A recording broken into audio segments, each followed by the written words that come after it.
वाहिगुरू जी का खालसा वाहिगुरू जी की फतेह। अस्सलाम वालेकुम आदाब और जमात ਤੁਹਾਡੀ ਹੋਸਟ ਨੀਲਮ ਕੌਰ ਮੈਂ TV84 ਦੇ ਸਾਰੇ ਦਰਸ਼ਕਾਂ ਤੇ ਸਰੋਤਿਆਂ ਨੂੰ ਜੀ ਆਇਆਂ ਕਹਿੰਦੀ ਆ ਪ੍ਰੋਗਰਾਮ ਸੱਚੋ ਸੱਚ ਵਿੱਚ ਜਿਹੜੇ ਇਸ ਪ੍ਰੋਗਰਾਮ ਨਾਲ ਦੇਸ਼ਾਂ ਵਿਦੇਸ਼ਾਂ ਤੋਂ ਜੁੜ ਚੁੱਕੇ ਨੇ। ਖਾਲਸਾ ਅਫੇਅਰ ਸੈਂਟਰ ਦੇ ਸੰਚਾਲਕ ਡਾਕਟਰ ਅਮਨਜੀਤ ਸਿੰਘ ਰੁਸਾਨੀ ਤਰ੍ਹਾਂ ਸਟੂਡੀਓ 'ਚ ਮੇਰੇ ਨਾਲ ਸ਼ਾਮਲ ਨੇ। ਉਹਨਾਂ ਨਾਲ ਗੱਲਬਾਤ ਕਰਕੇ ਅੱਜ ਦੇ ਇਸ਼ੂਜ਼ ਉੱਪਰ ਉਹਨਾਂ ਤੋਂ ਉਹਨਾਂ ਦਾ ਤਜਜ਼ੀਆ ਜਾਣਦੇ ਹਾਂ। ਜੀ ਡਾਕਟਰ ਸਾਹਿਬ ਵਾਹਿਗੁਰੂ ਜੀ का खालसा वाहिगुरू जी की फतेह। हाँ जी नीलम कौर जी ਤੁਹਾਨੂੰ ਵੀ ਤੇ ਦੁਨੀਆ ਭਰ ਚ ਬੈਠੇ ਸਾਡੇ ਬਹੁਤ ਹੀ ਪਿਆਰੇ ਸੋਹਣੇ ਸਿਆਣੇ TV84 ਦੇ ਵਿਊਅਰਸ ਨੂੰ ਵੀ ਵਾਹਿਗੁਰੂ ਜੀ का खालसा ਵਾਹਿਗੁਰੂ ਜੀ की फतेह।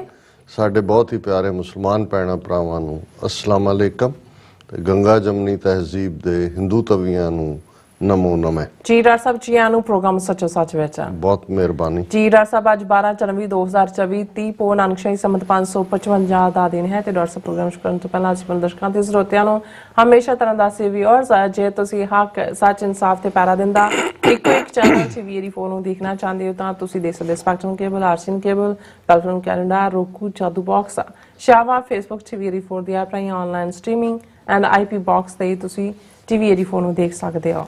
ਵਿਊਅਰਸ ਜੇ ਤੁਸੀਂ TV84 ਨੇ ਪ੍ਰੋਗਰਾਮ ਸੱਚੋ ਸੱਚ ਨਾਲ ਫੇਸਬੁੱਕ ਰਾਹੀਂ ਜੁੜੇ ਹੋ ਤਾਂ ਇਸ ਵੱਧ ਲਾਈਕ ਕਰੋ ਤੇ ਸ਼ੇਅਰ ਕਰੋ ਅਤੇ ਨਾਲ ਹੀ YouTube ਤੇ ਸਬਸਕ੍ਰਾਈਬ ਵੀ ਕਰੋ।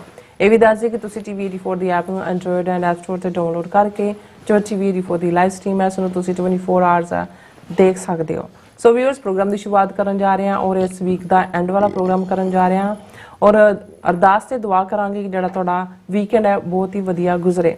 ਸੋ ਵਿਊਅਰਸ ਜਿਸ ਤਰ੍ਹਾਂ ਕਿ ਆਪਾਂ ਹਮੇਸ਼ਾ ਆਪਣੇ ਪ੍ਰੋਗਰਾਮ ਦੀ ਸ਼ੁਰੂਆਤ ਕਰਦੇ ਹਾਂ ਸਪਾਂਸਰਸ਼ਿਪ ਦੇ ਹਵਾਲੇ ਨਾਲ ਕਿ ਅੱਜ ਦੇ ਪ੍ਰੋਗਰਾਮ ਸੱਚੋ ਸੱਚ ਨੂੰ ਸਪਾਂਸਰ ਕੀਤਾ ਗਿਆ ਹੈ Boston to America endowment foundation ਵੱਲੋਂ। ਸੋ ਇਹਨਾਂ ਨੇ ਇਹ ਬੇਨਤੀ ਤੇ ਗੁਜ਼ਾਰਿਸ਼ ਕੀਤੀ ਹੈ ਆਪਣੇ ਦਰਸ਼ਕਾਂ ਨੂੰ ਕਿ ਜਿਹੜਾ TV84 ਬਹੁਤ ਹੀ ਵਧੀਆ ਕੰਮ ਕਰ ਰਿਹਾ ਹੈ ਔਰ ਉਹਨਾਂ ਨੇ ਇਸ ਵਰਕ ਦੀ ਜਿਹੜੀ ਸ਼ਲਾਘਾ ਵੀ ਕੀਤੀ ਹੈ ਔਰ ਤੁਹਾਨੂੰ ਵੀ ਅਪੀਲ ਕੀਤੀ ਹੈ ਇਹਨਾਂ ਨੇ ਕਿ ਤੁਸੀਂ ਵੱਧ ਤੋਂ ਵੱਧ TV84 ਦੀ ਸਪੋਰਟ ਕਰੋ। ਸੋ ਅਸੀਂ ਇਹਨਾਂ ਦਾ ਤਹਿ ਦਿਲ ਤੋਂ ਧੰਨਵਾਦ ਕਰਦੇ ਹਾਂ ਔਰ ਤੁਹਾਨੂੰ ਵੀ ਅਪੀਲ ਤੇ ਬੇਨਤੀ ਕਰਦੇ ਹਾਂ ਕਿ ਤੁਸੀਂ ਪ੍ਰੋਗਰਾਮ ਸੱਚੋ ਸੱਚ ਨੂੰ ਵੱਧ ਤੋਂ ਵੱਧ ਸਪਾਂਸਰ ਕਰੋ।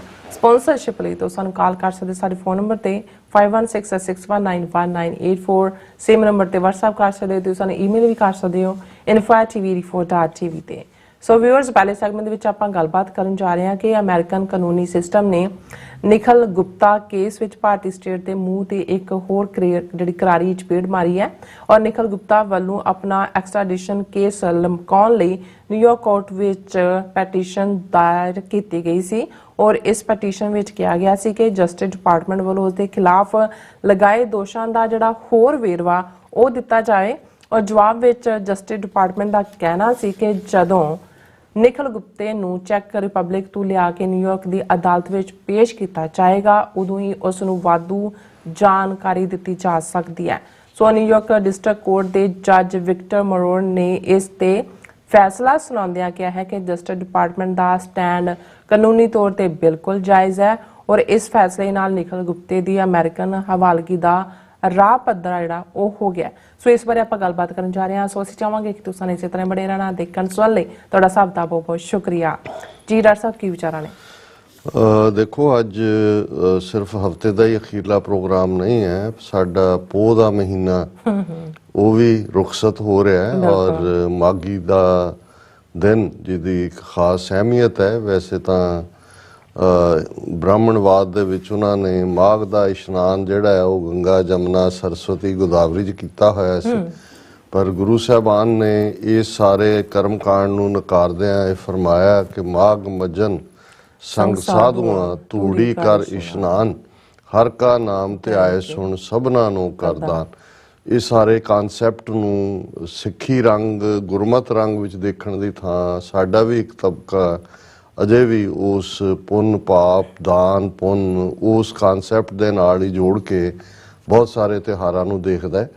ਹਾਲਾਂ ਮਾਘ ਦੇ ਨਾਲ ਦੂਸਰਾ ਜੁੜਿਆ ਜਿਹੜਾ ਕਲਚਰ ਦਾ ਇੱਕ ਹਿੱਸਾ ਹੈ ਜਿਸ ਨਾਲ ਲੋਹੜੀ ਤੋਂ ਅਗਲੇ ਦਿਨ ਮਾਘੀ ਦਾ ਕਨਸੈਪਟ ਜੋੜਿਆ ਹੋਇਆ।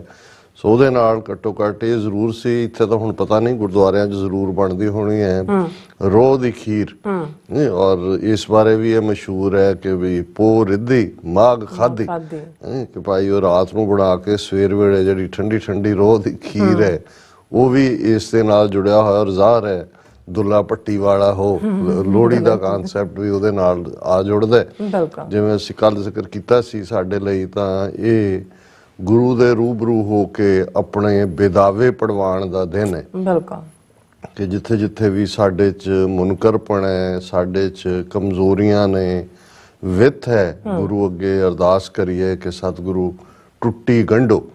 ਜਿਸ ਥਾਂ ਦੇ ਉੱਤੇ ਬਿਦਾਵਾ ਪਾੜਿਆ ਗਿਆ ਉਸ ਗੁਰਦੁਆਰਾ ਸਾਹਿਬ ਦਾ ਨਾਂ ਹੀ ਟੁੱਟੀ ਗੰਢੀ ਗੁਰਦੁਆਰਾ ਹੈ, ਜੀ, ਕਿਉਂਕਿ ਇਹ ਗੰਢਣਾ ਕੀ ਹੁੰਦਾ ਹੈ ਤੇ ਜਦੋਂ ਕੋਈ ਚੀਜ਼ ਟੁੱਟਦੀ ਹੈ ਕਿਵੇਂ ਗੰਢੀ ਜਾਂਦੀ ਹੈ, ਇਹ ਤਾਂ ਸਾਡੇ ਉਸ ਕਲਚਰ ਵਾਲੇ ਹੀ ਸਮਝ ਸਕਦੇ ਨੇ। ਇੱਥੇ ਤਾਂ ਹਰ ਚੀਜ਼ ਨਿਊ ਬ੍ਰਾਂਡ ਹੈ, ਸਭ ਚੰਗਿਆਂ ਭਲਿਆਂ ਨੂੰ ਪਾੜ ਕੇ ਜਿਹੜਾ ਜੀਨਾ ਬਣਾਉਂਦੇ ਨੇ ਉਹ ਜ਼ਿਆਦਾ ਮਹਿੰਗੀਆਂ ਹੁੰਦੀਆਂ, ਪਰ ਇਹ ਸਾਡੇ ਲਈ ਟੁੱਟੀ ਗੰਢਾਣ ਦਾ ਵਕਤ ਵੀ ਹੁੰਦਾ ਹੈ। ਔਰ ਇਸ ਦੇ ਵਿੱਚ ਜਿੱਥੇ ਅਸੀਂ ਸ਼ੁਕਰਾਨੇ ਵਿੱਚ ਹੋਈਏ ਕਿ ਸਤਿਗੁਰੂ ਦੀ ਰਹਿਮਤ ਦੇ ਨਾਲ ਸਾਨੂੰ ਮਨੁੱਖਾ ਜੀਵਨ ਮਿਲਿਆ ਹੈ, ਸਾਡੇ ਜੀਵਨ ਦੇ ਅੰਦਰ ਸਾਡੀਆਂ ਲੋੜਾਂ ਦੀ ਪੂਰਤੀ ਹੁੰਦੀ ਹੈ, ਉੱਥੇ ਸਭ ਤੋਂ ਉੱਤਮ ਜਿਹੜਾ ਹੈ ਉਹ ਸਿੱਖੀ ਦਾਨ ਹੈ। ਇਸ ਤੋਂ ਵੱਡਾ ਹੋਰ ਕੋਈ ਨਹੀਂ। ਔਰ ਬਹੁਤ ਵਾਰ ਹੁਣ ਕਿੰਨੇ ਲੋਕ ਜਿਹੜੇ ਕੋਈ ਮੋਟੀਵੇਸ਼ਨਲ ਸਪੀਕਰਸ ਨੇ, ਕੋਈ ਹੋਰ ਲੋਕ ਟੇਪਾਂ ਸੁਣਦੇ ਨੇ, ਕੋਈ ਇੱਧਰ ਜਾਂਦੇ ਨੇ, ਕੋਈ ਯੋਗੀਆਂ ਸਾਧੂਆਂ ਇੱਧਰ ਉੱਧਰ ਬੜੇ ਬੜੇ ਫਰਾਡੀਏ ਨਿਕਲ ਆਏ ਨੇ, ਉਹਨਾਂ ਦੇ ਹਿੰਦੂ ਤਵੀ ਸਮਾਜ ਦੇ ਜਿਹੜੇ ਹੋਰ ਹੀ ਜਿਹੜੇ ਨੇ ਉਹ ਮੰਤਰ ਪੜ੍ਹਾ ਰਹੇ ਹੁੰਦੇ ਨੇ। ਪਰ ਅਸੀਂ ਇਹ ਸਮਝਦੇ ਹਾਂ ਵੀ ਜਦੋਂ ਜਿਨ੍ਹਾਂ ਸਾਡੇ ਬਜ਼ੁਰਗਾਂ ਨੇ ਇਸ ਅਰਦਾਸ ਨੂੰ ਜਿਹੜਾ ਅਸੀਂ ਕਲੈਕਟਿਵ ਤੌਰ ਦੇ ਉੱਤੇ ਵੀ ਕਰਦੇ ਉਸ ਨੂੰ ਬਣਾਇਆ, ਸਿਰਜਿਆ, ਤੇ ਉਹ ਸਾਰੇ ਦਾ ਇੱਕ ਪੂਰਾ ਜਿਹੜਾ ਫਲੋ ਜਦੋਂ ਚੱਲਦਾ ਹੈ ਕਿ ਭਾਈ ਕਿਹਨਾਂ ਮੁਸ਼ਕਲਾਂ ਮੁਸੀਬਤਾਂ 'ਚ ਗੁਜ਼ਰ ਕੇ ਕਿਵੇਂ ਜਿਹਨੂੰ ਵੈਲੀ ਆਫ ਡੈਥ 'ਚੋਂ ਗੁਜ਼ਰ ਕੇ ਵੀ ਸਿੱਖੀ ਕੇਸਾਂ ਸਵਾਸਾਂ ਨਾਲ ਨਿਭਾਈ, ਅਸੀਂ ਉਹਨਾਂ ਨੂੰ ਯਾਦ ਕਰਦੇ ਹਾਂ, ਪਿਆਰਿਆਂ ਨੂੰ, ਸਚਿਆਰਿਆਂ ਨੂੰ। ਤੇ ਜਦੋਂ ਅਸੀਂ ਅਕਾਲ ਪੁਰਖ ਤੋਂ ਗਿਫਟਸ ਮੰਗਦੇ ਤੇ ਗਿਫਟ ਵੀ ਇਹੀ ਇੱਥੋਂ ਸ਼ੁਰੂ ਹੁੰਦਾ ਹੈ, ਸਿੱਖਾਂ ਨੂੰ ਸਿੱਖੀ ਦਾਨ। ਦਾਨ ਗਿਫਟ ਹੈ, ਕੇਸ ਦਾਨ, ਰਹਿਤ ਦਾਨ। ਹੁਣ ਸਿੱਖੀ ਔਰ ਕੇਸ ਸੇ ਜੁੜੇ ਹੋਏ ਨੇ, ਔਰ ਇਸੇ ਲਈ ਉਸ ਤੋਂ ਪਹਿਲਾਂ ਜਦੋਂ ਅਸੀਂ ਕੇਸਾਂ ਸਵਾਸਾਂ ਨਾਲ ਨਿਭਾਉਣਾ ਮੰਗਿਆ ਅਕਾਲ ਪੁਰਖ ਤੋਂ, ਕਿਉਂਕਿ ਇਹ ਇਵੇਂ ਹੀ ਸਾਡੇ ਵਜੂਦ ਦਾ ਹਿੱਸਾ ਨੇ, ਸਾਡਾ ਜਿਵੇਂ ਵਜੂਦ ਹੈ, ਇਸ ਲਈ ਅਸੀਂ ਇਹ ਮੰਗਦੇ ਹਾਂ ਅਕਾਲ ਪੁਰਖ ਤੋਂ ਕਿ ਸਿੱਖੀ ਕੇਸਾਂ ਸਵਾਸਾਂ ਨਾਲ ਨਿਭੇ। ਔਰ ਫਿਰ ਮਹਿਜ਼ ਸਿੱਖੀ ਇੱਕ ਆਊਟਰ ਸ਼ੇਪ ਤੱਕ ਮਹਿਦੂਦ ਨਹੀਂ ਹੈ, ਇਹ ਗੁਰੂ ਦੇ ਨਾਲ ਪ੍ਰੀਤ ਹੈ, ਗੁਰੂ ਦੇ ਅੱਗੇ ਆਪਣਾ ਆਪਾ ਰੱਖਣਾ ਹੈ, ਤਨ ਮਨ ਤਨ ਸਭ ਸੌਂਪ ਗੁਰ ਕੋ ਹੁਕਮ ਮੰਨੀਏ ਪਾਈਏ। ਇਸ ਪ੍ਰੇਮ ਦੀ ਖੇਡ ਦੇ ਵਿੱਚ ਜਦੋਂ ਤੁਸੀਂ ਇਸ ਪਿਆਰ ਦੇ ਸਕੂਲ ਵਿੱਚ ਸਿਰ ਤਲੀ ਤੇ ਰੱਖ ਕੇ ਦਾਖਲ ਹੋ ਜਾਂਦੇ ਹੋ ਤੇ ਫਿਰ ਜਿਨੇ ਸਬਕ ਯਾਦ ਥਾ ਉਹਨੇ ਛੁੱਟੀ ਨਾ ਮਿਲੀ। ਸ਼ੇਰ ਤਾਂ ਕੁਛ ਹੋਰ ਹੈ, ਪਰ ਜਿਹੜਾ ਮੇਰੀਆਂ ਯਾਦਾਂ 'ਚ ਪਿਆ ਕਿ ਭਾਈ ਮਦਰਸਾਏ ਇਸ਼ਕ ਕਾ ਦਸਤੂਰ ਇਹ ਦੇਖਾ ਕਿ ਜਿਨੇ ਸਬਕ ਯਾਦ ਥਾ ਉਹਨੇ ਛੁੱਟੀ ਨਾ ਮਿਲੀ। ਹੁੰਦਾ ਸਕੂਲਾਂ 'ਚ ਇਹ ਸੀ ਕਿ ਮਾਸਟਰ ਜਿਹੜਾ ਸਬਕ ਦਿੰਦਾ ਸੀ ਉਹ ਕਹਿੰਦਾ ਸੀ ਕਿ ਭਾਈ ਜਿਹਨੂੰ ਯਾਦ ਹੋ ਗਿਆ ਉਹ ਜਾਓ, ਉਹਨੂੰ ਛੁੱਟੀ ਹੈ, ਤੇ ਜਿਹਨੂੰ ਨਹੀਂ ਯਾਦ ਇੱਥੇ ਖਲੋ ਕੇ ਯਾਦ ਕਰੋ, ਜਦੋਂ ਸੁਣਾਓਗੇ ਉਦੋਂ ਛੁੱਟੀ ਮਿਲੇਗੀ। ਪਰ ਇਹ ਜਿਹੜਾ ਇਸ਼ਕ ਦਾ ਮਦਰਸਾ ਹੈ, ਇਸ਼ਕ ਹਕੀਕੀ ਦਾ, ਇਹਦਾ ਦਸਤੂਰ, ਇਹਦਾ ਕਾਨੂੰਨ ਇਹ ਹੈ ਕਿ ਜਿਹਨੇ ਸਬਕ ਯਾਦ ਥਾ ਉਹਨੇ ਛੁੱਟੀ ਨਾ ਮਿਲੀ। ਕਿ ਜਿਹਨੂੰ ਸਬਕ ਯਾਦ ਹੋ ਜਾਂਦਾ ਇਸ਼ਕ ਦਾ, ਉਹਨੇ ਫਿਰ ਕਿੱਥੇ ਜਾਣਾ? ਉਹ ਤਾਂ ਫਿਰ ਇਸ ਥਾਂ ਦੇ ਉੱਤੇ ਹੀ ਗੁਰੂ ਦੇ ਲੜ ਲੱਗ ਕੇ ਹੀ ਆਪਣਾ ਆਪਾ ਜਿਹੜਾ ਉਹ ਗੁਰੂ ਤੋਂ ਕੁਰਬਾਨ ਕਰਦਾ। ਸੋ ਅਸੀਂ ਸਾਰਿਆਂ ਨੂੰ ਜਿਹੜੇ ਕਲਚਰਲ ਤਿਉਹਾਰ ਦੇ ਨਾਂ ਥੱਲੇ ਲੋਹੜੀ ਦੀ ਗੱਲ ਕਰਦੇ ਨੇ ਉਹਨਾਂ ਨੂੰ ਵੀ ਮੁਬਾਰਕ ਦਿੰਦੇ।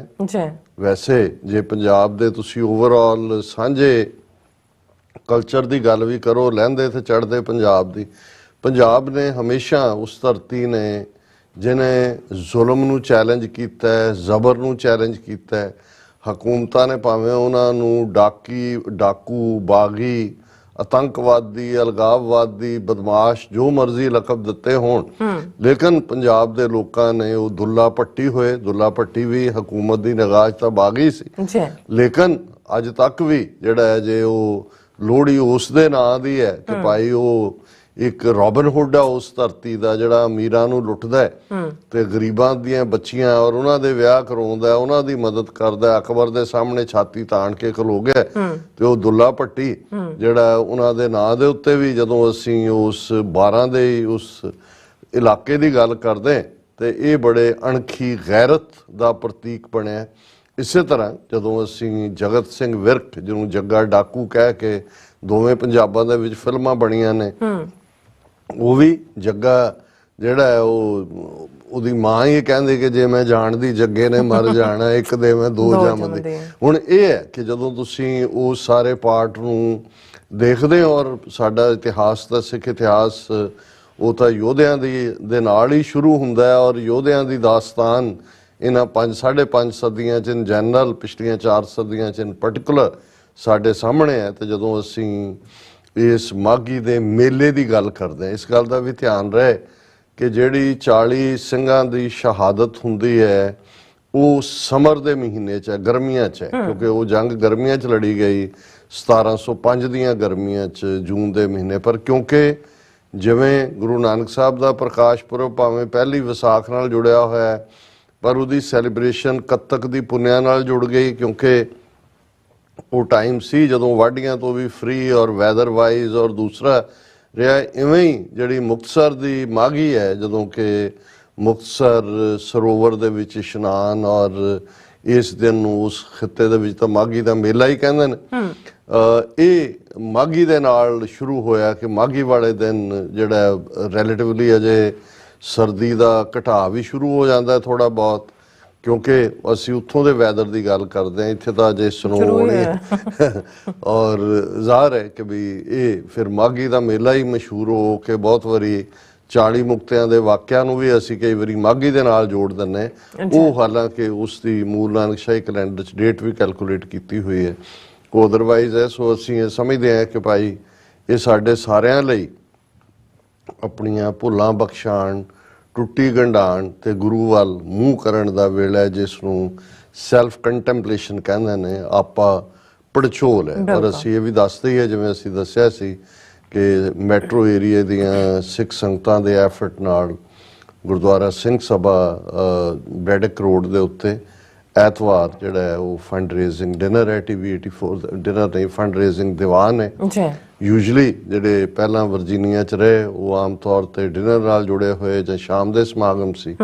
ਇਹ ਜਿਹੜਾ ਹੈ ਇਹ ਦਿਨ ਦਾ ਦੀਵਾਨ ਹੈ, 12 ਤੋਂ ਲੈ ਕੇ 4-5 ਵਜੇ ਤੱਕ ਰੂਟੀਨ ਦੀਵਾਨ ਵੀ ਹੋਏਗਾ। ਔਰ ਅਸੀਂ ਸਾਡੀ ਸਾਰੀ ਟੀਮ ਅਸੀਂ ਅੱਜ ਰਾਤ ਰਵਾਨਗੀ ਹੋਏਗੀ, ਔਰ ਜਿਹੜੇ ਵੀਰ ਭੈਣਾਂ ਵੀ ਉੱਥੇ 1-to-1 ਵੀ ਮਿਲਣਾ ਚਾਹੁੰਦੇ ਨੇ ਉਹਨਾਂ ਦੇ ਲਈ ਅਸੀਂ ਅਵੇਲੇਬਲ ਹੋਵਾਂਗੇ।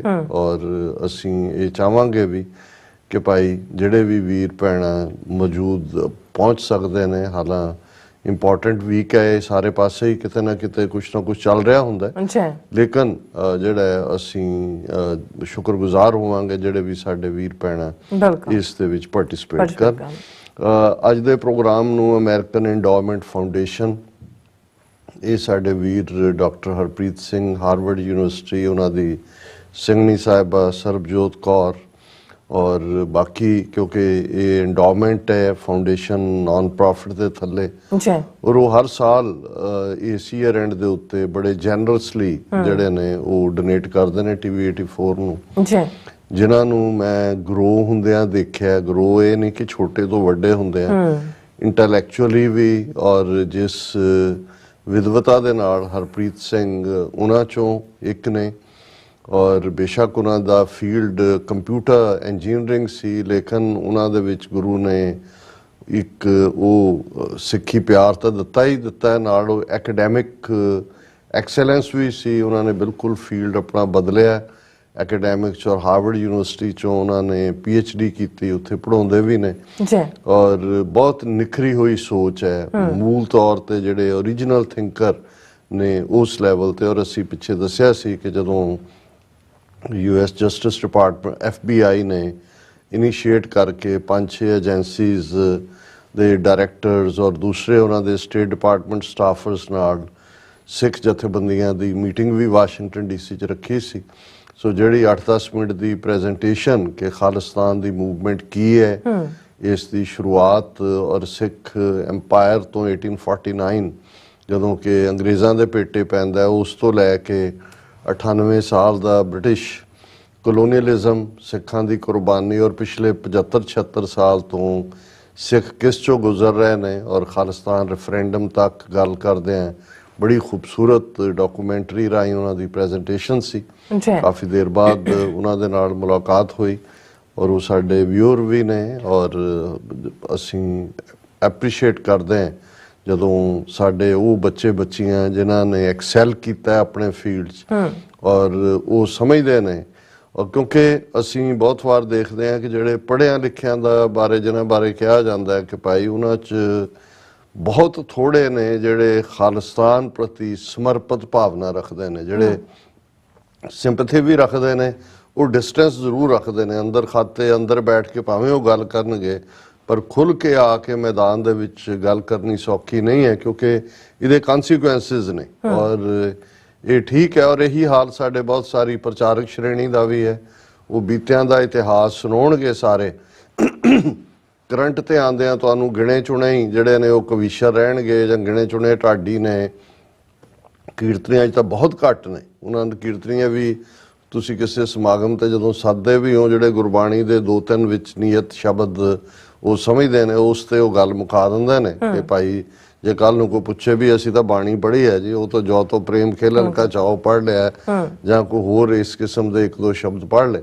ਲੇਕਿਨ ਇਸ ਵੇਲੇ ਬਹੁਤ ਵੱਡੀ ਇਹ ਲੋੜ ਹੈ ਕਿ ਜਿਹੜੇ ਸਾਡੇ ਇੰਟੈਲੈਕਚੁਅਲ ਨੇ ਜਿਨ੍ਹਾਂ ਨੂੰ ਗੁਰੂ ਨੇ ਬੁੱਧੀ ਦਿੱਤੀ ਹੈ, ਇੰਟੈਲੈਕਟ ਦਿੱਤਾ ਹੈ, ਮੱਤ ਉੱਚੀ ਦਿੱਤੀ ਹੈ, ਉਹ ਆਪਣਾ ਯੋਗਦਾਨ ਇਸ ਫੀਲਡ ਦੇ ਵਿੱਚ ਪਾਉਣ ਕਿਉਂਕਿ ਕੁਰਬਾਨੀਆਂ ਦੀ ਕੋਈ ਕਮੀ ਨਹੀਂ ਹੈ। ਲੇਕਿਨ ਬਹੁਤ ਵਾਰ ਜੇ ਮੂਵਮੈਂਟਸ ਨੂੰ ਜਿੱਥੇ ਮੈਨ ਪਾਵਰ ਦੀ ਲੋੜ ਹੁੰਦੀ ਹੈ ਉੱਥੇ ਨਾਲ ਡਾਇਰੈਕਸ਼ਨ ਜਿਹੜੀ ਹੈ ਇੰਟੈਲੈਕਚੁਅਲੀ ਉਹ ਬੜੀ ਇੰਪੋਰਟੈਂਟ ਹੁੰਦਾ ਹੈ, ਜਿਸ ਦੀ ਅਸੀਂ ਘਾਟ ਮਹਿਸੂਸ ਕਰਦੇ ਹਾਂ ਆਪਣੀ ਮੂਵਮੈਂਟ ਦੇ ਹਵਾਲੇ ਨਾਲ ਵੀ। ਸੋ ਅਸੀਂ ਅਮਰੀਕਨ ਇੰਡੋਮੈਂਟ ਫਾਊਂਡੇਸ਼ਨ ਦਾ ਬਹੁਤ-ਬਹੁਤ ਸ਼ੁਕਰੀਆ ਅਦਾ ਕਰਦੇ ਹੁਣ ਕਿਉਂਕਿ ਜਦੋਂ ਤੱਕ ਇਹ ਕਿਲਰ ਇੰਡੀਅਨ ਸਟੇਟ ਜਿਹਨੇ ਕਿਲਿੰਗ ਸਪਰੀ ਸ਼ੁਰੂ ਕੀਤੀ, ਟਰਾਂਸਨੈਸ਼ਨਲ ਰਿਪਰੈਸ਼ਨ ਜਿਹੜਾ ਹੈ ਉਸ ਨੂੰ ਅਮਰੀਕਾ ਕੈਨੇਡਾ ਦੀ ਧਰਤੀ ਦੇ ਉੱਤੇ ਵੀ ਲਿਆਂਦਾ ਔਰ ਦੋਵੇਂ ਪਾਸੇ ਫਿਰ ਇਹਨਾਂ ਦੀ ਜਿਹੜੀ ਹੈ ਉਹ ਗਿੱਟਿਆਂ ਦੇ ਵਿੱਚ ਬੀੜੀਆਂ ਪੈ ਗਈਆਂ। ਹਰਦੀਪ ਸਿੰਘ ਨਿੱਜਰ ਕੇਸ ਕੈਨੇਡਾ 'ਚ ਉਹਦੀ ਅਸੀਂ ਇੰਤਜ਼ਾਰ ਕਰ ਰਹੇ ਹਾਂ ਕਿ ਭਾਈ ਕਦੋਂ ਇੰਡਾਇਕਟਮੈਂਟ ਫਾਈਲ ਹੁੰਦੀ ਹੈ। ਪਰ ਇੱਥੇ ਕਿਉਂਕਿ ਨਿਖਿਲ ਗੁਪਤਾ ਜਿਹੜਾ ਹੈ ਉਸ ਨੂੰ 29 ਜੂਨ ਨੂੰ ਜਿਹੜਾ ਉਹਨਾਂ ਨੇ ਚੈੱਕ ਰਿਪਬਲਿਕ ਦੇ ਵਿੱਚ ਰੈਸਟ੍ਰਿਕਟ ਕਰ ਦਿੱਤਾ ਸੀ, 30 ਦੀ ਉਹਦੀ ਗ੍ਰਿਫਤਾਰੀ ਹੁੰਦੀ ਹੈ ਔਰ ਇੱਥੇ ਅਮਰੀਕਾ ਦੇ ਵਿੱਚ ਜਿਹੜਾ ਹੈ ਉਹ ਨਵੰਬਰ ਦੇ ਮਹੀਨੇ 'ਚ ਉਹ ਇੰਡਾਇਕਟਮੈਂਟ ਫਾਈਲ ਕੀਤੀ ਜਾਂਦੀ ਹੈ 29-30 ਨਵੰਬਰ ਨੂੰ। ਉਸ ਤੋਂ ਬਾਅਦ ਅਸੀਂ ਲਗਾਤਾਰਤਾ ਨਾਲ ਇਹਨਾਂ ਕੇਸਿਸ ਤੇ ਕੈਨੇਡਾ ਦੇ ਹਵਾਲੇ ਨਾਲ ਵੀ ਖਬਰ ਕੋਈ ਨਾ ਕੋਈ ਹੁੰਦੀ ਹੈ। ਇਸ ਕੇਸ ਨੂੰ ਜਿਹੜਾ ਪੰਨੂ ਮਰਡਰ ਕੇਸ ਔਰ ਜਿਹਦੇ ਥੱਲੇ ਪੂਰੀ ਇਹਨਾਂ ਦੀ ਗੰਦੀ ਖੇਡ ਕੋ ਕੰਸਪੀਰੇਟਰ 1 ਰਾਹੀਂ ਅਨਫੋਲਡ ਹੁੰਦੀ ਹੈ ਕਿ ਇਹਨਾਂ ਨੇ ਅੱਗੋਂ ਇੱਥੇ ਕੀ ਕਰਨਾ ਸੀ ਜੂਨ ਦੇ ਮਹੀਨੇ ਦੇ ਐਂਡ ਤੱਕ ਪਹੁੰਚਦੇ ਆ। ਸੋ ਅਸੀਂ ਜ਼ਿਕਰ ਕੀਤਾ ਸੀ ਕਿ ਇੰਡੀਅਨ ਸਟੇਟ ਜਿਹੜੀ ਇਹਦੇ ਬਾਰੇ ਕੋਈ ਭੁਲੇਖਾ ਨਹੀਂ ਹੈ। ਹੁਣ ਨਿਖਿਲ ਗੁਪਤਾ ਦਾ ਇੱਕ ਵਕੀਲ ਉੱਥੇ ਖੜਾ ਹੈ ਚੈੱਕ ਰਿਪਬਲਿਕ 'ਚ, ਇੱਕ ਨਿਊਯਾਰਕ ਕੋਰਟ ਦੇ ਵਿੱਚ ਵੀ ਪੈਟੀਸ਼ਨ ਪਾਉਣ ਵਾਲਾ ਹੈ ਔਰ ਅਸੀਂ ਇਹ ਦੇਖਿਆ ਕਿ ਭਾਈ ਉਹਨਾਂ ਨੇ ਜਿਹੜੀ ਉਹਨਾਂ ਦੀ ਸਟ੍ਰੈਟਜੀ ਦੇ ਵਿੱਚ ਉਹਦੇ 3 ਮੂੰਹ ਹੈ, 3-fold ਹੈ। ਪਹਿਲਾਂ ਤਾਂ ਨਿਖਿਲ ਗੁਪਤਾ ਨੂੰ ਮਾਰ ਹੀ ਦਿਓ, ਇਸ ਲਈ ਚੈੱਕ ਰਿਪਬਲਿਕ ਵਾਲਿਆਂ ਤੱਕ ਇੰਟੈਲੀਜੈਂਸ ਪਹੁੰਚੀ, ਉਹਨਾਂ ਨੇ ਐਕਸਟਰਾ ਸਿਕਿਉਰਿਟੀ ਹੀ ਨਹੀਂ ਦਿੱਤੀ ਸਗੋਂ ਉਹਦਾ ਬਾਹਰ ਰੈਸਟ੍ਰਿਕਟ ਵੀ ਕਰ ਦਿੱਤਾ, ਉਹਨੂੰ ਸੋਲਿਟਰੀ ਕਨਫਾਈਨਮੈਂਟ 'ਚ ਲੈ ਗਏ। ਦੂਸਰਾ ਅਸੀਂ ਇਹ ਕਿਹਾ ਸੀ ਕਿ ਉਹਨਾਂ ਦਾ ਡਿਲੇ ਟੈਕਟਿਕ ਇਹ ਹੈ ਵੀ ਕਾਨੂੰਨੀ ਵਿੱਚੋਂ ਜਿਹੜੀਆਂ ਨੇ ਨੁਕਸ ਕੱਢੋ ਔਰ ਡਿਲੇ ਕਰੋ ਔਰ over A period of time ਇੱਥੇ ਚੇਂਜ ਆਫ ਗਾਰਡ ਹੋ ਜਾਏ, ਵਾਈਟ ਹਾਊਸ 'ਚ ਚੈੱਕ ਰਿਪਬਲਿਕ 'ਚ ਉਹਨਾਂ ਦਾ ਹੱਥ ਪੈ ਜਾਏ ਜਾਂ ਇੰਡੀਆ 'ਚ ਕੋਈ ਹੋਰ ਜਾਂ ਅਮਰੀਕਾ ਨੂੰ ਵੀ ਲੱਗੇ ਵੀ ਚਲੋ ਇਹਨੂੰ ਪਾਸੇ ਕਰੋ, ਉਹ ਡਿਲੇ ਟੈਕਟਿਕ। ਤੇ ਥਰਡ ਜਿਹਦਾ ਸਾਡੇ ਬਹੁਤ ਸਾਰੇ ਵਿਊਅਰਸ ਨੇ ਐਪਰੀਸ਼ੀਏਟ ਕੀਤਾ ਕਿਉਂਕਿ ਅਸੀਂ ਸਭ ਤੋਂ ਪਹਿਲਾਂ ਇਸ ਦੇ ਉੱਤੇ ਕਿ ਵੀ ਕਿਵੇਂ ਮੋਦੀ ਜਿਹੜਾ ਹੈ ਪੋਲੀਟੀਕਲੀ ਚੈੱਕ ਰਿਪਬਲਿਕ ਦੇ ਪ੍ਰਾਈਮ ਮਿਨਿਸਟਰ ਨੂੰ ਉਹਨੇ ਕੋਰਟ ਕੀਤਾ ਔਰ ਕਿਵੇਂ ਕਿ ਭਾਈ ਇਹ ਭੁੱਖੇ ਨੰਗੇ ਜੇ ਰਿਪਬਲਿਕ ਨੇ ਕਿ ਵੀ ਇਹ ਤਾਂ ਉਹ ਚਾਣਕਿਆ ਦਾ ਦੂਜਾ ਹਥਿਆਰ ਦਾਮ ਪੈਸਾ ਸੁੱਟ ਕੇ ਖਰੀਦਣ ਦੀ ਗੱਲ ਕਿ ਭਾਈ ਚਲੋ ਉੱਥੋਂ ਹੀ ਨਿਬੜ ਜਾਏ। ਸੋ ਉਹ ਤਾਂ ਅਜੇ ਬਾਅਦ 'ਚ ਪਤਾ ਲੱਗੇਗਾ। ਹਾਲਾਂ ਅਸੀਂ ਵੀ ਪਲਾਨ ਕਰ ਰਹੇ ਹਾਂ ਕਿ ਆਉਣ ਵਾਲੇ ਪੀਰੀਅਡ 'ਚ ਇਹਨੂੰ ਜਿਹੜਾ ਪੋਲੀਟੀਕਲ ਉਹਨਾਂ ਦਾ ਏਜੰਡਾ ਹੈ ਉਹਨੂੰ ਅਸੀਂ ਕਾਊਂਟਰ ਕਿਵੇਂ ਕਰਨਾ ਹੈ, ਜਿਹੜਾ ਕੋਰਟਿੰਗ ਆਫ ਚੈੱਕ ਰਿਪਬਲਿਕ ਹੈ। ਲੇਕਿਨ ਜਿਹੜਾ ਕਾਨੂੰਨੀ ਨੁਕਤਾ ਨਿਗਾਹ ਹੈ ਉਹਦੇ ਉੱਤੇ ਤਾਂ ਅਮਰੀਕਨ ਸਿਸਟਮ ਦੇ ਉੱਤੇ ਸਾਡਾ ਪੂਰਾ ਭਰੋਸਾ ਹੈ ਔਰ ਉਸ ਭਰੋਸੇ ਨੂੰ ਇੱਕ ਹੋਰ ਜਿਹੜੀ ਹੈ ਉਹ ਪਜ਼ੀਰਾਈ ਮਿਲੀ ਜਾਂ ਉਸ ਤੇ ਕ੍ਰੈਡੀਬਿਲਿਟੀ 'ਚ ਵਾਧਾ ਹੋਇਆ ਕਿਉਂਕਿ ਅਸੀਂ ਜ਼ਿਕਰ ਕੀਤਾ ਸੀ ਕਿ ਵੀ ਨਿਖਲ ਗੁਪਤੇ ਨੇ ਆਪਣੇ ਅਟਰਨੀ ਰਾਹੀਂ ਪੈਟੀਸ਼ਨ ਨਿਊਯਾਰਕ ਕੋਰਟ ਦੇ ਵਿੱਚ ਜੱਜ ਵਿਕਟਰ ਮੈਰੇਰੋ ਦੀ ਅਦਾਲਤ 'ਚ ਪਾਈ ਹੈ ਕਿ ਜੀ ਜਿਹਦੇ ਥੱਲੇ ਐਕਸਟ੍ਰਾਡਾਈਟ ਜਸਟਿਸ ਡਿਪਾਰਟਮੈਂਟ ਕਰਨਾ ਚਾਹੁੰਦਾ ਹੈ ਨਿਖਲ ਗੁਪਤਾ ਨੂੰ, ਉਸ ਦੇ ਵਿੱਚ ਤਾਂ ਚਾਰਜ ਦੇ ਸਿਵਾ ਹੋਰ ਕੁਝ ਹੈ ਹੀ ਨਹੀਂ ਹੈ, ਕੋਈ ਇਨਫ ਮਟੀਰੀਅਲ ਨਹੀਂ ਹੈ, ਐਵੀਡੈਂਸ ਨਹੀਂ ਹੈ। ਇਸ ਲਈ ਜਿਹੜਾ ਉਹ ਮਟੀਰੀਅਲ ਪ੍ਰੋਵਾਈਡ ਕੀਤਾ ਜਾਏ ਤਾਂ ਕਿ ਜਿਹੜਾ ਹੋਏ। ਔਰ ਉਹਦੇ ਜਵਾਬ ਦੇ ਵਿੱਚ ਜਸਟਿਸ ਡਿਪਾਰਟਮੈਂਟ ਨੇ ਕਾਊਂਟਰ ਜਿਹੜਾ ਉਹ ਮੋਸ਼ਨ ਫਾਈਲ ਕੀਤਾ ਸੀ ਕਿ ਵੀ ਕਾਨੂੰਨ ਦੀ ਆਹ ਧਾਰਾ ਦੇ ਥੱਲੇ ਜਦੋਂ ਤੱਕ ਬੰਦਾ ਅਮਰੀਕਾ ਦੀ ਸੋਇਲ ਤੇ ਨਹੀਂ ਹੁੰਦਾ ਔਰ ਉਸ ਦੀ ਜਿਹੜੀ ਹੈ ਅਰੇਂਜਮੈਂਟ ਨਹੀਂ ਹੁੰਦੀ, ਉਦੋਂ ਤੱਕ ਹੋਰ ਜਿਹੜੀ ਹੈ ਐਵੀਡੈਂਸ ਉਹ ਫਰਨਿਸ਼ ਨਹੀਂ ਕੀਤਾ ਜਾ ਸਕਦਾ। ਔਰ ਉਹਨਾਂ ਦਾ ਕਹਿਣਾ ਸੀ ਕਿ ਇਸ ਵੇਲੇ ਸਭ ਤੋਂ ਇੰਪੋਰਟੈਂਟ ਹੈ ਕਿ ਉਹ ਇੱਥੇ ਆਏ, ਔਰ ਇੱਥੇ ਜਦੋਂ ਆਏਗਾ ਤਾਂ ਉਸ ਦੇ ਵੈਲ ਵਿਦਨ 14 ਡੇਜ਼ 2 ਹਫ਼ਤੇ ਦੇ ਵਿੱਚ ਇਹ ਜਸਟਿਸ ਡਿਪਾਰਟਮੈਂਟ ਨੇ ਆਪਣੇ ਕਾਊਂਟਰ ਮੋਸ਼ਨ 'ਚ ਕਿਹਾ ਸੀ ਕਿ ਅਸੀਂ ਐਵੀਡੈਂਸ ਫਾਈਲ ਕਰਾਂਗੇ। ਔਰ ਇਹ ਭਾਰਤੀ ਅਦਾਲਤਾਂ ਵਾਂਗੇ ਤਾਂ ਨਹੀਂ ਹੈ ਕਿ ਵੀ 3-3 ਪੀੜ੍ਹੀਆਂ ਲੋਕ ਡੀਕਦੇ ਰਹਿੰਦੇ ਨੇ ਕਿ ਕਦੋਂ ਜਸਟਿਸ ਹੋਏ। ਅਮਰੀਕਾ 'ਚ ਤਾਂ ਕਤਲ ਮਾਮਲੇ ਹੋਣ, ਦੂਸਰੇ ਹੋਣ, ਬਹੁਤ ਕੁਇਕ ਫੈਸਲੇ ਹੁੰਦੇ ਨੇ।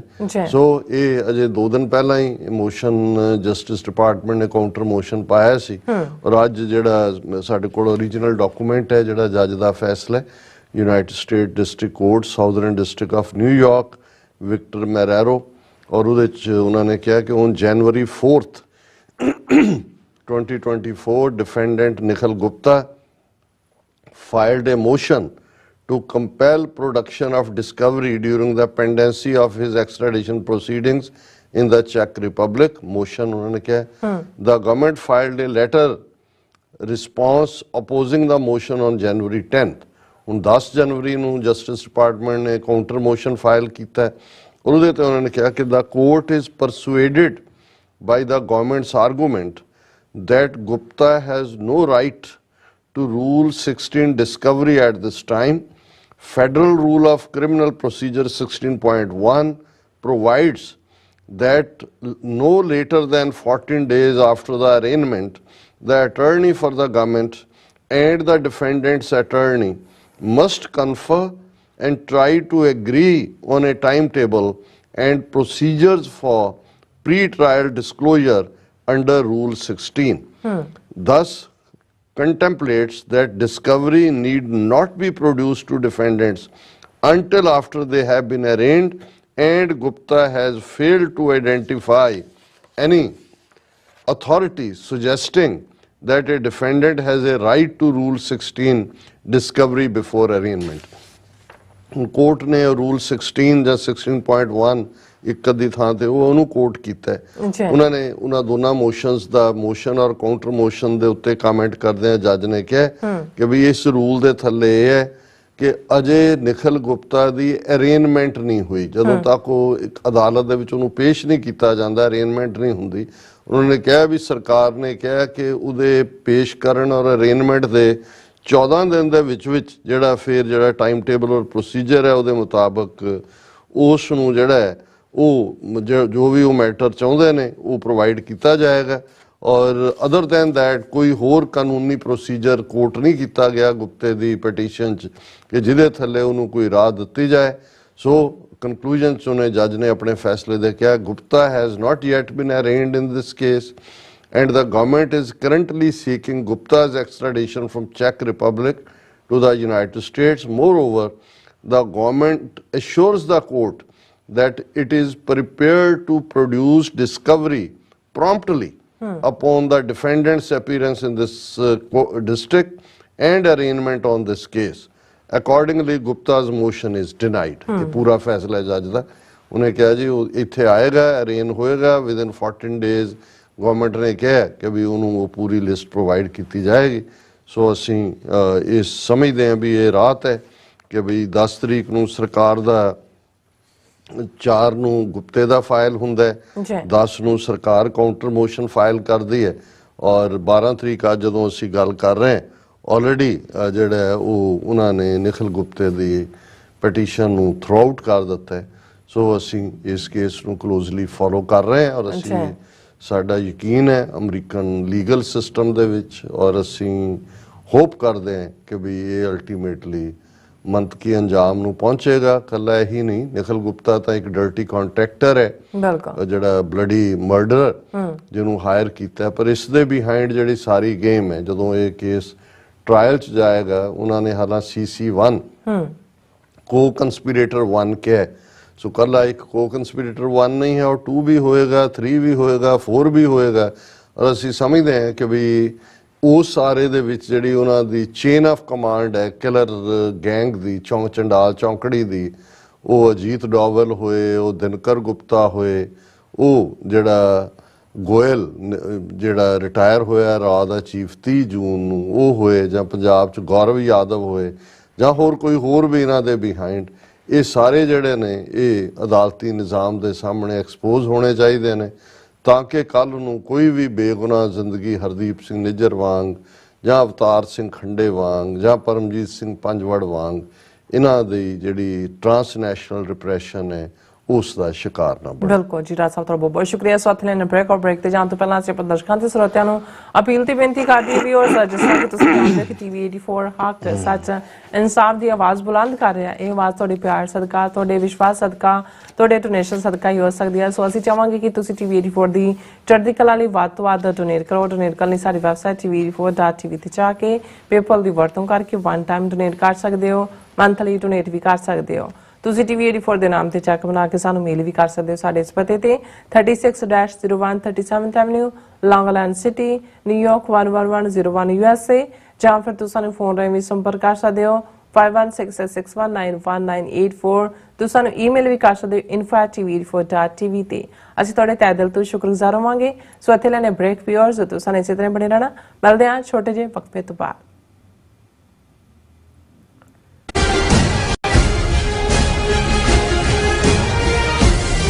ਨਾਰਥ ਅਮਰੀਕਾ ਦੇ ਪਹਿਲੇ ਪੰਥਕ ਟੀਵੀ ਚੈਨਲ TV 84 ਵੱਲੋਂ ਸਿੱਖ ਪ੍ਰਭੂ ਸੱਤਾ ਲਈ ਚੱਲਦੇ ਸੰਘਰਸ਼ ਵਿੱਚ ਸਿਰਜੇ ਜਾ ਰਹੇ ਸਿੱਖ ਬਿਰਤਾਂਤ ਨੂੰ ਹੋਰ ਮਜ਼ਬੂਤ ਕਰਨ ਲਈ ਆਉਂਦੀ 14 ਜਨਵਰੀ 2024 ਦਿਨ ਐਤਵਾਰ ਨੂੰ ਗੁਰਦੁਆਰਾ ਸਿੰਘ ਸਭਾ ਫੇਅਰਫੈਕਸ ਵਰਜੀਨੀਆ ਵਿਖੇ ਵਿਸ਼ੇਸ਼ ਸਮਾਗਮ ਰੱਖਿਆ ਗਿਆ, ਜਿੱਥੇ ਪੰਥਕ ਮੀਡੀਆ ਨੂੰ ਹੋਰ ਮਜ਼ਬੂਤ ਕਰਨ ਅਤੇ ਕੌਮ ਸਾਹਮਣੇ ਦਰਪੇਸ਼ ਔਕੜਾਂ ਤੇ ਵਿਚਾਰਾਂ ਹੋਣਗੀਆਂ। ਆਓ TV 84 ਦੇ ਹੱਥ ਮਜ਼ਬੂਤ ਕਰੀਏ ਅਤੇ ਕੌਮੀ ਜਾਗਰੂਕਤਾ ਮੁਹਿੰਮ ਵਿੱਚ ਯੋਗਦਾਨ ਪਾਈਏ। ਗੁਰਦੁਆਰਾ ਸਾਹਿਬ ਪ੍ਰਬੰਧਕ ਕਮੇਟੀ ਅਤੇ ਸਥਾਨਕ ਪੰਥਕ ਜਥੇਬੰਦੀਆਂ ਵੱਲੋਂ ਆਪ ਸਭ ਨੂੰ 14 ਜਨਵਰੀ ਨੂੰ ਦੁਪਹਿਰ 12 ਵਜੇ ਗੁਰਦੁਆਰਾ ਸਾਹਿਬ ਪਹੁੰਚਣ ਲਈ ਬੇਨਤੀ ਕੀਤੀ ਜਾਂਦੀ ਹੈ। ਵਧੇਰੇ ਜਾਣਕਾਰੀ ਲਈ ਤੁਸੀਂ ਹੇਠ ਦਿੱਤੇ ਨੰਬਰ ਤੇ ਸੰਪਰਕ ਕਰ ਸਕਦੇ ਹੋ।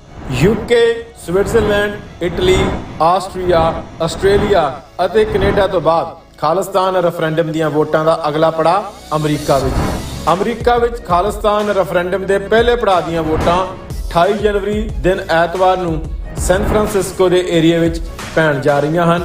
ਵੋਟਿੰਗ ਸੈਂਟਰ ਦੀ ਲੋਕੇਸ਼ਨ ਜਾਣਨ ਲਈ ਜਾਂ ਹੋਰ ਜਾਣਕਾਰੀ ਲੈਣ ਲਈ ਸੰਪਰਕ ਕਰੋ 669 222 0946 ਜਾਂ 669 222 0306। ਸਿਗਨੇਚਰ ਟਰੱਕ ਸਰਵਿਸ ਰਾਊਟ 81 ਉੱਤੇ ਐਗਜ਼ਿਟ 235 ਤੇ ਟਰੱਕਰ ਵੀਰਾਂ ਲਈ 24 ਘੰਟੇ ਰੋਡ ਸਰਵਿਸ ਦੀ ਸੁਵਿਧਾ ਮੌਜੂਦ। Heavy duty repair, oil change, ਪੁਰਾਣੇ ਅਤੇ ਨਵੇਂ tyre, computer diagnostic, DPF cleaning, brake service ਜਾਂ ਰਸਤੇ ਵਿੱਚ ਆਈ ਹਰ ਤਰ੍ਹਾਂ ਦੀ ਰਿਪੇਅਰ ਪ੍ਰੋਫੈਸ਼ਨਲ ਟੀਮ ਵੱਲੋਂ ਕੀਤੀ ਜਾਂਦੀ ਹੈ। ਬ੍ਰੇਕਫਾਸਟ, ਲੰਚ ਅਤੇ ਡਿਨਰ ਲਈ ਪੰਜਾਬੀ ਢਾਬੇ ਦਾ ਆਨੰਦ ਵੀ ਮਾਣੋ। ਡਰਾਈਵਰ ਅਤੇ ਟਰੱਕ ਆਪਰੇਟਰ ਵੀਰ ਡਿਸਪੈਚ ਦੀ ਸਰਵਿਸ ਲਈ ਸਾਡੇ ਨਾਲ ਸੰਪਰਕ ਕਰਨ। Signature truck service 58 triangle drive, Weyers Cave, Virginia 24486।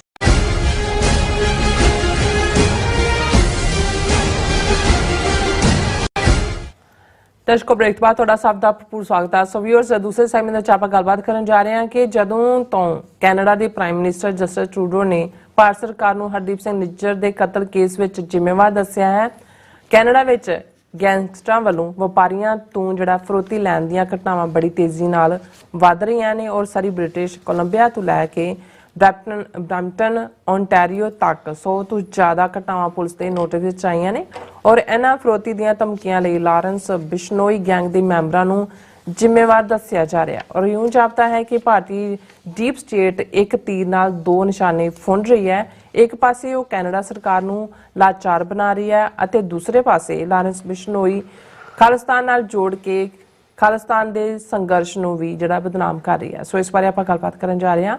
ਸੋ ਅਸੀਂ ਚਾਹਾਂਗੇ ਕਿ ਤੁਸੀਂ ਇਸੇ ਤਰ੍ਹਾਂ ਬਣੇ ਰਹਿਣਾ, ਦੇਖਣ ਸੁਣਨ ਜਾਂ ਲਿਖਣ ਲਈ। ਤੁਹਾਡਾ ਸਭ ਦਾ ਬਹੁਤ ਬਹੁਤ ਧੰਨਵਾਦ ਜੀ। ਰਾਜ ਸਾਹਿਬ ਕੀ ਵਿਚਾਰਾਂ ਨੇ? ਦੇਖੋ, ਇੰਡੀਅਨ ਸਟੇਟ ਨਾ ਸਿਰਫ ਮਰਡਰਰ ਸਟੇਟ ਹੈ ਔਰ ਟਰਾਂਸਨੈਸ਼ਨਲ ਰਿਪਰੈਸ਼ਨ ਉਹਨਾਂ ਨੇ as a weapon openly even America Canada ਦੀ ਧਰਤੀ ਤੇ ਵੀ ਇਸਤੇਮਾਲ ਕਰਨਾ ਸ਼ੁਰੂ ਕੀਤਾ ਹੈ। ਜੀ, ਇੱਕ ਬਹੁਤ ਹੀ ਪੋਲੀਟੀਕਲੀ ਡਰਟੀ ਸਟੇਟ ਹੈ ਜਿਹੜੀ ਜੋ ਉਹਦਾ ਝੂਠ ਹੈ ਜਾਂ ਜੋ ਉਹਨਾਂ ਦਾ ਆਪਣਾ ਟੈਰਰ ਹੈ ਉਹਨੂੰ ਲੁਕਾਉਣ ਦੇ ਲਈ ਉਹ ਕਿਸੇ ਹੱਦ ਤੱਕ ਵੀ ਜਾ ਸਕਦੇ ਨੇ। ਔਰ ਅਸੀਂ ਕੱਲ ਜ਼ਿਕਰ ਕੀਤਾ ਸੀ ਕਿ ਐਸ ਜੈ ਸ਼ੰਕਰ ਨੇ ਜਿਹੜੀ ਇੱਕ ਇੰਟਰਵਿਊ ਦਿੱਤੀ ਔਰ ਆਪਣੀ ਕਿਤਾਬ ਬੇਸਡ ਔਨ ਰਾਮਾਇਣਾ ਦੇ ਨਾਂ ਥੱਲੇ ਕਿ ਜੀ ਫੋਰਨ ਪਾਲਿਸੀ ਕੀ ਹੈ, ਉਹਦੇ 'ਚ ਉਹਨੇ ਕੈਨੇਡਾ ਦੇ ਖਿਲਾਫ ਖਾਸ ਤੌਰ ਤੇ ਜਸਟਿਨ ਟਰੂਡੋ ਦੇ ਖਿਲਾਫ ਪੂਰੀ ਤਰ੍ਹਾਂ ਜ਼ਹਿਰ ਉਗਲਿਆ। ਔਰ ਜਦੋਂ ਉਹਨਾਂ ਜਰਨਲਿਸਟਾਂ ਨੇ ਪੁੱਛਿਆ ਕਿ ਭਾਈ ਅਮਰੀਕਾ ਨੇ ਵੀ ਤਾਂ ਤੁਹਾਡੇ ਤੇ ਇਹੀ ਚਾਰਜ ਲਾਏ ਨੇ ਟਰਾਂਸਨੈਸ਼ਨਲ ਰਿਪਰੈਸ਼ਨ ਦੇ, ਔਰ ਅਮਰੀਕਾ ਨੇ ਤਾਂ ਜਿਹੜੀ ਹੈ ਪ੍ਰੋਪਰ ਇੰਡਾਇਕਟਮੈਂਟ ਫਾਈਲ ਕੀਤੀ ਹੈ, ਔਰ ਕੈਨੇਡਾ ਔਰ ਅਮਰੀਕਾ ਬਾਰੇ ਤੁਹਾਡੀ ਅੱਡ-ਅੱਡ ਲਾਈਨ ਕਿਉਂ ਹੈ?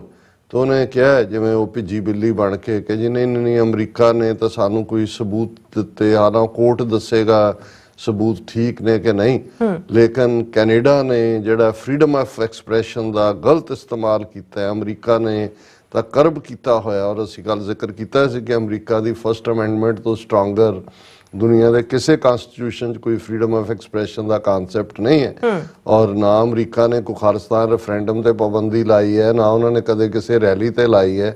ਰਾਦਰ ਜਿਸ ਦਿਨ 22 ਜੂਨ ਨੂੰ ਮੋਦੀ ਔਰ ਬਾਈਡਨ ਵਾਈਟ ਹਾਊਸ 'ਚ ਮਿਲ ਰਹੇ ਸੀ, ਅਸੀਂ 100 ਕਦਮਾਂ ਦੀ ਵਿੱਥ ਤੇ ਸਾਡੀਆਂ ਆਵਾਜ਼ਾਂ ਉੱਥੋਂ ਤੱਕ ਪਹੁੰਚ ਰਹੀਆਂ ਸੀ ਅੰਦਰ ਤੱਕ, ਔਰ ਸਾਨੂੰ ਪ੍ਰੋਟੈਸਟ ਉਹਨਾਂ ਨੇ ਅਲਾਉ ਕੀਤਾ ਕੈਪੀਟਲ ਹਿੱਲ ਦੇ ਅੰਦਰ। ਅਸੀਂ ਉਸ ਤੋਂ ਪ੍ਰੀਵੀਅਸ ਈਵਨਿੰਗ ਆਪਣਾ ਇੱਕ ਸੈਸ਼ਨ ਕੀਤਾ।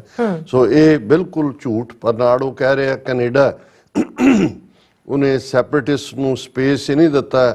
ਕੈਨੇਡੀਅਨ ਪ੍ਰਾਈਮ ਮਿਨਿਸਟਰ ਨੇ ਜਿਹੜੀ ਫਾਰਮਰ ਮੂਵਮੈਂਟ, ਉਹਨੇ ਫਾਰਮਰ ਨਹੀਂ, ਉਹਨੇ ਕਿਹਾ ਜੀ ਪੰਜਾਬ ਦੇ ਇਸ਼ੂ ਤੇ ਉਹਨੇ ਬਿਆਨ ਦੇ ਕੇ ਸਿੱਧੇ ਤੌਰ ਤੇ ਜਿਹੜਾ ਉਹ ਇੰਟਰਫੀਅਰ ਕੀਤਾ। ਹੁਣ ਇਹਨੂੰ ਕੋਈ ਪੁੱਛੇ ਕਿ ਵੀ ਜਦੋਂ ਤੁਸੀਂ ਤਾਮਿਲਾਂ ਦੇ ਮਾਮਲੇ ਦੇ ਵਿੱਚ ਸ੍ਰੀਲੰਕਾ ਨੂੰ ਕਹਿੰਦੇ ਹੋ ਕਿ ਜੀ ਜਿਹੜਾ ਤਾਮਿਲ ਨੇ ਜਾਫਨਾ ਜਾਂ ਈਸਟ ਦੇ ਜਾਂ ਦੂਜੇ ਉਹਨਾਂ ਦੀ ਨੂੰ ਇੰਟਰਨਲ ਆਟੋਨਮੀ ਦਿੱਤੀ ਜਾਏ, ਤੇ ਤੁਸੀਂ ਕੈਨੇਡਾ ਉਹਨਾਂ ਦੇ ਸ੍ਰੀਲੰਕਾ ਦੇ ਮਾਮਲਿਆਂ 'ਚ ਦਖਲਅੰਦਾਜ਼ੀ ਨਹੀਂ ਕਰ ਰਹੇ ਹੁੰਦੇ। ਜਦੋਂ ਤੁਸੀਂ ਨੇਪਾਲ ਨੂੰ ਕਹਿੰਦੇ ਹੋ, ਹੁਣ ਵੀ ਨੇਪਾਲ ਦਾ ਜਿਹੜਾ ਰੀਜਨ 4-5 ਜ਼ਿਲ੍ਹੇ ਬਿਹਾਰ ਦੇ ਨਾਲ ਲੱਗਦੇ ਨੇ, ਉਸ ਮੇਧਵੀ ਕੇ ਮਾਧਵੀ ਗਰੁੱਪ ਹੈ ਉਹਨਾਂ ਦਾ ਜਿਹੜਾ ਪਾਰਲੀਮੈਂਟ 'ਚ ਬੰਦਾ ਹੈ ਨੇਪਾਲ ਦੀ, ਉਹ ਪਹੁੰਚਿਆ ਹੋਇਆ ਦਿੱਲੀ 'ਚ ਅੱਜ ਕੱਲ੍ਹ, ਔਰ ਉਹ ਇੰਟਰਵਿਊ ਦੇ ਰਿਹਾ ਕਿ ਜੀ ਨੇਪਾਲ ਦੇ ਕਨਸਟੀਟਿਊਸ਼ਨ ਦੇ ਥੱਲੇ ਸਾਨੂੰ ਕੋਈ ਹੱਕ ਨਹੀਂ, ਅਸੀਂ ਉਹ ਤਾਂ ਨੇਪਾਲ 'ਚੋਂ ਨਿਕਲ ਕੇ ਆ ਕੇ ਤੁਹਾਡੀ ਧਰਤੀ ਤੇ ਆ ਕੇ ਉਹ ਜਿਹੜਾ ਉੱਥੋਂ ਦਾ ਪ੍ਰਾਈਮ ਮਿਨਿਸਟਰ ਹੈ ਪ੍ਰਚੰਡਾ ਔਰ ਦੂਸਰੇ ਉਹਨਾਂ ਦੇ ਖਿਲਾਫ ਬਿਆਨਬਾਜ਼ੀ ਕਰ ਰਿਹਾ। ਉਦੋਂ ਤੁਹਾਨੂੰ ਨਹੀਂ ਲੱਗਦਾ ਵੀ ਤੁਸੀਂ ਕਿਸੇ ਮੁਲਕ ਦੀ ਹੋਰ ਸੋਵਰਨਿਟੀ ਦੇ ਵਿੱਚ ਦਖਲਅੰਦਾਜ਼ੀ ਕਰ ਰਹੇ ਹੋ, ਜਾਂ ਜਿਹੜੇ ਉਸ ਦੀ ਸੋਵਰਨਿਟੀ ਜਾਂ ਉਸ ਦੇ ਕਨਸਟੀਟਿਊਸ਼ਨ ਨੂੰ ਚੈਲੰਜ ਕਰ ਰਹੇ ਨੇ, ਤੁਸੀਂ ਉਹਨਾਂ ਦਾ ਪੱਖ ਪੂਰ ਰਹੇ ਹੋ। ਹਾਲਾਂ ਜਿਹੜੀ ਜਸਟਿਨ ਟਰੂਡੋ ਦੀ ਫਾਰਮਰ ਮੂਵਮੈਂਟ ਵੇਲੇ ਵੀ ਸਟੇਟਮੈਂਟ ਸੀ, ਉਹ ਪੀਸਫੁਲ ਅਸੈਂਬਲੀ ਦੇ ਰਾਈਟ ਦੀ ਗੱਲ ਸੀ, ਕਿਉਂਕਿ ਜ਼ਾਹਰ ਹੈ ਕਿ ਜਦੋਂ ਸ਼ੰਭੂ ਤੋਂ ਸਿੰਘੂ ਤੱਕ ਆਉਂਦੇ ਆ, ਜਿਵੇਂ ਹਰਿਆਣੇ ਦੇ ਵਿੱਚ ਇਹਨਾਂ ਨੇ ਸੜਕ ਪੱਟੀ ਬੁਲਡੋਜ਼ਰ ਲਿਆ ਕੇ ਬੜੇ ਜਿਹੜੀਆਂ ਨੇ ਉਹ ਰੌਕਸ ਸੜਕ ਦੇ ਵਿੱਚ ਰੱਖੀਆਂ, ਔਰ ਜਿਵੇਂ ਉਹਨਾਂ ਨੇ ਵਾਟਰ ਕੈਨਨ ਯੂਜ਼ ਕੀਤੀਆਂ, ਸਿਰਫ ਜਸਟਿਨ ਟਰੂਡੋ ਦੀ ਔਰ ਉਸੇ ਲਾਈਨ ਦੇ ਉੱਤੇ ਅਮਰੀਕਨ ਕਾਂਗਰਸਮੈਨਾਂ ਦੀ ਸਟੇਟਮੈਂਟ ਵੀ ਸੀ ਜੀ, ਬ੍ਰਿਟਿਸ਼ ਮੈਂਬਰ ਪਾਰਲੀਮੈਂਟਸ ਦੀ ਵੀ ਸੀ ਕਿ ਵੀ ਕਿਸੇ ਵੀ ਡੈਮੋਕ੍ਰੇਸੀ ਦੇ ਵਿੱਚ ਜਿਹੜਾ ਰਾਈਟ ਟੂ ਅਸੈਂਬਲ ਹੈ, ਰਾਈਟ ਟੂ ਪ੍ਰੋਟੈਸਟ ਹੈ, ਇਹ ਮੁੱਢਲਾ ਜਮਹੂਰੀਅਤ ਦਾ ਹੱਕ ਹੈ। ਖੇਤੀ ਕਾਨੂੰਨਾਂ ਦੇ ਠੀਕ ਜਾਂ ਗਲਤ ਹੋਣ ਤੇ ਕਿਸੇ ਜਿਹੜਾ ਨਾ ਜਸਟਿਨ ਟਰੂਡੋ ਨੇ ਕੁਝ ਕਿਹਾ ਸੀ, ਲੇਕਿਨ ਤੁਸੀਂ ਜੇ ਝੂਠ ਹੀ ਬੋਲਣਾ ਹੈ ਤੇ ਡਟ ਕੇ ਝੂਠ ਬੋਲੋ।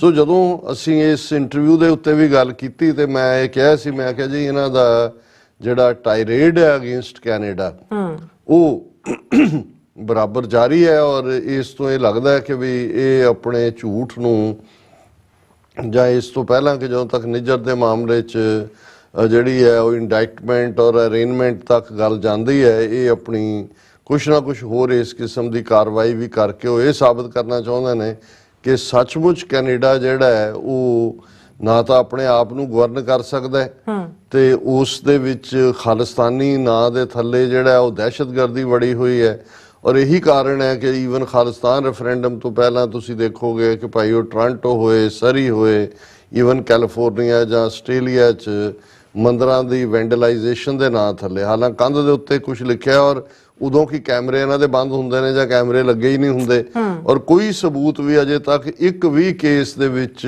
ਕਿਸੇ ਥਾਂ ਦੇ ਉੱਤੇ ਵੀ ਕਿਸੇ ਸਿੱਖ ਨੂੰ ਜਿਹੜਾ ਹੈ ਉਹ ਇੰਡਾਇਕਟ ਨਹੀਂ ਕੀਤਾ ਗਿਆ, ਕਿਉਂਕਿ ਉਹ ਹੈ ਹੀ ਨਹੀਂ, ਇਹਨਾਂ ਦਾ ਕੰਮ ਹੀ ਇਹਨਾਂ ਦਾ ਆਪਣਾ ਹੁੰਦਾ।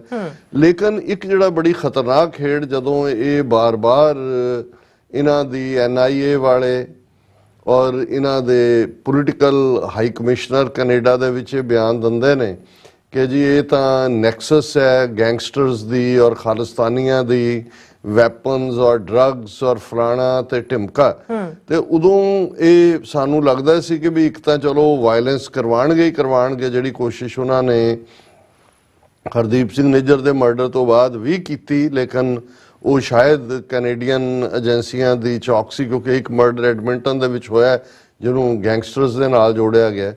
ਲੇਕਿਨ ਜਦੋਂ ਮੈਂ 2 ਦਿਨ ਪਹਿਲਾਂ ਇਹ ਖਬਰ ਵੀ ਦੇਖੀ ਔਰ ਇਸ ਤੋਂ ਪਹਿਲਾਂ ਕੈਨੇਡਾ ਦੇ ਹਵਾਲੇ ਨਾਲ ਤਾਂ ਖਬਰਾਂ ਲਗਾਤਾਰਤਾ ਨਾਲ ਆ ਰਹੀਆਂ ਸੀ ਕਿ ਅਚਾਨਕ, ਕਿਉਂਕਿ ਜਦੋਂ ਅਸੀਂ 18 ਜੂਨ ਨੂੰ ਹਰਦੀਪ ਸਿੰਘ ਨਿੱਜਰ ਦਾ ਮਰਡਰ ਹੁੰਦਾ, 18 ਸਤੰਬਰ ਨੂੰ ਜਸਟਿਨ ਟਰੂਡੋ ਕੈਨੇਡਾ ਦੀ ਪਾਰਲੀਮੈਂਟ ਦੇ ਵਿੱਚ ਇਹਦਾ ਇੰਕਸ਼ਾਫ ਕਰਦੇ ਨੇ ਔਰ ਅਕਤੂਬਰ ਮਹੀਨੇ ਤੋਂ ਲੈ ਕੇ ਹੁਣ ਤੱਕ ਇਹਨਾਂ 3-4 ਮਹੀਨਿਆਂ 'ਚ ਅਚਾਨਕ ਬੜੀ ਤੇਜ਼ੀ ਦੇ ਨਾਲ ਫਿਰੌਤੀ ਮੰਗਣ ਦੀਆਂ ਘਟਨਾਵਾਂ ਗੈਂਗਸਟਰਾਂ ਦੇ ਨਾਂ ਥੱਲੇ, ਔਰ ਉਹ ਵੀ ਲਾਰੈਂਸ ਬਿਸ਼ਨੋਈ ਗੈਂਗ ਦੇ ਨਾਂ ਥੱਲੇ, ਜਿਨ੍ਹਾਂ ਟਾਊਨਸ ਦੇ ਵਿੱਚ, ਔਰ ਜਿਹੜੀ ਕੁਛ ਤਾਂ ਉਹ ਨੇ ਜਿਨ੍ਹਾਂ ਨੇ ਫਿਰੌਤੀ ਦਿੱਤੀ ਵੀ, ਇਨ ਮਿਲੀਅਨਸ ਉਹ ਪੈਸੇ ਮੰਗਦੇ ਨੇ ਕਿ ਭਾਈ ਇੰਨੇ ਦਿਓ, ਔਰ ਜੇ ਤੁਸੀਂ ਪੁਲਿਸ ਨੂੰ ਕਾਲ ਕੀਤਾ ਤੇ ਤੁਹਾਡੇ ਬੱਚੇ ਮਾਰ ਦਿਆਂਗੇ, ਸਾਨੂੰ ਪਤਾ ਹੈ ਤੁਹਾਡਾ ਮੁੰਡਾ ਕਿੱਥੇ ਕੰਮ ਕਰਦਾ ਹੈ, ਤੁਹਾਡੀ ਕੁੜੀ ਕਿੱਥੇ ਪੜ੍ਹਦੀ ਹੈ, ਦੂਜਾ ਪਰਸਨਲ ਜਾਣਕਾਰੀ, ਸੋਸ਼ਲ ਪ੍ਰੋਫਾਈਲ, ਔਰ ਉਹ ਪੁਲਿਸ ਦੇ ਕੋਲ ਵੀ ਜਿਹੜੀਆਂ ਐਕਸਟੋਰਸ਼ਨ ਕੇਸਿਸ ਦੀਆਂ ਰਿਪੋਰਟਸ ਸੈਵਰਲ ਸਿਟੀਜ਼ ਤੋਂ ਰਿਪੋਰਟਸ ਨੇ, ਉਹਦੇ 'ਚ ਬ੍ਰਿਟਿਸ਼ ਕੋਲੰਬੀਆ ਦਾ ਲੋਅਰ ਮੇਨਲੈਂਡ, ਜਿਨ੍ਹਾਂ ਦੇ ਵਿੱਚ Abbotsford, Surrey, West Vancouver and white rock ਹੈ, ਫਿਰ ਐਡਮਿੰਟਨ ਜਿਹੜਾ ਐਲਬਰਟਾ ਦੇ ਵਿੱਚ ਹੈ, ਤੇ ਓਨਟਾਰੀਓ ਦਾ ਪੀਲ ਰੀਜਨ, ਜਿਵੇਂ ਤੁਸੀਂ ਬਰੈਂਪਟਨ ਦਾ ਜ਼ਿਕਰ ਕੀਤਾ ਜਾਂ ਦੂਜੇ। ਸੋ ਹੁਣ ਤਾਂ ਇਹ ਦਰਜਨਾਂ ਦੀ ਥਾਂ ਸੈਂਕੜਿਆਂ ਘਟਨਾਵਾਂ ਤੱਕ ਗੱਲ ਪਹੁੰਚ ਗਈ ਹੈ, ਜਿੱਥੇ ਕਿ ਫਿਰੌਤੀ ਦੇ ਨਾਂ ਥੱਲੇ ਔਰ ਲਾਰੈਂਸ ਬਿਸ਼ਨੋਈ ਹੁਣ ਦਿਲਚਸਪ ਗੱਲ ਇਹ ਹੈ ਕਿ ਵੀ ਇਹ ਲਾਰੈਂਸ ਬਿਸ਼ਨੋਈ ਗੈਂਗ ਦਾ ਨਾਂ ਵੱਜਦਾ ਹੈ। ਲਾਰੈਂਸ ਬਿਸ਼ਨੋਈ ਉਹ ਹੈ ਜਿਹਨੇ ਸਿੱਧੂ ਮੂਸੇਵਾਲੇ ਦੇ ਮਰਡਰ ਦੀ ਜ਼ਿੰਮੇਵਾਰੀ ਲਈ, ਜਿਹੜਾ ਜੇਲ੍ਹ 'ਚ ਬੈਠਾ ਇੰਟਰਵਿਊ ਦੇ ਰਿਹਾ ਭਾਰਤ ਮਾਤਾ ਕੀ ਜੈ ਕਹਿ ਕੇ ਵੀ ਮੈਂ ਤਾਂ ਦੇਵੀ ਦਾ ਪੁਜਾਰੀ ਔਰ ਫਲਾਣਾ, ਉਹ ਸਾਰਾ ਪਾਰਟ ਹੈ। ਲੇਕਿਨ ਇਹਨਾਂ ਨੂੰ ਲੱਗਾ ਕਿ ਵੀ ਜੇ ਉਹਦੇ ਥੱਲੇ ਹੀ ਰਿਹਾ ਤੇ ਇਹ ਤਾਂ ਗੱਲ ਫਿਰ ਇੰਡੀਅਨ ਸਟੇਟ ਇਹਦੇ ਲਈ ਜ਼ਿੰਮੇਵਾਰ ਹੋਈ ਜਿਹੜੀ ਹੈ। ਉਹਨਾਂ ਨੇ ਕਿਹਾ ਜੀ ਲਾਰੈਂਸ ਬਿਸ਼ਨੋਈ ਨੂੰ ਖਾਲਿਸਤਾਨੀਆਂ ਨਾਲ ਜੋੜੋ, ਔਰ ਜਿੰਨਾ ਇੰਡੀਅਨ ਮੀਡੀਆ ਦਾ ਪ੍ਰੋਪੇਗੈਂਡਾ ਜਾਂ ਉਹਨਾਂ ਦੀਆਂ ਏਜੰਸੀਆਂ ਦੀ ਬਰੀਫਿੰਗ ਹੈ ਉਹਦੇ ਥੱਲੇ ਉਹ ਕਹਿੰਦੇ ਨੇ ਕਿ Lawrence Bishnoi sympathiser of the Khalistan movement, ਔਰ ਉਹਦਾ ਨੰਬਰ 2 ਬੰਦਾ ਇਹ, ਨੰਬਰ 3 ਕਿ ਜਿਵੇਂ ਲਾਰੈਂਸ ਬਿਸ਼ਨੋਈ ਇਨਫੈਕਟ ਖਾਲਿਸਤਾਨੀ ਗੈਂਗਸ ਨੂੰ ਹੈਡ ਕਰ ਰਿਹਾ, ਔਰ ਉਹਦੇ ਹੀ ਗੈਂਗਸਟਰ ਜਿਹੜੇ ਨੇ ਜਿਹੜੇ ਖਾਲਿਸਤਾਨੀ ਨੇ ਉਹ ਕੈਨੇਡਾ ਦੇ ਵਿੱਚ ਇਹ ਫਿਰੌਤੀਆਂ ਦਾ ਕੰਮ ਕਰ ਰਹੇ ਨੇ। ਹੁਣ ਇਹਦੇ ਨਾਲ ਇੰਡੀਅਨ ਸਟੇਟ ਕੀ ਹਾਸਲ ਕਰਨਾ ਚਾਹੁੰਦੀ ਹੈ? 2 ਉਹਨਾਂ ਦੇ ਵੱਡੇ ਆਬਜੈਕਟਿਵ ਨੇ। ਇੱਕ ਤਾਂ ਕੈਨੇਡਾ ਦੇ ਵਿੱਚ ਜਿਹੜੀ ਆਲਰੇਡੀ ਇਨਵੈਸਟੀਗੇਸ਼ਨ ਹਰਦੀਪ ਸਿੰਘ ਨਿੱਜਰ ਜਾਂ ਉਸ ਤੋਂ 1 ਸਾਲ ਪਹਿਲਾਂ ਰਿਪਦਮਨ ਸਿੰਘ ਮਲਕ ਦਾ ਮਰਡਰ, ਜਾਂ ਹੁਣ ਜਿਵੇਂ ਕੱਲ ਅਸੀਂ ਗੱਲ ਕੀਤਾ ਸੀ ਕਿ ਦੇਸੀ ਰੈਡੀਕਲ ਵੱਲੋਂ ਕੱਲ ਜਿਹੜਾ ਬੀਤਿਆ ਦਿਨ ਸੀ 11 ਜਨਵਰੀ ਦਾ, ਸਰ ਮੇਵਾ ਸ਼ਹੀਦ ਮੇਵਾ ਸਿੰਘ ਲੋਪੋਕੇ ਦੇ ਸ਼ਹੀਦੀ ਦਿਨ ਦੇ ਮੌਕੇ ਇੱਕ ਪੈਟੀਸ਼ਨ ਕੈਂਪੇਨ ਕਿ ਜਿਹੜਾ 1985 ਚ ਏਅਰ ਇੰਡੀਆ ਬੌਂਬਿੰਗਸ ਹੋਈਆਂ ਉਹਨਾਂ ਦੀ ਵੀ ਇਨਵੈਸਟੀਗੇਸ਼ਨ ਕਰੋ। ਸੋ ਹੁਣ ਕੈਨੇਡਾ ਕਿੰਨਾ ਕੁ ਹੈ? 4 ਕਰੋੜ ਦੀ ਆਬਾਦੀ ਹੈ, ਆਹੀ ਵੱਡੇ ਥਾਵਾਂ ਨੇ ਬ੍ਰਿਟਿਸ਼ ਕੋਲੰਬੀਆ ਤੋਂ ਓਨਟਾਰੀਓ ਤੱਕ, ਤੇ ਜੇ ਹੁਣ ਇਹਨਾਂ ਥਾਵਾਂ ਤੇ 100 ਜਾਂ 200 ਕੱਲੀਆਂ ਘਟਨਾਵਾਂ ਫਿਰੌਤੀ ਦੀਆਂ ਹੀ ਨੇ, ਐਕਸਟੋਰਸ਼ਨ ਦੀ ਕਿੰਨਾ ਦੀ ਫੋਰਸ ਹੈ। ਫਿਰ ਇਸ ਤੋਂ ਇਲਾਵਾ ਨਾਰਮਲ ਕ੍ਰਾਈਮ ਵੀ ਹੈ ਜੋ ਹੁੰਦਾ ਹੀ ਹੁੰਦਾ ਕਿਸੇ ਵੀ, ਕਿਉਂਕਿ ਇਸ ਵੇਲੇ ਅਨਐਮਪਲੋਇਮੈਂਟ ਦਾ ਵੀ ਹੈ ਔਰ ਹੋਰ ਵੀ ਚੀਜ਼ਾਂ, ਕ੍ਰਾਈਮ ਤਾਂ ਇਵਨ ਅਮਰੀਕਾ 'ਚ ਵੀ ਵਧਿਆ ਜਦੋਂ ਅਨਐਮਪਲੋਇਮੈਂਟ ਹੁੰਦੀ ਹੈ, ਔਰ ਦੂਸਰਾ ਪਾਰਟ ਹੁੰਦਾ ਹੈ ਉਹ ਕ੍ਰਾਈਮ ਵੱਲ ਜਾਂਦੇ ਹੀ ਜਾਂਦੇ ਨੇ ਲੋਕ। ਹੁਣ ਇਸ ਸਭ ਦੇ ਚੱਲਦੇ ਆ, ਇੱਕ ਤਾਂ ਉਹ ਕੈਨੇਡਾ ਦੇ ਲਈ ਟਰਬਲ ਕ੍ਰੀਏਟ ਕਰ ਰਹੇ ਨੇ ਲਾ ਐਂਡ ਆਰਡਰ ਦੇ ਨਾਂ ਥੱਲੇ, ਇਹ ਵੀ ਦੱਸ ਰਹੇ ਨੇ ਜੀ ਇਹ ਕੋਈ ਪ੍ਰੋਪਰਲੀ ਗਵਰਨਡ ਮੁਲਕ ਨਹੀਂ ਹੈ, ਇੱਕ ਤੁਸੀਂ ਪੈਨਿਕ ਕ੍ਰੀਏਟ ਕਰ ਰਹੇ ਹੋ ਕਿ ਇੱਕ ਪਾਸੇ ਸਟਰਗਲ ਕਰਕੇ ਲੋਕ ਮਿਹਨਤ ਕਰਕੇ। ਅੱਛਾ, ਹੁਣ ਜਿਨ੍ਹਾਂ ਤੋਂ ਐਕਸਟੋਰਸ਼ਨ ਦੀ ਮਨੀ ਮੰਗੀ ਜਾਂਦੀ ਹੈ ਉਹ ਕੋਈ ਗੋਰੇ ਕਾਲੇ ਪੀਲੇ ਨਹੀਂ ਨੇ, ਉਹ ਮੋਸਟਲੀ ਸਿੱਖ ਸਕਸੈਸਫੁਲ ਕਾਰੋਬਾਰੀ ਨੇ। ਸੋ ਮਤਲਬ ਇਹ ਹੈ ਵੀ ਜਿਹੜੇ ਲੋਕ ਮਾੜੇ ਮੋਟੇ ਕਾਰੋਬਾਰੀ ਵਰਲਡ ਵਾਲੇ ਥੋੜੀ ਬਹੁਤ ਹਮਦਰਦੀ ਵੀ ਰੱਖਦੇ ਹੋਣਗੇ ਜਾਂ ਸਿੱਖ ਕਾਜ਼ਸ ਲਈ ਕੰਟਰੀਬਿਊਟ ਵੀ ਕਰਦੇ ਹੋਣਗੇ, ਉਹਨਾਂ ਨੂੰ ਜਦੋਂ ਇਹ ਹੁੰਦਾ ਕਿ ਆ ਲੋ ਜੀ, ਔਰ ਇਹੀ ਕੰਮ ਇਹਨਾਂ ਨੇ ਪੰਜਾਬ 'ਚ ਕੀਤਾ ਜਦੋਂ 80s ਦੇ ਵਿੱਚ 90s ਦੇ ਵਿੱਚ ਮੂਵਮੈਂਟ ਪੂਰੀ ਜ਼ੋਰ ਦੇ ਉੱਤੇ ਸੀ। ਇਹਨਾਂ ਨੇ ਕਿਵੇਂ ਬਲੈਕ ਕੈਟ ਫਿਨੋਮਨਾ ਖੜਾ ਕੀਤਾ, ਕਿਵੇਂ ਉਹਨਾਂ ਰਾਹੀਂ ਹੀ ਜੋ ਗੈਰ ਇਖਲਾਕੀ ਕੰਮ ਸੀ ਉਹ ਕਰਵਾਏ, ਮਰਡਰ ਰੇਪ, ਜਿਨ੍ਹਾਂ ਘਰਾਂ 'ਚ ਜਾਣਾ, ਸਿੱਖ ਬਾਣੇ ਦੇ ਵਿੱਚ ਰਹਿਣਾ, ਉੱਥੇ ਹੀ ਜਿਹੜਾ ਉਹ ਬਦਮਾਸ਼ੀ ਕਰਨੀ, ਔਰ ਲੋਕਾਂ ਦੇ ਵਿੱਚ ਫਿਰ ਇਹ ਬਦਨਾਮੀ ਕਿ ਜੀ ਅਸੀਂ ਇੱਦਾਂ ਦੇ ਖਾਲਿਸਤਾਨ ਤੋਂ ਕੀ ਲੈਣਾ। ਸੋ ਸਾਨੂੰ ਇਹ ਲੱਗਦਾ ਹੈ ਵੀ ਜਿਹੜੀ ਓਵਰਵੈਲਮਿੰਗ ਸਪੋਰਟ ਕੈਨੇਡਾ ਜਾਂ ਦੂਸਰੇ ਮੁਲਕਾਂ 'ਚ ਈਵਨ ਖਾਲਿਸਤਾਨ ਰੈਫਰੈਂਡਮ ਦੇ ਮੁੱਦੇ ਤੇ ਵੀ ਦੇਖਣ 'ਚ ਆਈ, ਇਹਨਾਂ ਨੇ ਉਹੀ ਫੈਮਲੀਜ਼ ਨੂੰ ਜਾਂ ਉਹੀ ਕਾਰੋਬਾਰੀ ਜਿਹੜੀਆਂ ਸਿੱਖ ਬਿਜ਼ਨੈਸਿਸ ਨੇ, ਕਿਉਂਕਿ ਇਹ ਮੀਡੀਆ ਦੀ ਰਿਪੋਰਟਿੰਗ ਹੈ ਕਿ ਵੀ ਇਹ ਐਕਸਟੋਰਸ਼ਨਸ ਦਾ ਸ਼ਿਕਾਰ ਜਿਹੜੇ ਨੇ ਉਹ ਆਪਣੇ ਹੀ ਹੋ ਰਹੇ ਨੇ। ਫਿਰ ਥਰਡਲੀ ਜਿਹੜਾ ਇਸ ਚੋਂ ਕੱਢਣਾ ਚਾਹੁੰਦੇ ਨੇ, ਇੱਕ ਪਾਸੇ ਕੈਨੇਡਾ ਨੂੰ ਉਹਦਾ ਰਨ ਕਰਨਾ ਲਾ ਐਂਡ ਆਰਡਰ ਦੇ ਥੱਲੇ ਤੇ ਖਾਲਿਸਤਾਨ ਦੀ ਮੂਵਮੈਂਟ ਨੂੰ ਬਦਨਾਮ ਕਰਨਾ, ਔਰ ਫਿਰ ਇਹ ਕਹਿਣਾ ਜੀ ਅਸੀਂ ਤਾਂ ਪਹਿਲਾਂ ਹੀ ਕਹਿ ਰਹੇ ਸੀ ਕਿ ਜੀ ਇਹ ਗੈਂਗਸਟਰ, ਔਰ ਦੂਸਰਾ ਕੈਨੇਡਾ ਨੇ ਖੁਦ ਹੀ ਜਿਹੜਾ ਉਹਨਾਂ ਨੂੰ ਫ੍ਰੀ ਸਪੇਸ ਦਿੱਤਾ ਟੂ ਆਪਰੇਟ। ਫਿਰ ਕਹਿਣਗੇ ਲੋ ਜੀ as you so so shell you reap, ਜਿਹੋ ਜਿਹਾ ਤੁਸੀਂ ਬੀਜਿਆ ਉਹ ਜਿਹਾ ਵੱਢੋ, ਹੋਰ ਦਿਓ ਇਹਨਾਂ ਖਾਲਿਸਤਾਨੀਆਂ ਨੂੰ ਜਿਹੜੇ ਇੱਥੇ ਪਨਾਹ ਦਿਓ, ਇਹਨਾਂ ਨੂੰ ਸਿਆਸੀ ਸ਼ਰਨ ਦਿਓ, ਆ ਲੋ ਤੁਹਾਡੀ ਸੁਸਾਇਟੀ। ਔਰ ਇਸ ਸਭ ਦਾ ਜਦੋਂ ਹੁਣ ਪੁਲਿਸ ਜਾਂ ਦੂਜੇ ਇੱਧਰ ਡਾਈਵਰਟ ਹੋਏਗੀ, ਦੂਸਰੇ ਪਾਸੇ ਜਿਹੜੀਆਂ ਨੇ ਕੁਝ ਕਮਜ਼ੋਰੀਆਂ ਰਹਿਣਗੀਆਂ ਗਵਰਨੈਂਸ ਦੇ ਵਿੱਚ, ਫਿਰ ਜਿਹੜੇ ਨੌਨ ਸਿੱਖ ਪੋਪੂਲੇਸ਼ਨ ਹੈ, ਵਾਈਟਸ ਆ, ਦੂਸਰੇ ਚਾਈਨੀਜ਼ ਜਾਂ ਜਿਹੜੇ ਵੀ ਕਹਿੰਦੇ, ਉਹ ਵੀ ਕਹਿਣਗੇ ਕਿ ਜੀ ਅਸੀਂ ਵੀ don't want these dirty linens to be washed on our land, ਇਹਨਾਂ ਨੂੰ ਬਾਹਰ ਕੱਢੋ ਇਹਨਾਂ ਨੂੰ। ਸੋ ਇਸ ਸਾਰੇ ਚੋਂ ਰੋਲ ਕਚੋਲੇ ਚੋਂ ਹੀ ਬ੍ਰਾਹਮਣਵਾਦ ਦੀ ਸਰਵਾਈਵਲ ਹੈ। ਜੇ ਤੁਸੀਂ ਇਹਨਾਂ ਦੀ 3-4 ਹਜ਼ਾਰ ਸਾਲ ਦੀ ਸਰਵਾਈਵਲ ਦੇਖੋ, ਭੰਬਲ ਭੂਸਾ ਖੜਾ ਕਰੋ, ਇਸ ਕਿਸਮ ਦੀ ਗੱਲ ਜਿਹੜੀ ਕੋਈ ਦੂਸਰਾ ਸੋਚ ਵੀ ਨਹੀਂ ਸਕਦਾ ਉਹਦੇ ਖਾਤੇ 'ਚ ਪਾਓ। ਔਰ ਸਾਡੇ ਸਾਹਮਣੇ ਦੋ ਸਟੋਰੀਜ਼, ਇੱਕ ਕੈਨੇਡੀਅਨ ਮੀਡੀਆ ਦੀ ਹੈ, ਇੱਕ ANI। ਜਦੋਂ ਮੈਂ ANI ਦੇਖਦਾ ਤਾਂ ਮੈਨੂੰ ਇੱਕਦਮ ਨਜ਼ਰ ਆ ਜਾਂਦਾ ਹੈ ਕਿ ਬਈ ਇਹ ਰਾ ਦੀ ਜਿਹੜੀ ਆਊਟਫਿਟ ਹੈ ਉਹਨਾਂ ਦੀ ਸਟੋਰੀ ਪਲਾਂਟਡ ਹੈ। ਅੱਛਾ, ਕੈਨੇਡੀਅਨ ਮੀਡੀਆ ਦੀ ਸਟੋਰੀ ਦਾ ਹੈਡਲਾਈਨ ਹੈ police forces across Canada probe string of extortion cases, ਕਿ ਵੀ ਕੈਨੇਡੀਅਨ ਜਿਹੜੀ ਪੁਲਿਸ ਹੈ ਇੱਕ ਸਿਰੇ ਤੋਂ ਦੂਸਰੇ ਸਿਰੇ ਤੱਕ ਉਹ ਐਕਸਟੋਰਸ਼ਨ ਕੇਸਿਸ ਨੂੰ ਕਰ ਰਹੀ ਹੈ। ਔਰ ਉਹਨਾਂ ਨੇ ਕਿਹਾ ਕਿ ਵੀ ਬੇਸ਼ੱਕ ਜਿਹੜੀ ਅਥਾਰਟੀਜ਼ ਨੇ ਅਜੇ ਉਹਨਾਂ ਨੇ ਕੋਈ ਡਿਟੇਲਸ ਤਾਂ ਨਹੀਂ ਦਿੱਤੀਆਂ, but a leaked bulletin from one of the investigating police forces suggests at least some extortion attempts in Abbotsford, British Columbia may be linked to an Indian gangster named Lawrence Bishnoi, a man the Indian government calls a terrorist and accuses of links to the separatist Khalistan movement। ਹੁਣ ਇਹ ਜਿਹੜੀ Abbotsford ਦੀ extortion ਹੈ ਉਹ Lawrence Bishnoi gang ਦੀ, ਉਹਨਾਂ ਨੇ ਕਿਹਾ ਜੀ ਉਹੀ ਲਾਰੈਂਸ ਬਿਸ਼ਨੋਈ ਜਿਹੜਾ ਖਾਲਿਸਤਾਨ ਮੂਵਮੈਂਟ ਦੇ ਨਾਲ ਜਿਸ ਦੇ ਲਿੰਕ ਨੇ। ਫਿਰ ਉਹਨਾਂ ਨੇ ਜਿਹੜੇ ਮੈਂ ਟਾਊਨ ਕੇ ਦਾ ਜ਼ਿਕਰ ਕੀਤਾ, south Asian business honours in Abbotsford have received letters purporting to be from an Indian gang that demands $2 million in protection money and threaten violence if no payment is received. The letters, which are full of misspellings and grammatical errors, give targets 1 month to pay and warn recipients that if they contact the police, no more letter only bullet। ਉਹਨਾਂ ਨੇ ਕਿਹਾ ਜੀ ਗਲਤੀਆਂ ਨਾਲ ਭਰੇ ਹੋਏ ਉਹ letter ਨੇ ਅੰਗਰੇਜ਼ੀ ਟੁੱਟੀ ਭੱਜੀ 'ਚ, ਉਹ ਇਹ ਕਹਿੰਦੇ ਨੇ ਕਿ ਯਾਰ 2 ਮਿਲੀਅਨ ਸਾਨੂੰ ਦਿਓ 1 ਮਹੀਨੇ ਦੇ ਵਿੱਚ, ਜੇ ਤੁਸੀਂ ਪੁਲਿਸ ਨੂੰ ਇਨਫੋਰਮ ਕੀਤਾ ਤੇ ਫਿਰ ਦੂਸਰਾ ਲੈਟਰ ਨਹੀਂ ਆਏਗਾ, ਗੋਲੀ ਆਏਗੀ।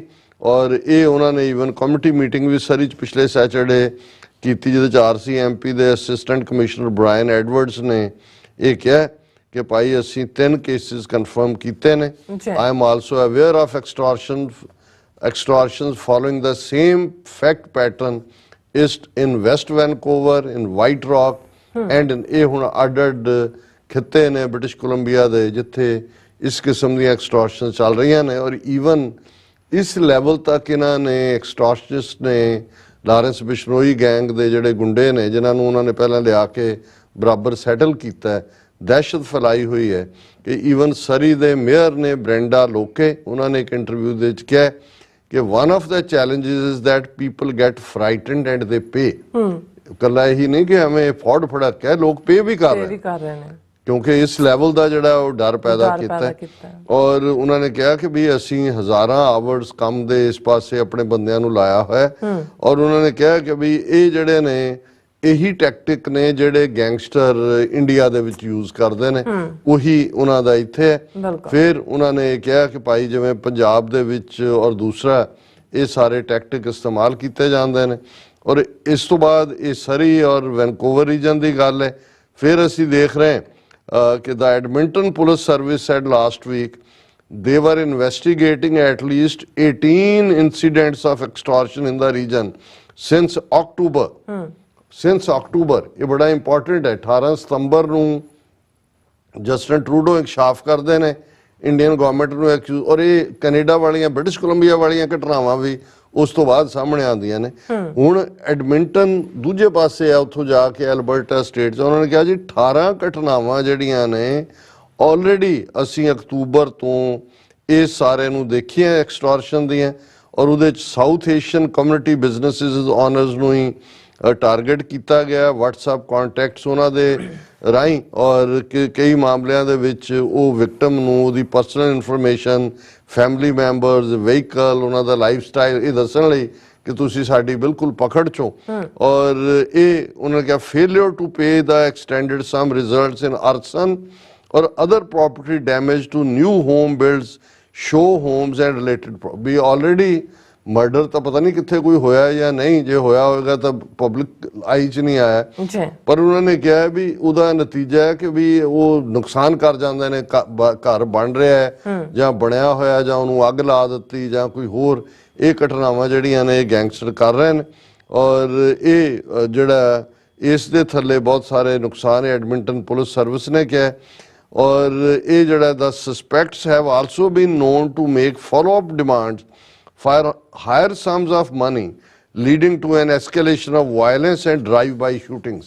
ਕਿ ਇੱਕ ਵਾਰੀ ਜਿਨ੍ਹਾਂ ਨੇ ਪੈਸੇ ਕਰਤੇ ਫਿਰ ਉਹ ਫੋਲੋ ਅਪ ਕਰਦੇ ਨੇ ਕਿ ਹੁਣ ਹੋਰ ਸੁੱਟੋ, ਫਿਰ ਉਹ ਉਹਨਾਂ ਦੇ ਮੂਹਰੇ ਘਰ ਦੇ ਗੱਡੀ ਲੰਘਾ ਕੇ ਸ਼ੂਟ ਅਪ ਜਿਹੜੀਆਂ ਨੇ ਘਟਨਾਵਾਂ ਹੋ ਰਹੀਆਂ ਨੇ। ਹੁਣ ਇਸ ਨੂੰ ਈਵਨ ਉਹਨਾਂ ਨੇ ਇਹ ਕਿਹਾ ਕਿ ਗਲੋਬਲ ਨਿਊਜ਼ ਦੇ ਹਵਾਲੇ ਦੇ ਨਾਲ ਇੱਕ ਉੱਪਰ ਉਹਨਾਂ ਨੇ ਪਿਕਚਰ ਵੀ ਦਿੱਤੀ ਹੈ ਕਿ ਭਾਈ ਉਹਦੀ ਲਾਰੈਂਸ ਬਿਸ਼ਨੋਈ ਕੌਣ ਹੈ ਔਰ ਦੂਜਾ ਹੁਣ ਅਸੀਂ ਓਨਟਾਰੀਓ ਜਾ ਜਾਂਦੇ, ਪਹਿਲਾਂ ਬ੍ਰਿਟਿਸ਼ ਕੋਲੰਬੀਆ ਹੈ, ਐਡਮਿੰਟਨ ਅਲਰਟ ਹੈ ਔਰ ਓਨਟਾਰੀਓ। ਹੁਣ ਓਨਟਾਰੀਓ 'ਚ ਪੀਲ ਰੀਜਨ ਹੈ ਜਿਹਦੇ 'ਚ ਬਰੈਂਪਟਨ ਵੀ ਆ ਜਾਂਦਾ ਹੈ। ਉਹਨਾਂ ਨੇ ਕਿਹਾ they have set up an investigative task force to probe a disturbing trend of extortion attempts 16 in all, primarily targeting business owners of South Asian origin। 16 ਘਟਨਾਵਾਂ ਕੱਲੀਆਂ ਇਹ ਐਕਸਟੋਰਸ਼ਨ ਦੀਆਂ ਓਨਟਾਰੀਓ ਖਿੱਤੇ ਦੇ ਵਿੱਚ ਇਹਨਾਂ 3-4 ਮਹੀਨਿਆਂ ਦੇ ਵਿੱਚ ਹੀ ਵਾਪਰਦੀਆਂ ਨੇ। The tactics are similar to those in British Columbia and Alberta, ਕਿ ਜੋ ਬ੍ਰਿਟਿਸ਼ ਕੋਲੰਬੀਆ ਐਲਬਰਟਾ 'ਚ ਹੈ ਉਹੀ ਨੇ। Victims are contacted through a variety of social media platforms and demands for money are made under threats of violence which have occurred in some incidents। ਕਿ already violence ਵੀ ਹੋਈ ਹੈ ਕੁਝ ਘਟਨਾਵਾਂ 'ਚ। ਫਿਰ ਜਿਹੜਾ ਉਹਨਾਂ ਨੇ ਐਪਸਫੋਰਡ ਦੀ ਔਰ ਗਲੋਬਲ ਨਿਊਜ਼ ਨੂੰ ਉਹਨਾਂ ਨੇ ਕਿਹਾ ਵੀ ਉਹਨੇ ਕਨਫਰਮ ਕੀਤਾ ਹੈ ਕਿ ਵੀ ਇਹ ਜਿਹੜੀ ਹੈ it said the suspects are believe to be associated with Lawrence Bishnoi gang based in India. ਇਹ ਜਿਹੜੇ ਇੱਥੇ ਜਿਹੜੇ ਸਸਪੈਕਟ ਨੇ, ਦੋਸ਼ੀ ਨੇ, ਜਿਨ੍ਹਾਂ ਤੇ ਅੱਖ ਹੈ ਜਾਂ ਜਿਨ੍ਹਾਂ ਨੂੰ ਫੜਿਆ ਹੋਏਗਾ ਉਹ ਲਾਰੈਂਸ ਬਿਸ਼ਨੋਈ ਗੈਂਗ ਦੇ ਮੈਂਬਰ ਨੇ।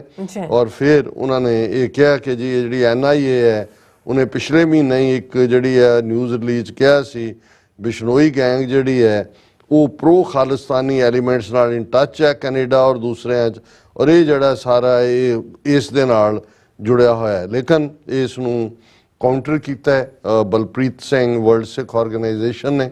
ਉਹਨਾਂ ਨੇ ਕਿਹਾ ਕਿ it is disingenuous and misleading to describe Mr. Bishnoi as a supporter of Khalistan।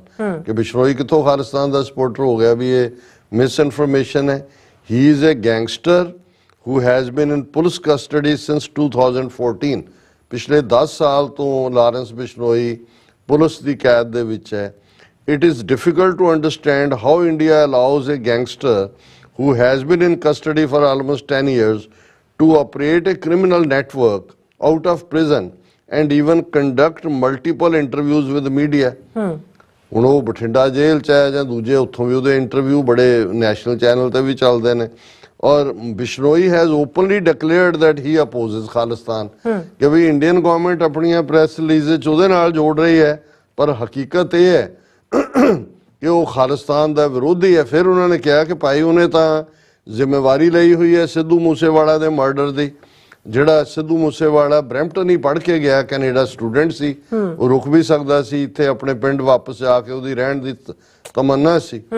It lacks credence to suggest that Bishnoi would be a supporter of pro-Khalistan groups. कि Bishnoi किथों pro-Khalistan groups ਦਾ ਹੋ ਗਿਆ। ਔਰ ਇਸ ਨੂੰ ਜਿਹੜਾ ਬਿਲਕੁਲ ਸੀਸਸ ਦਾ ਜਿਹੜਾ ਹਾਇਲ ਆਫੀਸ਼ੀਅਲ ਰਿਹਾ ਹੈ mister Dan Stanton, former executive manager ਸੀ ਆਪਰੇਸ਼ਨਸ ਦਾ, ਉਹਨੇ ਇਸ ਦੇ ਉੱਤੇ ਇੰਡੀਆ ਨੂੰ ਭੰਨਿਆ ਚੰਗੀ ਤਰ੍ਹਾਂ। ਡੈਨ ਸਟੈਂਟਨ ਨੇ ਜੀ ਉਹਨੇ ਕਿਹਾ India has head A non stop campaign to portray Canada as a haven for Khalistani terrorists and criminals since Prime Minister Justin Trudeau alleged that India was behind the killing of Hardeep Singh Nijjar.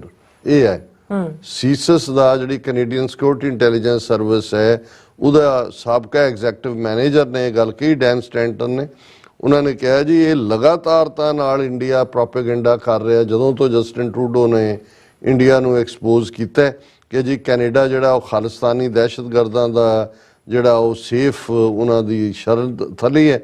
ਔਰ ਇਹ ਉਹਨਾਂ ਨੇ ਕਿਹਾ ਕਿ mister Stanton said in his experience Indian authorities are generally unreliable when it comes to information they have on Canada's Sikh community and links to extreme. उन्होंने कहा जी बिल्कुल बेतबारे ने। और उन्हें it seems fishy that post Niger killing and all the fallout with Canada and India that now all of a sudden we have this wave of what India thinks is Khalistan criminal activity. उन्होंने कहा जी उधर वो निजर मारे है, इधर Justin Trudeau ने all of a sudden ये हो गया जी देखो खालिस्तानिया दी ये फरौती और दूजा तीजा निकल रहा है।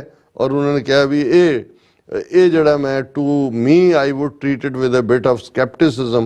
हुण इस सारे दे नाल हुण एक पासे तां ये कैनेडियन मीडिया है ते जे तुसीं इंडियन मीडिया दी खबर चुकदे हो NIA raids 32 locations against Lawrence Bishnoi gang, Babbar Khalsa International. Raids were conducted in Punjab, Haryana, Rajasthan, Uttar Pradesh, Delhi and Chandigarh. ਇਹ ਵੀ 11 ਜਨਵਰੀ ਦੀ ਡੇਟ ਲਾਈਨ ਦੀ ਖਬਰ ਹੈ ANI ਦੀ। ਹੁਣ ਉਹਨਾਂ ਨੇ ਬੱਬਰ ਖਾਲਸਾ ਔਰ ਬਿਸ਼ਨੋਈ ਗੈਂਗ ਨੂੰ ਜੋੜ ਕੇ ਉਹਨਾਂ ਨੇ ਕਿਹਾ ਜੀ 32 ਥਾਵਾਂ ਦੇ ਉੱਤੇ ਅਸੀਂ ਇਹਨਾਂ ਸਟੇਟਾਂ 'ਚ NIA ਨੇ ਰੇਡ ਕੀਤੇ ਨੇ ਔਰ ਇਥੋਂ ਉਹਨੂੰ ਚੁੱਕਿਆ। ਉੱਥੇ ਸਿੱਖ ਮੁੰਡਿਆਂ ਨੂੰ ਸਿੱਖ ਘਰਾਂ 'ਚੋਂ ਪੈਸੇ ਖਾ ਰਹੇ ਹੋਣਗੇ, ਉਹਨਾਂ ਦੀ ਤਲਾਸ਼ੀ ਦੇ ਬਹਾਨੇ ਘਰੋਂ ਜੋ ਉਹਨਾਂ ਨੂੰ ਮਿਲਦਾ ਚੁੱਕ ਕੇ ਲੈ ਜਾਂਦੇ ਨੇ, ਮੁੜ ਕੇ ਪੈਸੇ ਦੇ ਕੇ ਉਹ ਛੱਡਦੇ ਨੇ। ਤੇ ਇਧਰ ਉਹਨਾਂ ਨੇ ਕੈਨੇਡਾ ਦੇ ਵਿੱਚ ਜਿਹੜਾ ਲਗਾਤਾਰ ਜਿਵੇਂ ਉਹਨੇ ਸੀਸਸ ਦੇ ਸਾਬਕਾ ਅਧਿਕਾਰੀ ਨੇ ਕਿਹਾ ਡੈਨ ਸਟੈਂਟਨ ਨੇ ਕਿ ਵੀ ਜਦੋਂ ਦਾ ਜਸਟਿਨ ਟਰੂਡੋ ਨੇ ਇਹਨਾਂ ਦੇ ਉੱਤੇ ਚਾਰਜ ਲਾਇਆ ਇਹ ਐਕਟੀਵਿਟੀ ਇੱਥੇ ਵੀ ਸ਼ੁਰੂ ਕਰ ਦਿੱਤੀ ਹੈ। ਔਰ ਉਹਨੂੰ ਜਿਹੜਾ ਕਿਵੇਂ ਇਹ ਕੈਨੇਡਾ ਨੂੰ ਬਦਨਾਮ ਵੀ ਕਰ ਰਹੇ ਨੇ, ਸਰਕਾਰ ਨੂੰ ਵੀ ਦੱਸ ਰਹੇ ਨੇ ਕਿ ਵੀ ਇਨਇਫੈਕਟਿਵ ਹੈ, ਪਰ ਨਾਲ ਦੀ ਨਾਲ ਖਾਲਿਸਤਾਨ ਦੀ ਮੂਵਮੈਂਟ ਨੂੰ ਵੀ ਬਦਨਾਮ ਕਰ ਰਹੇ ਨੇ। ਜੀ ਡਾਕਟਰ ਸਾਹਿਬ ਬਿਲਕੁਲ। ਸੋ ਇੱਥੇ ਲੈਣੇ ਬ੍ਰੇਕ। ਵਿਊਅਰਸ ਤੁਸੀਂ ਇਸੇ ਤਰ੍ਹਾਂ ਬਣੇ ਰਹਿਣਾ, ਮਿਲਦੇ ਹਾਂ after this short break.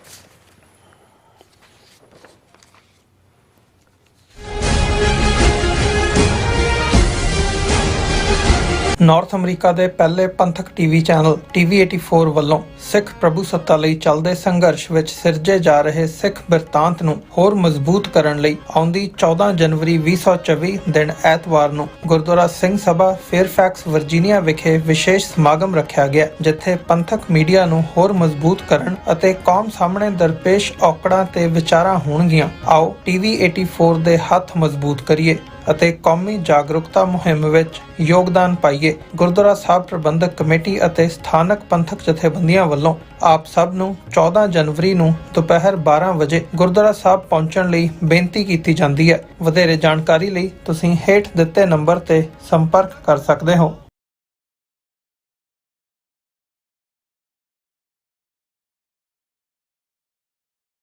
UK, Switzerland, Italy, Austria, Australia ਅਤੇ ਕੈਨੇਡਾ ਤੋਂ ਬਾਅਦ ਖਾਲਿਸਤਾਨ ਰੈਫਰੈਂਡਮ ਦੀਆਂ ਵੋਟਾਂ ਦਾ ਅਗਲਾ ਪੜਾਅ ਅਮਰੀਕਾ ਵਿੱਚ ਖਾਲਿਸਤਾਨ ਰੈਫਰੈਂਡਮ ਦੇ ਪਹਿਲੇ ਪੜਾਅ ਦੀਆਂ ਵੋਟਾਂ 28 ਜਨਵਰੀ ਦਿਨ ਐਤਵਾਰ ਨੂੰ ਸੈਨ ਫਰਾਂਸਿਸਕੋ ਦੇ ਏਰੀਆ ਵਿੱਚ ਪੈਣ ਜਾ ਰਹੀਆਂ ਹਨ। ਵੋਟਿੰਗ ਸੈਂਟਰ ਦੀ ਲੋਕੇਸ਼ਨ ਜਾਣਨ ਲਈ ਜਾਂ ਹੋਰ ਜਾਣਕਾਰੀ ਲੈਣ ਲਈ ਸੰਪਰਕ ਕਰੋ 669 222 0946 ਜਾਂ 669 222 0306। ਕੀ ਤੁਸੀਂ ਆਪਣੇ ਟੈਕਸਸ ਨੂੰ ਲੈ ਕੇ ਚਿੰਤਤ ਹੋ? ਤੁਸੀਂ ਆਪਣੀ ਕਮਾਈ ਲਈ ਮਿਹਨਤ ਕਰਦੇ ਹੋ, ਭਾਵੇਂ ਤੁਸੀਂ ਨੌਕਰੀ ਵਿੱਚ ਹੋਵੋ ਜਾਂ ਆਪਣਾ ਬਿਜ਼ਨਸ ਚਲਾਉਂਦੇ ਹੋ। ਜਦੋਂ ਟੈਕਸ ਭਰਨ ਦਾ ਸਮਾਂ ਆਉਂਦਾ ਹੈ ਤਾਂ ਤੁਹਾਨੂੰ ਇੱਕ ਭਰੋਸੇਯੋਗ ਟੈਕਸ ਅਕਾਊਂਟੈਂਟ ਦੀ ਲੋੜ ਹੈ ਜੋ ਟੈਕਸ ਬੈਲੈਂਸ ਦਾ ਤੁਹਾਡੇ ਪੱਖ ਵਿੱਚ ਜਾਣਾ ਯਕੀਨੀ ਬਣਾਵੇ। ਸਿਆਟਲ ਦੀ ਜਾਣੀ ਪਛਾਣੀ company accurate accountants and taxes ਤੁਹਾਡੀ ਸੇਵਾ ਵਿੱਚ ਹਾਜ਼ਰ ਹੈ। ਅਸੀਂ ਹਰ ਤਰ੍ਹਾਂ ਦੇ ਟੈਕਸ ਭਰਨ ਵਿੱਚ ਤੁਹਾਡੀ ਮਦਦ ਕਰਾਂਗੇ। ਟੈਕਸ ਸੰਬੰਧੀ ਕਿਸੇ ਵੀ ਤਰ੍ਹਾਂ ਦੇ ਸਵਾਲ ਲਈ ਅੱਜ ਹੀ ਸਾਡੇ ਤੱਕ ਪਹੁੰਚ ਕਰੋ। Accurate accountants and Texas.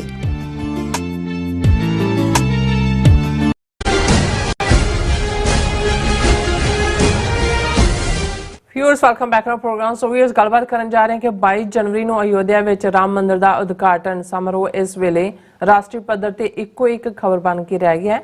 ਕੁਝ ਵਿਰੋਧ ਦੀਆਂ ਆਵਾਜ਼ਾਂ ਵੀ ਉੱਠ ਰਹੀਆਂ ਹਨ, ਪਰ ਖੁਸ਼ੀ ਦੇ ਹੋਲੇ ਵਿੱਚ ਅਸਲ ਮੁੱਦੇ ਗਵਾਚ ਗਏ ਨੇ ਔਰ ਕੁਝ ਸਿੱਖ ਪਾੜੇ ਦੇ ਚੱਟੂ ਵੀ RSS ਦੀ ਖੇਡ ਦੇ ਮੋਹਰੇ ਬਣੇ ਹੋਏ ਨੇ ਔਰ ਸਿੱਖ ਕੌਮ ਦੀ ਸਮੁੱਚੇ ਤੌਰ ਤੇ ਇਸ ਬਾਰੇ ਕੀ ਪਹੁੰਚ ਹੋਣੀ ਚਾਹੀਦੀ ਹੈ, ਇਸ ਬਾਰੇ ਆਪਾਂ ਗੱਲਬਾਤ ਕਰਨ ਜਾ ਰਹੇ ਹਾਂ। ਸੋ ਅਸੀਂ ਚਾਹਾਂਗੇ ਕਿ ਤੁਸੀਂ ਇਸੇ ਤਰ੍ਹਾਂ ਬਣੇ ਰਹਿਣਾ, ਦੇਖਣ ਸੁਣਨ ਲਈ ਐਂਡ ਲਿਖਣ ਲਈ ਤੁਹਾਡਾ ਸਭ ਦਾ ਬਹੁਤ ਬਹੁਤ ਧੰਨਵਾਦ ਜੀ। ਡਾਕਟਰ ਸਾਹਿਬ ਕੀ ਕਹਿਣਾ ਚਾਹੋਗੇ? ਦੇਖੋ, ਇਸ ਵੇਲੇ ਤਾਂ ਭਾਰਤੀ ਮੀਡੀਆ ਜਾਂ ਯੂਟਿਊਬਰ ਜਾਂ ਉਹਨਾਂ ਦੇ ਸੋਸ਼ਲ ਮੀਡੀਆ ਤੇ ਜੇ ਤੁਸੀਂ ਕੋਈ ਖਬਰ ਦੇਖਦੇ ਹੋ ਤਾਂ ਉਹ ਬਿਲਕੁਲ ਇਹੀ ਹੈ ਕਿ ਨਰਿੰਦਰ ਮੋਦੀ ਵਿਸ਼ਨੂੰ ਅਵਤਾਰ ਬਣ ਕੇ 22 ਤਰੀਕ ਨੂੰ ਅਯੁੱਧਿਆ ਦੀ ਧਰਤੀ ਦੇ ਉੱਤੇ ਪ੍ਰਗਟ ਹੋਣਗੇ ਔਰ ਉਸ ਨਾਲ ਸੰਬੰਧਿਤ ਕੱਲਾ ਹੋ ਹੱਲਾ ਨਹੀਂ, ਹਰ ਪਲੇਟਫਾਰਮ ਉਹਨਾਂ ਦੇ 800 ਦੇ ਕਰੀਬ ਟੀਵੀ ਚੈਨਲਸ ਦੀਆਂ ਗੱਡੀਆਂ ਦੇ ਉੱਤੇ ਵੀ ਅਯੁੱਧਿਆ ਦੇ ਮਾਈਕ ਤੇ ਰਾਮ ਮੰਦਰ ਔਰ ਪ੍ਰਸ਼ਾਦ ਕਿੱਥੋਂ ਮਿਲੇਗਾ ਔਰ ਆਨਲਾਈਨ ਕੀ ਹੈ ਔਰ ਅੱਜ ਪ੍ਰੈਜ਼ੀਡੈਂਟ ਮੁਰਮੂ ਨੂੰ ਵੀ ਜਾ ਕੇ ਇਨਵੀਟੇਸ਼ਨ ਦਿੱਤਾ ਹੈ।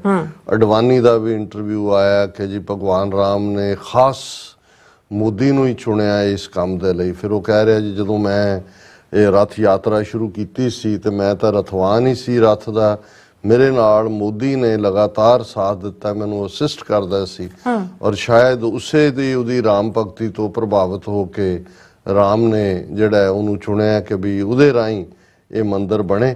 ਔਰ ਇਸ ਦੇ ਨਾਲ ਨਾਲ ਮੋਦੀ ਖੁਦ ਕਹਿ ਰਿਹਾ ਕਿ ਮੈਂ ਜ਼ਿੰਦਗੀ 'ਚ ਕਦੇ ਭਾਵੁਕ ਹੋਇਆ ਹੀ ਨਹੀਂ ਜਿੰਨਾ ਭਾਵੁਕ ਮੈਂ ਹੁਣ ਹੋਇਆ ਔਰ ਇਹਦੀ ਭਾਵੁਕਤਾ ਜਾਂ ਇਹਦੀ ਇਮੋਸ਼ਨ ਜਾਂ ਇਸ ਦੀ ਇਨਸਾਨੀਅਤ ਇਸ ਪੱਧਰ ਦੀ ਹੈ ਕਿ ਜਦੋਂ 2002 ਦੀ ਮੁਸਲਮਾਨ ਨਸਲਕੁਸ਼ੀ ਨੂੰ ਲੈ ਕੇ ਇਸ ਤੋਂ ਸਵਾਲ ਪੁੱਛਿਆ ਗਿਆ ਸੀ 2014 ਜਦੋਂ ਇਹ ਪ੍ਰਾਈਮ ਮਿਨਿਸਟਰ ਦੇ ਲਈ ਰਨ ਕਰ ਰਿਹਾ ਸੀ ਕਿ ਭਾਈ ਚੱਲ ਤੈਨੂੰ ਤਾਂ ਬਰੀ ਕਰ ਦਿੱਤਾ ਤੇਰੇ ਕਹਿਣ ਮੁਤਾਬਕ ਸੁਪਰੀਮ ਕੋਰਟ ਨੇ ਵੀ ਤੇਰਾ ਕੋਈ ਰੋਲ ਨਹੀਂ ਹੈ, ਪਰ ਜੇ ਕੋਈ ਜਿਹੜਾ ਗੁਜਰਾਤ ਦਾ ਤੂੰ ਚੀਫ ਮਿਨਿਸਟਰ ਸੀ, ਤੇਰੇ ਗੁਜਰਾਤ ਦੇ ਸ਼ਹਿਰੀ ਮਾਰੇ ਗਏ, ਤੈਨੂੰ ਦੁੱਖ ਤਾਂ ਹੋਇਆ ਹੀ ਹੋਏਗਾ। ਤੇ ਉਹ ਅੱਗੋਂ ਕਹਿੰਦਾ ਕਿ ਅਗਰ ਕੋਈ ਕੁੱਤੇ का पिल्ला भी गाड़ी के नीचे आ जाए टायर के दुख तो होता ही है। सो इस ਲੈਵਲ ਦਾ ਜਿਹੜਾ ਜ਼ਾਲਮ ਟਾਇਰੈਂਟ ਜਿਹਦੇ ਚਿਹਰੇ ਹੱਥਾਂ ਤੋਂ ਤੁਹਾਨੂੰ ਖੂਨ ਟਪਕਦਾ ਨਜ਼ਰ ਆਉਂਦਾ ਹੈ ਔਰ ਉਹਦਾ ਇੱਕ ਇੰਟਰਵਿਊ ਕਿ I am emotional for first time in life says Prime Minister Modi as he begins 11-day religious exercise ahead of Ram temple consecration। ਹੁਣ ਜਿਹੜੇ ਚਾਰੋਂ ਹੀ ਸ਼ੰਕਰਾਚਾਰੀਆ ਨੇ, ਚਾਰੋਂ ਹੀ ਦਿਸ਼ਾਵਾਂ ਦੇ, ਜਿਹਨੂੰ ਪੀਠ ਵੀ ਕਹਿੰਦੇ ਨੇ ਮੱਠ ਵੀ ਕਹਿੰਦੇ ਨੇ, ਜਿਵੇਂ ਅਸੀਂ ਦੱਸਿਆ ਸੀ ਕਿ ਵੀ ਇਹ ਚਾਰੋਂ ਸ਼ੰਕਰਾਚਾਰੀਆ, ਇੱਕ ਪੁਰੀ ਜਾਂ ਪੀਠ ਕਰਨਾਟਕਾ ਦੇ ਵਿੱਚ ਹੈ, ਇੱਕ ਗੁਜਰਾਤ ਦੇ ਵਿੱਚ ਹੈ, ਇੱਕ ਜਿਹੜੀ ਹੈ ਉੱਤਰਾਖੰਡ 'ਚ ਹੈ ਔਰ ਇੱਕ ਜਿਹੜੀ ਹੈ ਹੋਰ ਇਹਨਾਂ ਦੇ ਸ਼ਾਇਦ ਉੜੀਸਾ 'ਚ ਹੈ, ਈਸਟ ਵੈਸਟ ਨਾਰਥ ਸਾਊਥ। ਉਹ ਤਾਂ ਉਹਨਾਂ ਨੇ ਤਾਂ ਬਾਈਕਾਟ, ਉਹਨਾਂ ਨੇ ਕਿਹਾ ਇਹ ਤਾਂ ਹਿੰਦੂ ਧਰਮ ਦੀਆਂ ਧੱਜੀਆਂ ਉਡਾ ਦਿੱਤੀਆਂ ਔਰ ਉਹਨਾਂ ਨੇ ਤਾਂ ਇਹ ਵੀ ਕਹਿਣਾ ਸ਼ੁਰੂ ਕਰਤਾ ਕੋਈ ਵਿਪਤਾ ਆने ਵਾਲੀ ਹੈ ਕਿ ਭਾਈ ਇਹ ਜਿਹੜੀ ਬੇਅਦਬੀ ਕੀਤੀ ਹੈ ਇਹਨੇ ਅਜੇ ਤਾਂ ਬਿਲਟ ਵੀ ਨਹੀਂ ਹੋਇਆ ਮੰਦਿਰ ਔਰ ਜਿਸ ਕਿਸਮ ਦਾ ਇਹ ਸਾਰਾ ਪਾਰਟ ਚੱਲ ਰਿਹਾ।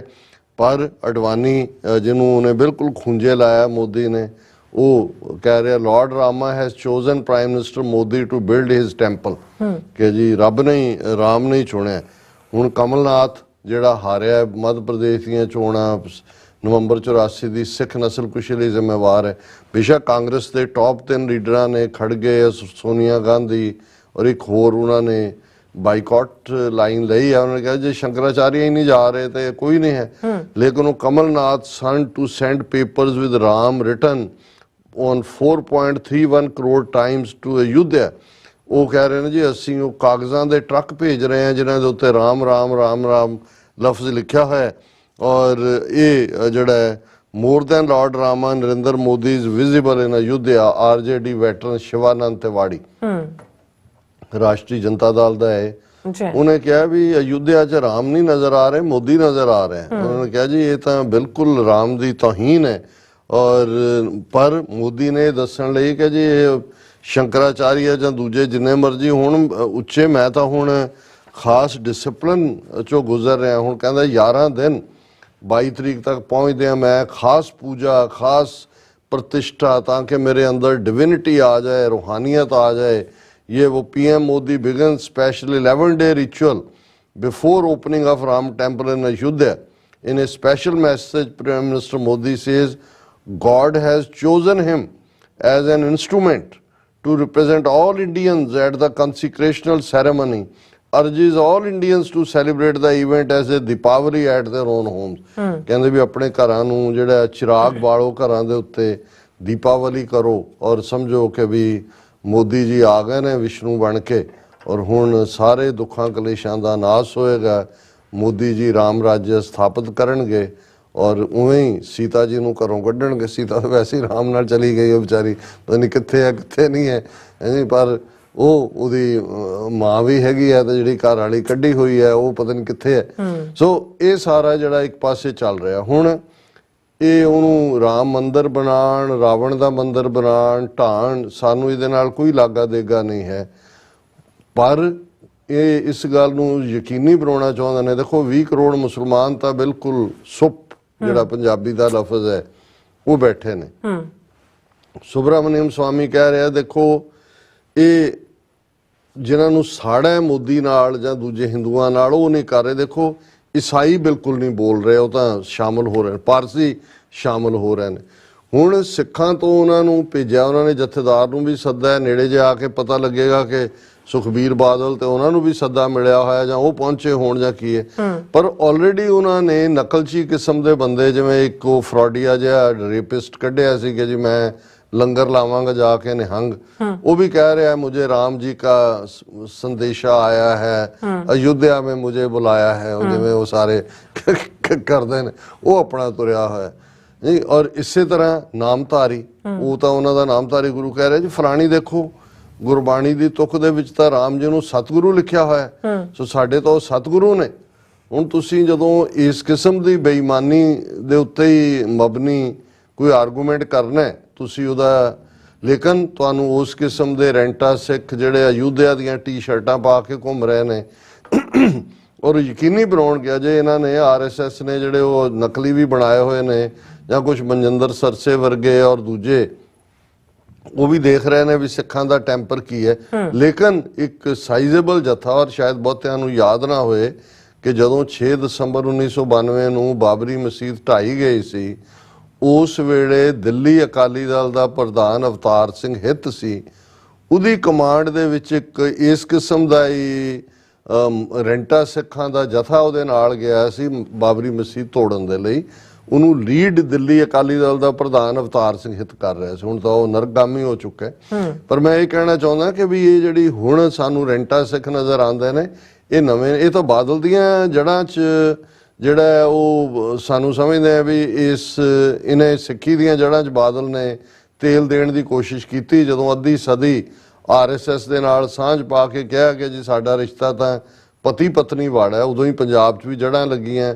ਉਹਦਾ ਹੀ ਨਤੀਜਾ ਹੈ ਕਿ ਅੱਜ 4 ਵੱਡੀਆਂ ਕਮੇਟੀਆਂ ਹਜ਼ੂਰ ਸਾਹਿਬ, ਪਟਨਾ ਸਾਹਿਬ, ਦਿੱਲੀ ਔਰ ਹਰਿਆਣਾ ਇਹਨਾਂ ਦੀ ਝੋਲੀ 'ਚ ਸਿੱਧੇ ਤੌਰ 'ਤੇ ਨੇ, ਤੇ ਇੱਧਰ ਸੁਖਬੀਰ ਬਾਦਲ ਐਂਡ ਕੰਪਨੀ। ਅਜੇ ਤੱਕ ਤੁਹਾਨੂੰ ਕੋਈ ਕਾਲ ਨਜ਼ਰ ਨਹੀਂ ਆਈ। ਚਾਹੀਦਾ ਤਾਂ ਇਹ ਸੀ ਕਿ ਹੁਣ ਤੱਕ ਅਕਾਲ ਤਖਤ ਦਾ ਜਥੇਦਾਰ ਜਿਹਨੂੰ ਇਨਵੀਟੇਸ਼ਨ ਗਿਆ, ਉਹ ਕਹਿੰਦਾ ਕਿ ਭਾਈ ਅਸੀਂ ਤੁਹਾਡਾ ਮੰਦਿਰ ਬਣਾ ਰਹੇ ਹੋ, ਤੁਸੀਂ ਪਹਿਲੀ ਗੱਲ ਤਾਂ ਤੁਸੀਂ ਕਿਸੇ ਇੱਕ ਧਾਰਮਿਕ ਸਥਾਨ ਨੂੰ ਢਾਹ ਕੇ ਉਸ ਦੇ ਉੱਤੇ ਆਪਣੀ ਥਾਂ ਬਣਾਉਣਾ, ਇਹ ਕਿਹੜੀ ਸੈਲੀਬ੍ਰੇਸ਼ਨ ਹੈ।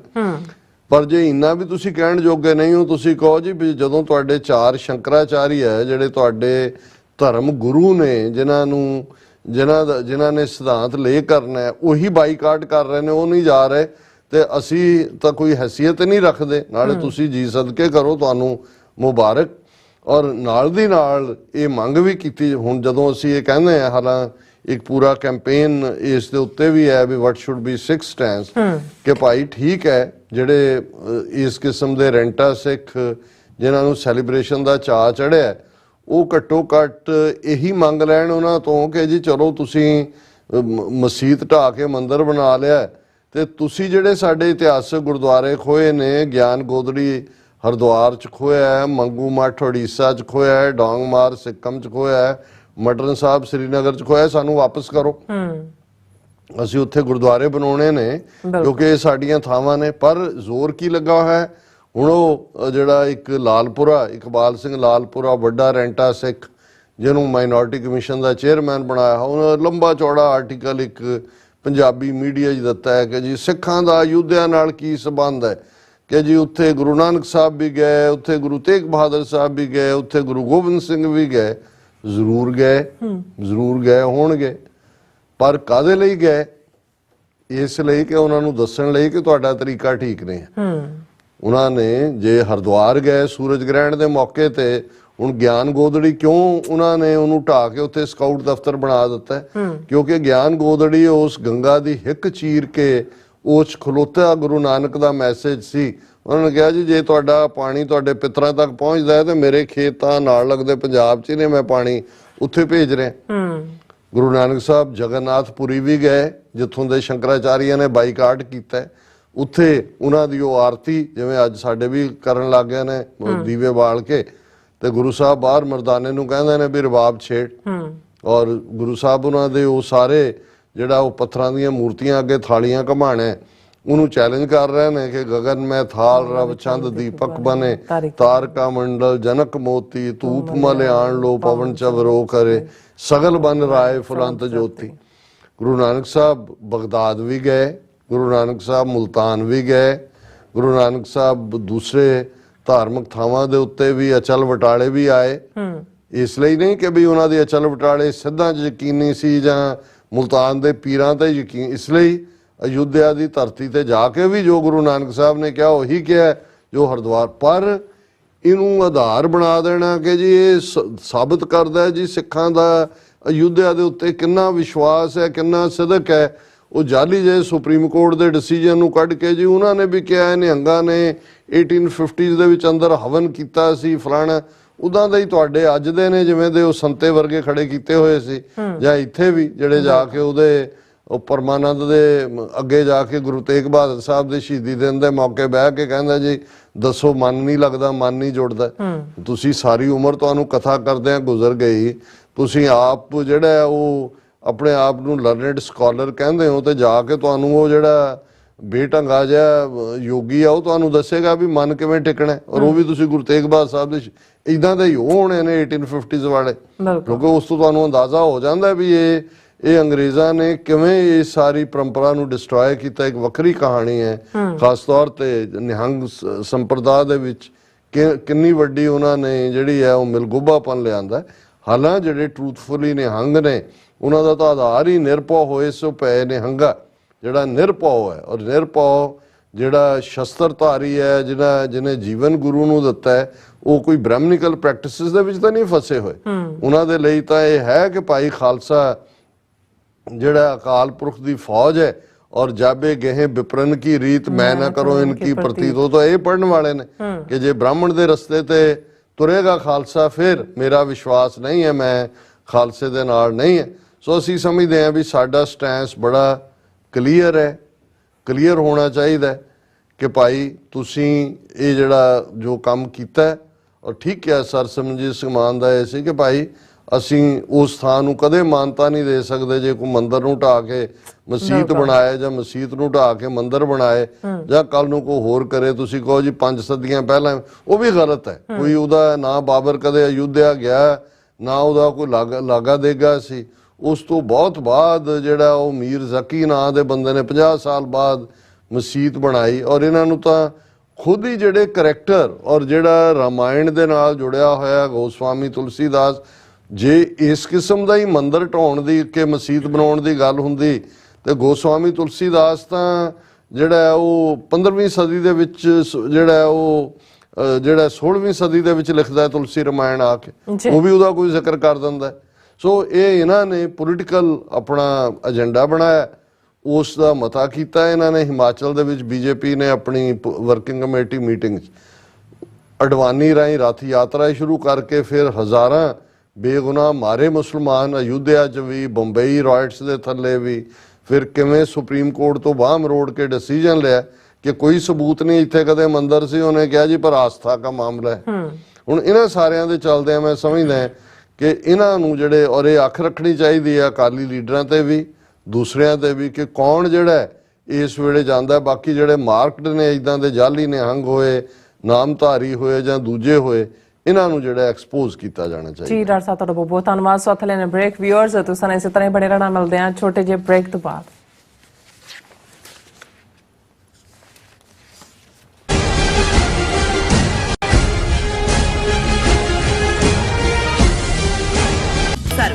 ਨਾਰਥ ਅਮਰੀਕਾ ਦੇ ਪਹਿਲੇ ਪੰਥਕ ਟੀਵੀ ਚੈਨਲ TV84 ਵੱਲੋਂ ਸਿੱਖ ਪ੍ਰਭੂ ਸੱਤਾ ਲਈ ਚੱਲਦੇ ਸੰਘਰਸ਼ ਵਿੱਚ ਸਿਰਜੇ ਜਾ ਰਹੇ ਸਿੱਖ ਬਿਰਤਾਂਤ ਨੂੰ ਹੋਰ ਮਜ਼ਬੂਤ ਕਰਨ ਲਈ ਆਉਂਦੀ 14 ਜਨਵਰੀ 2024 ਦਿਨ ਐਤਵਾਰ ਨੂੰ ਗੁਰਦੁਆਰਾ ਸਿੰਘ ਸਭਾ ਫੇਅਰਫੈਕਸ ਵਰਜੀਨੀਆ ਵਿਖੇ ਵਿਸ਼ੇਸ਼ ਸਮਾਗਮ ਰੱਖਿਆ ਗਿਆ, ਜਿੱਥੇ ਪੰਥਕ ਮੀਡੀਆ ਨੂੰ ਹੋਰ ਮਜ਼ਬੂਤ ਕਰਨ ਅਤੇ ਕੌਮ ਸਾਹਮਣੇ ਦਰਪੇਸ਼ ਔਕੜਾਂ ਤੇ ਵਿਚਾਰਾਂ ਹੋਣਗੀਆਂ। ਆਓ TV84 ਦੇ ਹੱਥ ਮਜ਼ਬੂਤ ਕਰੀਏ ਅਤੇ ਕੌਮੀ ਜਾਗਰੂਕਤਾ ਮੁਹਿੰਮ ਵਿੱਚ ਯੋਗਦਾਨ ਪਾਈਏ। ਗੁਰਦੁਆਰਾ ਸਾਹਿਬ ਪ੍ਰਬੰਧਕ ਕਮੇਟੀ ਅਤੇ ਸਥਾਨਕ ਪੰਥਕ ਜਥੇਬੰਦੀਆਂ ਵੱਲੋਂ ਆਪ ਸਭ ਨੂੰ 14 ਜਨਵਰੀ ਨੂੰ ਦੁਪਹਿਰ 12 ਵਜੇ ਗੁਰਦੁਆਰਾ ਸਾਹਿਬ ਪਹੁੰਚਣ ਲਈ ਬੇਨਤੀ ਕੀਤੀ ਜਾਂਦੀ ਹੈ। ਵਧੇਰੇ ਜਾਣਕਾਰੀ ਲਈ ਤੁਸੀਂ ਹੇਠ ਦਿੱਤੇ ਨੰਬਰ ਤੇ ਸੰਪਰਕ UK, Switzerland, Italy, Austria, Australia ਅਤੇ ਕੈਨੇਡਾ ਤੋਂ ਬਾਅਦ ਖਾਲਿਸਤਾਨ ਰੈਫਰੈਂਡਮ ਦੀਆਂ ਵੋਟਾਂ ਦਾ ਅਗਲਾ ਪੜਾਅ ਅਮਰੀਕਾ ਵਿੱਚ।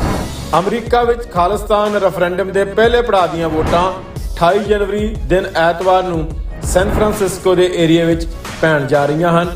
ਵੋਟਿੰਗ ਸੈਂਟਰ ਦੀ ਲੋਕੇਸ਼ਨ ਜਾਣਨ ਲਈ ਜਾਂ ਹੋਰ ਜਾਣਕਾਰੀ ਲੈਣ ਲਈ ਸੰਪਰਕ ਕਰੋ 669 222 0946 ਜਾਂ 669 222 0300।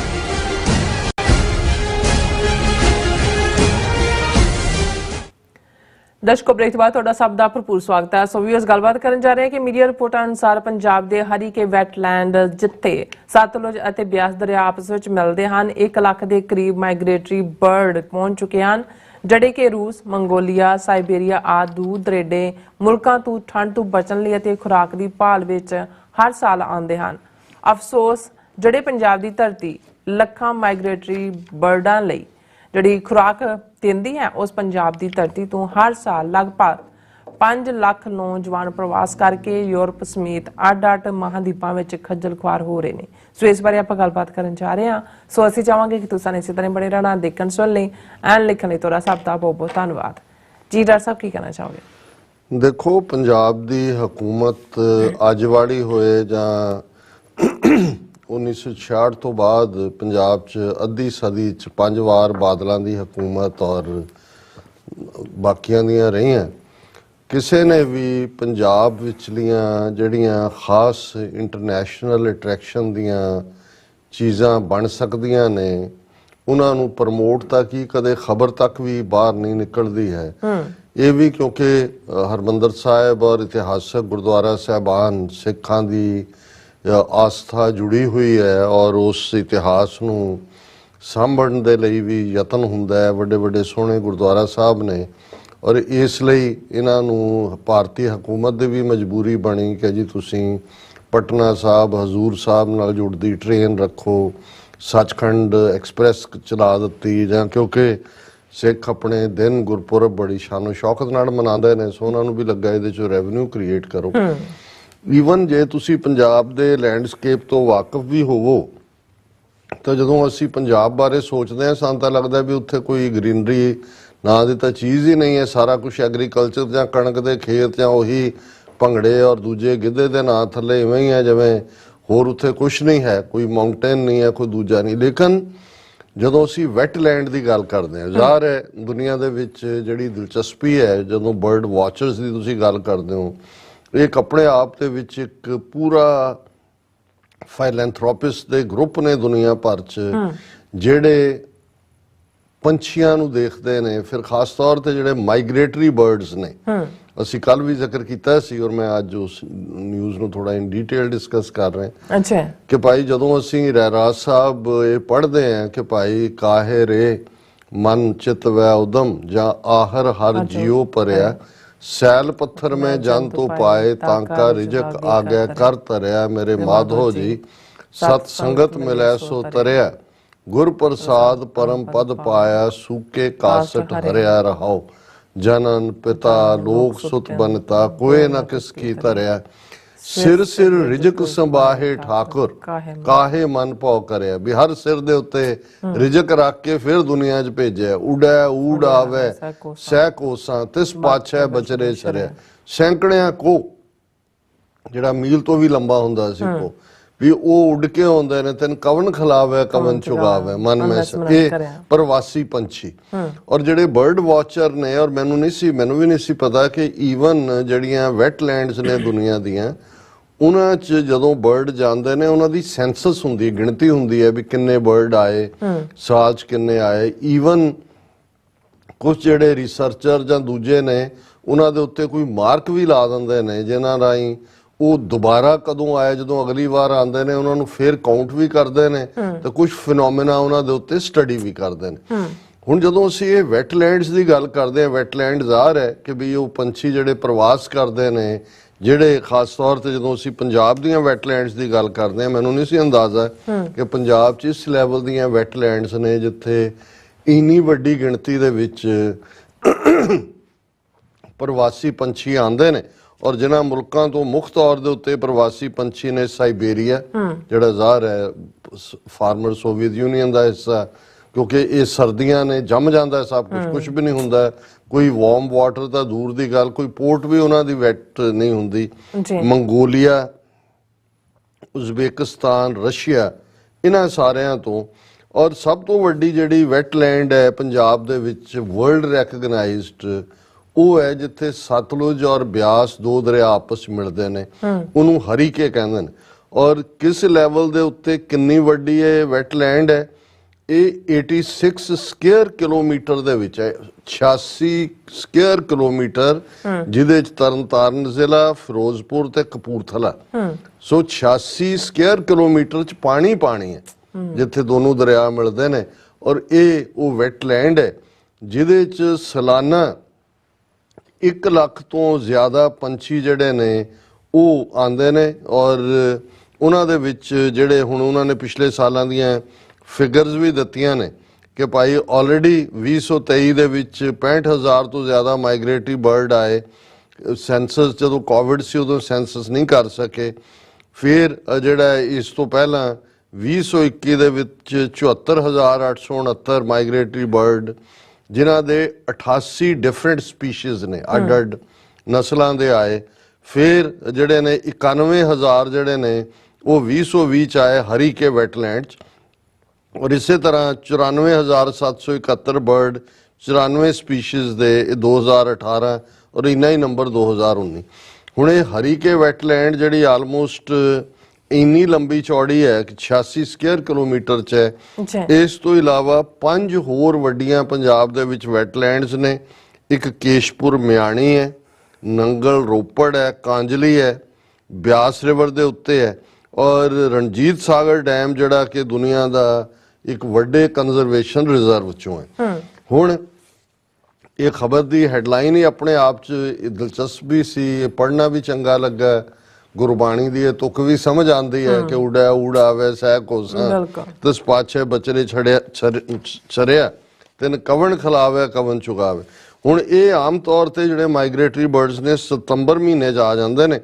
ਔਰ ਇਸ ਵਾਰ ਕਿਉਂਕਿ ਹੁਣ ਕਲਾਈਮੇਟ ਚੇਂਜ ਹੋਈ ਹੈ, ਗਰਮੀ ਬਹੁਤ ਜ਼ਿਆਦਾ ਹੋਈ ਹੈ, ਐਤਕੀ ਨਵੰਬਰ 'ਚ ਆਏ ਨੇ ਔਰ ਇਹ ਮਾਰਚ ਅਪ੍ਰੈਲ ਤੱਕ ਰਹਿੰਦੇ ਨੇ। ਹੁਣ ਇਹ 3-4 ਮਹੀਨੇ ਜੇ ਤੁਸੀਂ ਪੰਜਾਬ ਵਿੱਚ ਲਈ ਆਪਣੇ ਬੱਚਿਆਂ ਨੂੰ ਜਾਂ ਬਾਹਰ ਵੀ ਕਿ ਭਾਈ ਇੰਨੀਆਂ ਵੱਡੀਆਂ ਵੈਟਲੈਂਡ ਸਾਡੇ ਕੋਲ ਪੰਜਾਬ ਦੀ ਧਰਤੀ ਤੇ ਨੇ, ਔਰ ਜਿਹਦੇ ਚ ਤੁਸੀਂ ਇਹ ਐਜ਼ ਏ ਟੂਰਿਜ਼ਮ ਤੁਸੀਂ ਇਹਨੂੰ ਤੁਸੀਂ ਡਿਵੈਲਪ ਕਰਦੇ ਹੋ, ਨੇਚਰ ਨਾਲ ਪਿਆਰ, ਪੰਛੀਆਂ ਨਾਲ ਪਿਆਰ, ਇੱਕ ਹੋਰ ਦੁਨੀਆ ਜਿਹੜੀ ਹੈ ਉਹ ਤੁਹਾਡੇ ਸਾਹਮਣੇ ਆਉਂਦੀ ਹੈ। ਲੇਕਿਨ ਜਦੋਂ ਮੈਂ ਇਹ ਖਬਰ ਪੜ੍ਹ ਰਿਹਾ ਸੀ ਤੇ ਨਾਲ ਦੀ ਨਾਲ ਇੱਕ ਦੂਸਰੀ ਖਬਰ ਤੇ ਮੇਰੀ ਨਜ਼ਰ ਗਈ, lure of foreign shores, scores of Punjab villages losing youth, 2000 residents of Naushera Panua have migrated in 10 years। ਇਹ ਮਨਮੀਤ ਸਿੰਘ ਗਿੱਲ ਕੋਈ ਨੌਜਵਾਨ ਜਰਨਲਿਸਟ ਹੋਏਗਾ, ਉਹਨੇ 10 ਜਨਵਰੀ ਦੀ ਡੇਟਲਾਈਨ ਦੀ ਸਟੋਰੀ ਹੈ ਕਿ ਵੀ ਪੰਜਾਬ ਦੀ ਜਵਾਨੀ ਕਿਵੇਂ ਜਾ ਰਹੀ। ਉਹਨੇ ਕਿਹਾ ਨੌਸ਼ਹਿਰਾ ਪਨੂਆ ਪਿੰਡ ਜਿਹੜਾ ਤਰਨਤਾਰਨ ਦੇ ਨੇੜੇ ਹੈ, ਉਹਨੇ ਕਿਹਾ 19 ਤੋਂ 35 ਸਾਲ ਦੀ ਉਮਰ ਦੇ ਆਲਮੋਸਟ 2000 ਨੌਜਵਾਨ ਇੱਕੋ ਹੀ ਪਿੰਡ ਦੇ ਦੇਖੋ ਪਿਛਲੇ 10 ਸਾਲ ਚ ਚਲੇ ਗਏ ਨੇ ਇੱਥੋਂ। ਔਰ ਉਹਨਾਂ ਨੇ ਕਿਹਾ ਵੀ ਜਿਹੜੇ ਥੋੜੇ ਬਹੁਤ ਰਹਿ ਗਏ ਨੇ ਉਹ ਨੇ ਜਿਨ੍ਹਾਂ ਦੀ ਜਾਂ ਤਾਂ ਡਿਨਾਈ ਹੋਇਆ ਵੀਜ਼ਾ ਜਿਨ੍ਹਾਂ ਨੂੰ, ਤੇ ਜਾਂ ਜਿਨ੍ਹਾਂ ਦੀ ਐਪਲੀਕੇਸ਼ਨ ਅੰਡਰ ਪ੍ਰੋਸੈਸ ਹੈ। ਉਹਨਾਂ ਨੇ ਕਿਹਾ ਜੀ 14000 ਰੈਜ਼ੀਡੈਂਟ ਨੇ ਸਾਡੇ ਪਿੰਡ ਦੇ ਔਰ 2000 ਮਾਈਗ੍ਰੈਂਟ ਹੋ ਚੁੱਕੇ ਨੇ। ਔਰ ਇਹ ਪਿਛਲੇ 10 ਸਾਲ ਦੇ ਵਿੱਚ ਉਹਨਾਂ ਨੇ ਕਿਹਾ ਵੀ ਜੋ ਵੀ ਜਾ ਸਕਦਾ ਇੱਥੇ, ਭਾਵੇਂ ਕਿੱਲਾ 2 ਕਿੱਲੇ ਜ਼ਮੀਨ ਵੇਚ ਕੇ ਜਾਣ, ਉਹ ਕੈਨੇਡਾ, ਆਸਟ੍ਰੇਲੀਆ, ਇਟਲੀ, ਸਪੇਨ, ਇਹਨਾਂ ਸਾਰੀਆਂ ਥਾਵਾਂ ਤੇ ਜਾਂਦੇ ਨੇ। ਉਹਨੇ ਫਿਰ ਆਪਣੀ ਪੱਤੀ ਦਾ ਜ਼ਿਕਰ ਕੀਤਾ। ਉਹਨੇ ਕਿਹਾ ਜੀ 25 ਸਾਲ ਪਹਿਲਾਂ, around 25 years ago, the village had only one family whose members lived in Hong Kong, and presently there is hardly any family which has one or more members living abroad। ਉਹਨੇ ਕਿਹਾ ਜੀ ਅੱਜ ਇਹ ਹਾਲ ਹੈ ਕਿ ਭਾਈ ਕੋਈ ਵੀ ਐਸਾ ਨਹੀਂ ਹੈ ਜਿਹਦਾ ਕੋਈ ਬਾਹਰ ਨਾ ਹੋਏ। ਔਰ majority of migrants from the village are first generation. ਉਹਨਾਂ ਦੇ ਪੇਰੈਂਟਸ ਢੀਕਦੇ ਨੇ, ਉਹ ਛੱਡ ਕੇ ਗਏ ਨੇ।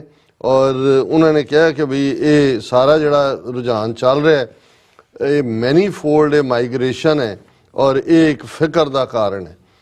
ਔਰ ਅੱਜ ਕਿਸੇ ਹੋਰ ਸੋਸ਼ਲ ਮੀਡੀਆ ਤੇ ਸੀ ਵੀ ਇੱਕ ਜ਼ਮਾਨਾ ਸੀ ਕਿ ਜਦੋਂ ਕੋਈ ਬਾਹਰੋਂ ਆਉਂਦਾ ਸੀ ਤੇ ਪਿੰਡ 'ਚ ਕਹਿੰਦੇ ਸੀ ਜੀ ਇਹਦੇ ਬੜੀ ਰੰਗ ਬਰੰਗੀ ਜਿਹੀ ਕਮੀਜ਼ ਪਾਈ, ਵਲੈਤੋਂ ਆਇਆ ਲੱਗਦਾ, ਫਿਰ ਹੁੰਦਾ ਕੈਨੇਡਾ ਤੋਂ ਆਇਆ ਲੱਗਦਾ।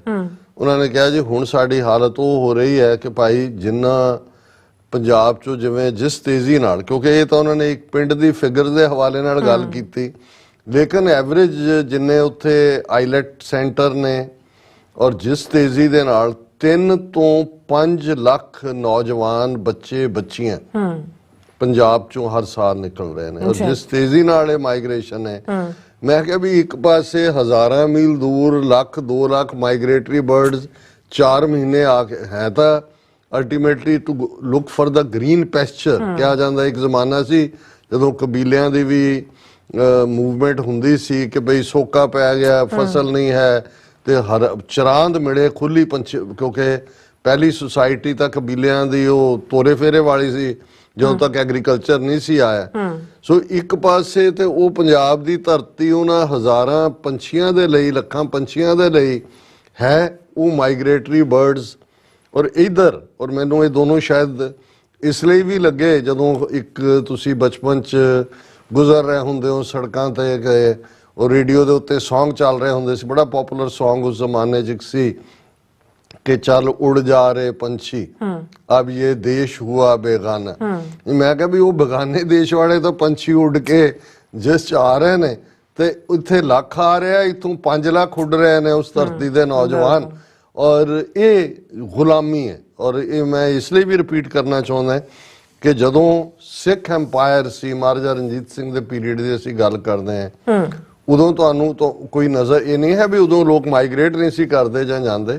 ਜੇ 50 ਤੋਂ ਜ਼ਿਆਦਾ ਇਟਾਲੀਅਨ, ਰਸ਼ੀਅਨ, ਅਮਰੀਕਨ ਦੂਜੇ ਮਹਾਰਾਜਾ ਰਣਜੀਤ ਸਿੰਘ ਦੀ ਜਿਹੜੀ ਐਮਪਲੋਇਮੈਂਟ ਦੇ ਵਿੱਚ ਸਨ, ਕਿਉਂਕਿ ਉਹ ਵੀ ਗ੍ਰੀਨ ਪੈਸਚਰ ਲਈ ਆਏ, ਉਹਨਾਂ ਨੂੰ ਸੀ ਵੀ ਇੱਥੇ ਤਨਖਾਹਾਂ ਵੀ ਨੇ, ਚੰਗੀ ਜ਼ਿੰਦਗੀ ਵੀ ਹੈ, ਤਰੱਕੀ ਦੇ ਚਾਂਸ ਵੀ ਨੇ। ਸੋ ਜਦੋਂ ਤੁਹਾਡੇ ਕੋਲ ਰਾਜ ਭਾਗ ਸੀ ਤੇ ਉਦੋਂ ਬਗਾਨੇ ਆ ਕੇ ਤੁਹਾਡੇ ਕੋਲ ਨੌਕਰੀਆਂ ਕਰਦੇ ਸੀ। ਤੇ ਅੱਜ ਹਾਲਾਤ ਇਹ ਨੇ ਕਿ ਭਾਈ ਇਸ ਕਿਸਮ ਦਾ ਡਰ, ਇੱਕ ਪਾਸੇ ਉਹਨਾਂ ਨੇ ਇੱਕ ਜਨਰੇਸ਼ਨ ਮਾਰ ਮੁਕਾਈ, ਇੱਕ ਡਰੱਗਸ ਦੇ ਹਵਾਲੇ ਕੀਤੀ ਔਰ ਨੈਕਸਟ ਦੇ ਵਿੱਚ ਇੰਨਾ ਖੌਫ ਪੈਦਾ ਕੀਤਾ, ਇਕਨੋਮਿਕਲ ਅਨਸਟੇਬਿਲਿਟੀ ਹੈ ਔਰ ਇਸ ਕਿਸਮ ਦਾ ਕਿ ਉਹ ਚਾਹੁੰਦੇ ਹੀ ਨੇ ਕਿ ਤੁਸੀਂ ਪ੍ਰਵਾਸੀ ਬਣੋ।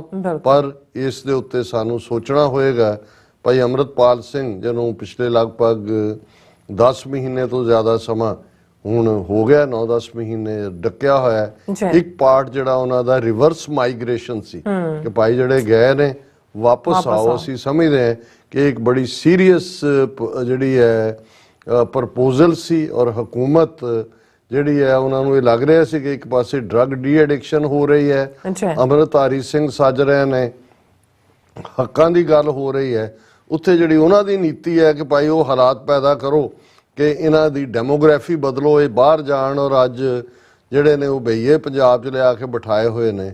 ਸੋ ਇਹ ਦੋਨੋਂ ਹੀ ਕਹਾਣੀਆਂ ਸਾਨੂੰ ਕਿਸੇ ਗੱਲ ਦੀ ਤਾਂ ਦੱਸ ਪਾਉਂਦੀਆਂ ਨੇ ਕਿ ਬੇਘਰਿਆਂ ਦੀ ਦਾਸਤਾਨ ਕੀ ਹੁੰਦੀ ਹੈ। ਬਿਲਕੁਲ ਜੀ, ਰਾਜ ਸਾਹਿਬ ਤੁਹਾਡਾ ਬਹੁਤ ਬਹੁਤ ਧੰਨਵਾਦ। ਸਾਥ ਲੈਣੇ ਬ੍ਰੇਕ ਵਿਊਅਰਸ ਤੁਸੀਂ ਕਿਤੇ ਨਹੀਂ ਜਾਣਾ, ਮਿਲਦੇ ਹਾਂ ਆਫਟਰ ਦਿਸ ਸ਼ਾਰਟ ਬ੍ਰੇਕ।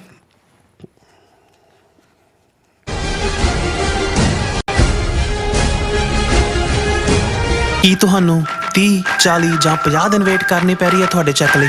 ਫਿਰ ਬ੍ਰੋਕਰਾਂ ਪਿੱਛੇ ਭੱਜਦੇ ਫਿਰਦੇ ਹੋ ਪੈਸੇ ਲਈ, ਬਹੁਤ ਜ਼ਿਆਦਾ ਟਾਈਮ ਵੇਸਟ ਹੋ ਜਾਂਦਾ ਇੱਦਾਂ ਤਾਂ। ਜੇ ਤੁਸੀਂ ਅੱਜ ਹੀ ਪੈਸੇ ਲੈਣੇ ਤਾਂ ਬੌਬਟੇਲ ਨੂੰ ਕਾਲ ਕਰੋ। ਬੌਬਟੇਲ ਤੁਹਾਡੀਆਂ ਇਨਵੋਇਸਿਸ ਸੇਮ ਡੇ ਫੰਡ ਕਰ ਸਕਦੇ ਹਨ for a small fee, no contract, no reserve and no hidden fees। ਅੱਜ ਹੀ ਕਾਲ ਕਰੋ ਬੌਬਟੇਲ ਨੂੰ ਤੇ ਤੁਹਾਡਾ ਪਹਿਲਾ ਮਹੀਨਾ ਫ੍ਰੀ। 410 204 2084 ਅਗੇਨ 410 204 20। ਨਾਰਥ ਅਮਰੀਕਾ ਦੇ ਪਹਿਲੇ ਪੰਥਕ ਟੀਵੀ ਚੈਨਲ TV84 ਵੱਲੋਂ ਸਿੱਖ ਪ੍ਰਭੂ ਸੱਤਾ ਲਈ ਚੱਲਦੇ ਸੰਘਰਸ਼ ਵਿੱਚ ਸਿਰਜੇ ਜਾ ਰਹੇ ਸਿੱਖ ਬਿਰਤਾਂਤ ਨੂੰ ਹੋਰ ਮਜ਼ਬੂਤ ਕਰਨ ਲਈ ਆਉਂਦੀ 14 ਜਨਵਰੀ 2024 ਦਿਨ ਐਤਵਾਰ ਨੂੰ ਗੁਰਦੁਆਰਾ ਸਿੰਘ ਸਭਾ ਫੇਅਰਫੈਕਸ ਵਰਜੀਨੀਆ ਵਿਖੇ ਵਿਸ਼ੇਸ਼ ਸਮਾਗਮ ਰੱਖਿਆ ਗਿਆ, ਜਿੱਥੇ ਪੰਥਕ ਮੀਡੀਆ ਨੂੰ ਹੋਰ ਮਜ਼ਬੂਤ ਕਰਨ ਅਤੇ ਕੌਮ ਸਾਹਮਣੇ ਦਰਪੇਸ਼ ਔਕੜਾਂ ਤੇ ਵਿਚਾਰਾਂ ਹੋਣਗੀਆਂ। ਆਓ TV84 ਦੇ ਹੱਥ ਮਜ਼ਬੂਤ ਕਰੀਏ ਅਤੇ ਕੌਮੀ ਜਾਗਰੂਕਤਾ ਮੁਹਿੰਮ ਵਿੱਚ ਯੋਗਦਾਨ ਪਾਈਏ। ਗੁਰਦੁਆਰਾ ਸਾਹਿਬ ਪ੍ਰਬੰਧਕ ਕਮੇਟੀ ਅਤੇ ਸਥਾਨਕ ਪੰਥਕ ਜਥੇਬੰਦੀਆਂ ਵੱਲੋਂ ਆਪ ਸਭ ਨੂੰ 14 ਜਨਵਰੀ ਨੂੰ ਦੁਪਹਿਰ 12 ਵਜੇ ਗੁਰਦੁਆਰਾ ਸਾਹਿਬ ਪਹੁੰਚਣ ਲਈ ਬੇਨਤੀ ਕੀਤੀ ਜਾਂਦੀ ਹੈ। ਵਧੇਰੇ ਜਾਣਕਾਰੀ ਲਈ ਤੁਸੀਂ ਹੇਠ ਦਿੱਤੇ ਨੰਬਰ ਤੇ ਸੰਪਰਕ ਕਰ ਸਕਦੇ ਹੋ।